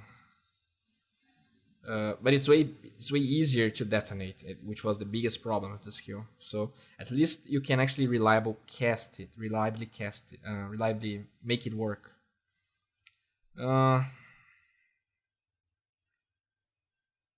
So you could get extra experience gain to get more blast off damage. Which, I don't know. Is it really that? I mean, it's a damage in AoE, but I guess the silence is. I mean, the mobility and the silence is better than the damage. Cooldown reduction is actually pretty huge. I mean, your ult is still the same, right? So actually, mining a lot of this stuff. Yeah. I don't know. It's been 4 hours. I have no idea how this will work out. Thank God he removed this from CM. I hope people don't even dare picking techies. Psyblades now work when illusions of Templar Assassin attack. Okay, that's okay. You could get more refractions. This is cool. This is nice. More damage is fine on her. The rest of the stuff is fine. Health Regen is pretty good on Terror because I mean, you don't have a lot of HP, so Health Regen makes your percentage HP way higher and lets you farm without needing lifesteal. Attack speed, I mean, your illusions do get attack speed now, so this is also pretty good. If your illusions are getting bursted, you could go for this, but you could go damage. Terrorblade can be kited, so move speed is underrated on him. At the same time, agility. I mean, 15 agility is a lot. Whoa, this is great. This can make Terrorblade, even without Metamorphosis, relevant in a way. So this can actually be better than extra 15 all stats, especially at level 25 when you already have a lot of damage anyways. They reduce the speed of Gush. Dude, why would I want 50 damage on Tidehunter? What? 7 armor or 30 XP? I mean, okay, you have minus armor, but I don't know. I guess this is pretty good. I mean, 20% cooldown. This is way better than 7 armor. You already go mech and Greaves on Tide, so having more experience to get 20% cooldown reduction is pretty great. I mean, unless you really need minus armor, this seems way better for me. Mm, okay, so I mean, having extra experience gain at level 10, it's great. I mean, Timbersaw kind of needs HP, but if you're ahead, this is huge. Health regen or oh my god, I mean, you already have 20 HP regen with your passive, and you could get more health regen with him. But 15 intelligence is pretty great as well. So I guess you need to see. I mean, if you have an Oracle in your team, maybe this is ridiculously strong. But at the same time, if you have an Oracle, you're probably going to regen everything of all of your HP anyways, right? So maybe this is better. Cast range is good on him. Spam frequency as well. Extra attribute. This is very strong. Just very, very, very, very, very strong. I'm getting crazy right now. I mean, it's been so long. We're finally finishing this. More intelligence or armor. Considering you're not getting caught, intelligence is better. Considering you're not getting caught, spamification is better. Considering you're not getting caught, 75 cast range is better. But I mean, if you're against the storm or a hero that can reach you, this could be okay. Like if you're also against the zoos and heroes like that. 20% spell lifesteal. It's pretty good with Tinker. You deal a lot of spell damage with him. If you have eggs with laser damage, this is extra 400 damage potentially that you can stack and use it a lot of use it again and again. I guess it really depends on the game. It doesn't seem that good, but maybe it is. I mean, it does add up if you can cast a lot of rearms. Craig exterior armor increased. Oh, this is good. Tiny always wants some armor. Proc now only affects melee heroes. No longer has a 300 range. Oh, okay. So this is a nerf. But it deals more damage. But I mean, whatever, right? 55 to 70 damage is just negligible. Craig exterior chance rescaled. Okay, but this is huge. This is huge. 25% at all levels. I mean, a value point, 3 armor, 25% damage of proccing Craggy. Great tiny buff. Great tiny buff. Because I mean, it usually will take a lot of time until you could actually max this. So he could be a melee hero counter from level 4. I mean, okay, maybe level 9 when you actually can learn the skill point. But this is huge. This is huge. In the mid lane, you usually get 1 point anyways because you can deal with ranged heroes better. So this is cool. I mean, it won't proc in the ranged heroes anyway because it doesn't work on them anymore. But anytime a melee hero shows up, this is huge. Okay, but the stun is a little bit worse. Yeah, I mean, it's interesting. Strength or intelligence? He does need intelligence. 45 damage or move speed. He doesn't need damage that much. At the same time, with Echo Saber, it could make a lot of difference. I mean, it's extra 90 damage. I guess it depends what you're going for, if you're going for a right-click build or not. 14 mana regen is actually pretty great, especially because Echo Saber was nerfed a little bit.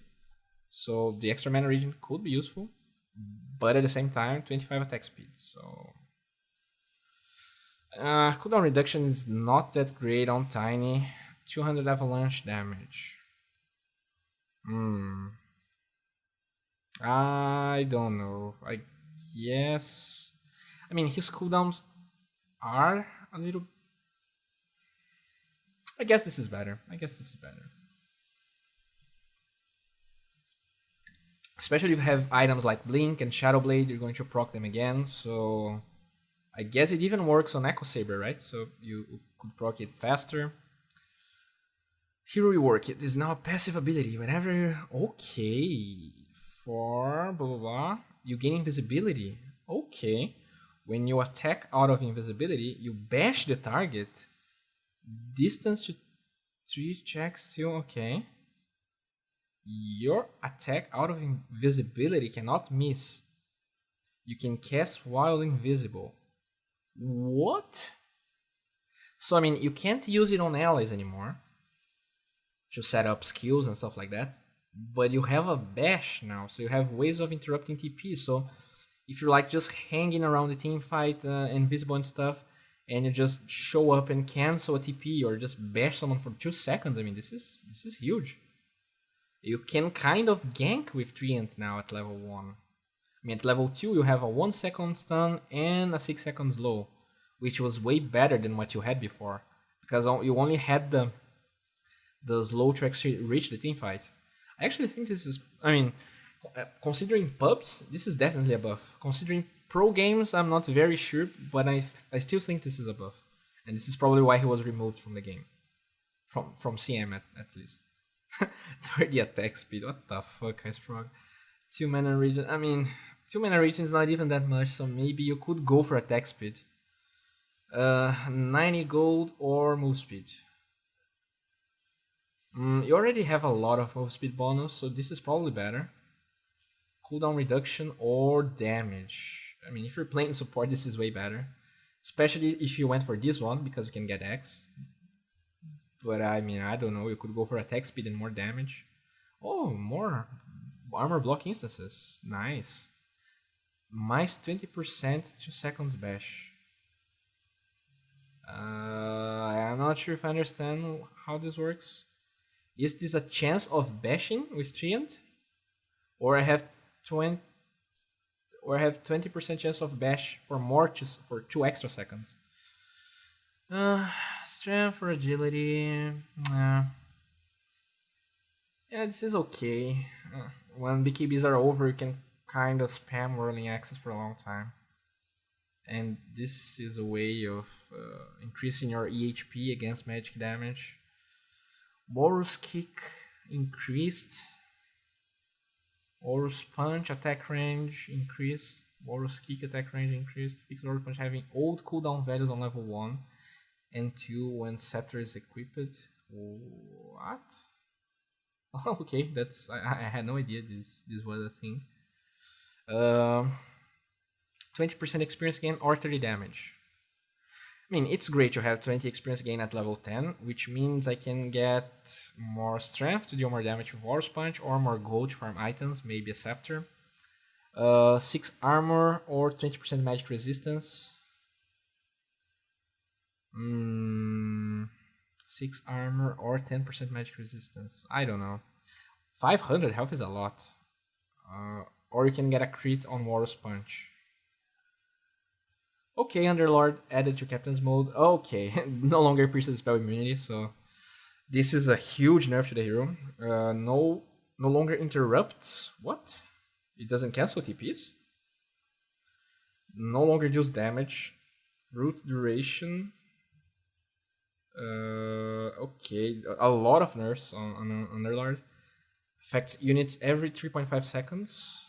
Okay, I see. So you can... before, it wouldn't activate twice. Now it does. At the same time, though, the duration is reduced. It doesn't deal damage, and it doesn't pierce spell immunity. So it's definitely a nerf, even though he added a little, some extra stuff. The duration is even bigger, so I mean, you can completely zone some areas of the map with it, which is huge. I mean, if you kind of like cast Warlock Slow and the Pit of Malice, it will proc like 2 or even 3 times on the enemy hero. The radius increased. The radius, okay. So I mean, a lot of good stuff to balance it out, the other stuff. Better cast point, but worse cooldown. Bigger Dark Rift radius, delay increased. Okay, so it's even bigger now. Plus for armor or mana region, I guess armor is better. You go Greaves on him. 200 health or 8% spell amplification. It really depends. Attack speed or 100 cast range. I mean, with Pit of Malice being so strong, maybe 100 cast range can be good on him. 0.4 seconds Pit of Malice root. Okay, so it goes back to the original duration. Or 50 health regen. Yeah, I mean, great for defending against Mega Creeps. It's even, I mean, great in team fights, right? 50 health regen is a lot. Flash Golem heal increased from 6% per hero to 10%. Okay. 4 Thompson zombie damage. Okay, so you get ridiculously strong zombies or more armor, more move speed or stats, more experience gain, which, I mean, I don't know. It's okay. More damage, which really synergizes with your W. Magic resistance is fine, but I mean, you already have your ult, so if you don't use it aggressively, you can use your ult to take less damage. Attack speed is not that great on Ursa, but I don't know. Now thinking about it, Ursa that was a hero that actually went for Mask of Madness. It kinda gets nerfed, right? Because you have to ult before you apply Mask of Madness, and usually you want to cast your W anyways. So yeah, Ursa is a hero that actually goes Mask of Madness and gets a pretty big nerf. Yeah. Plus 10 for swipes damage, nice. Wave of Terror damage type changed from pure to magic, and Wave of Terror damage increased to compensate for the change. More attack speed if you're going core, more magic resistance, 100 magic missile damage if you're going support. I guess this is better if you're going core. I don't know. 50 damage or movement speed. I mean, 50 damage is a lot, especially considering she has a lot of agility. And considering you have extra 20% vengeance aura at level 25. But you could get magic missile pierce spell immunity, so they're both great. 3 times Plague Ward HP damage. Okay, this is pretty good, especially considering you have a level 10 extra 20 experience gain. Or minus 6 seconds respawn time. If you're playing support and you just want to cast your ult over and over again, this could be a thing. More health or cast range. I mean, you already have a lot of cast range, right? On your wards. So I don't know about this one. Then their toxin base damage increased. This is actually a lot of increase.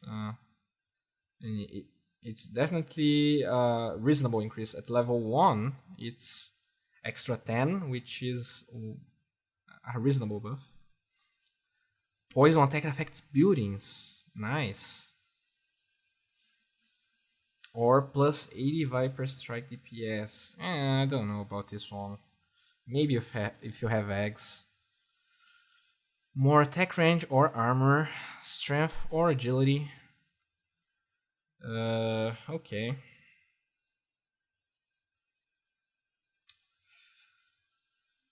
A lot of changes on Visage. I need more coffee. Fuck. Dude, I'm fucking dying. So hot in here. It's raining, but it's very hot. Gravekeeper's Cloak minimum damage threshold increased. Okay, so you lose your Gravekeeper's Cloak charge harder. So this is a buff. And reduces all damage by layer.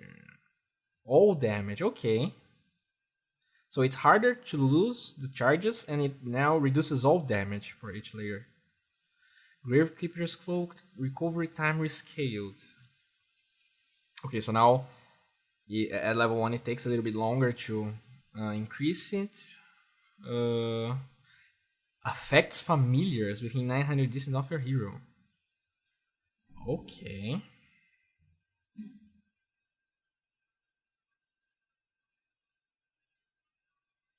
Summon familiars cooldown reduced. Yeah, this definitely needed a buff. Familiars now have HP, thank God. Okay. 1000 HP, which is actually a lot, especially considering the Gravekeeper's Cloak buff. Familiars now interact with regeneration effects. No. So now they have regen. Oh, but they don't regenerate attack. Familiars attack damage recharge time reduced from 15 to 2. Familiars are no longer spell immune. Okay, so you can Laguna Blade familiars now, and they have 35% magic resistance.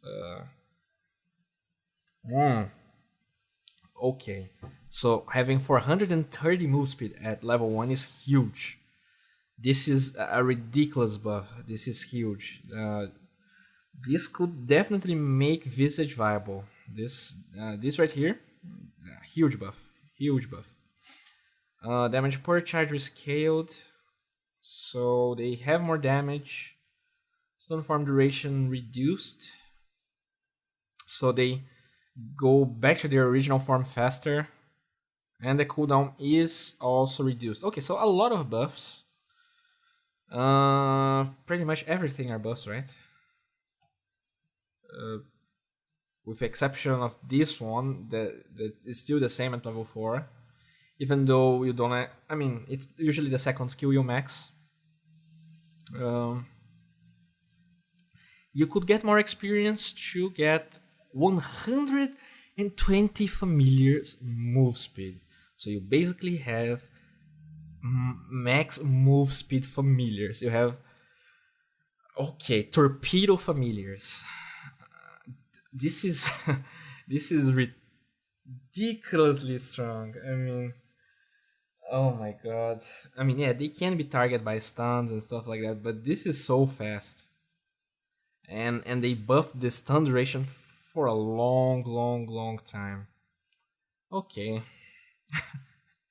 I'm pretty sure Visage is broken right now.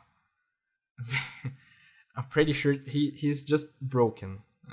I'm going to be honest with you guys. I'm pretty sure he's broken. Okay. They nerfed Fatal Bones. Okay, they fixed this. 6 to all stats. Or, okay, he can get more experience. Cast range is okay on him, but not that great. At the same time, it's not like move speed is that good on him as well, so I guess cast range is the usual choice. Well, 350 health is a lot. But I guess the respawn time reduction is good, because even though Warlock has a very long cooldown ult, Fatal Bones is so strong that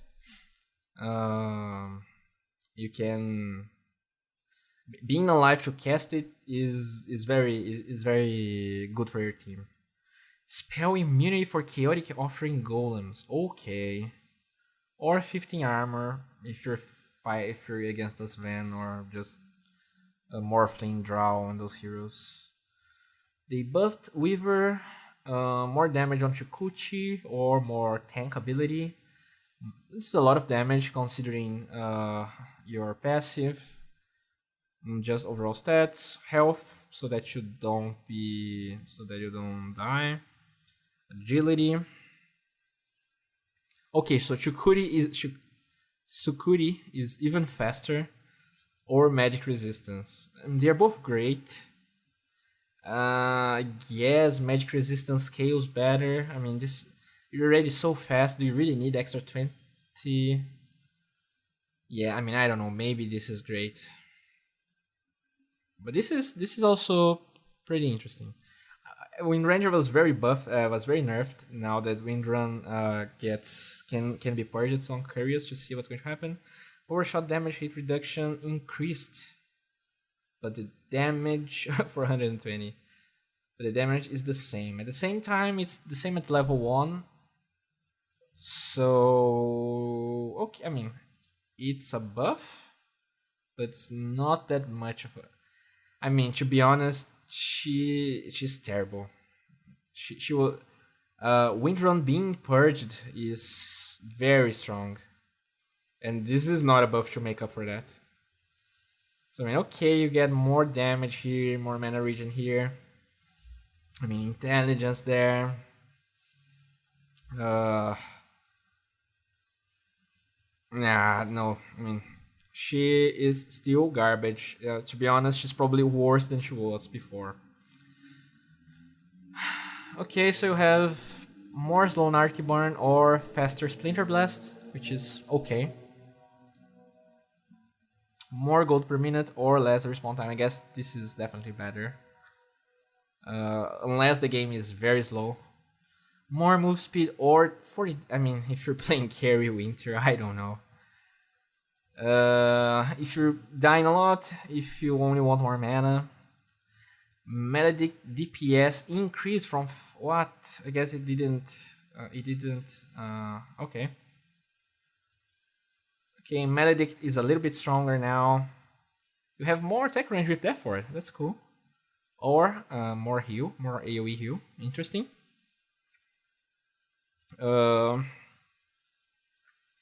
This is cool. I mean, 20% experience gain at level 10 is very big, which could help him get a fast level 25.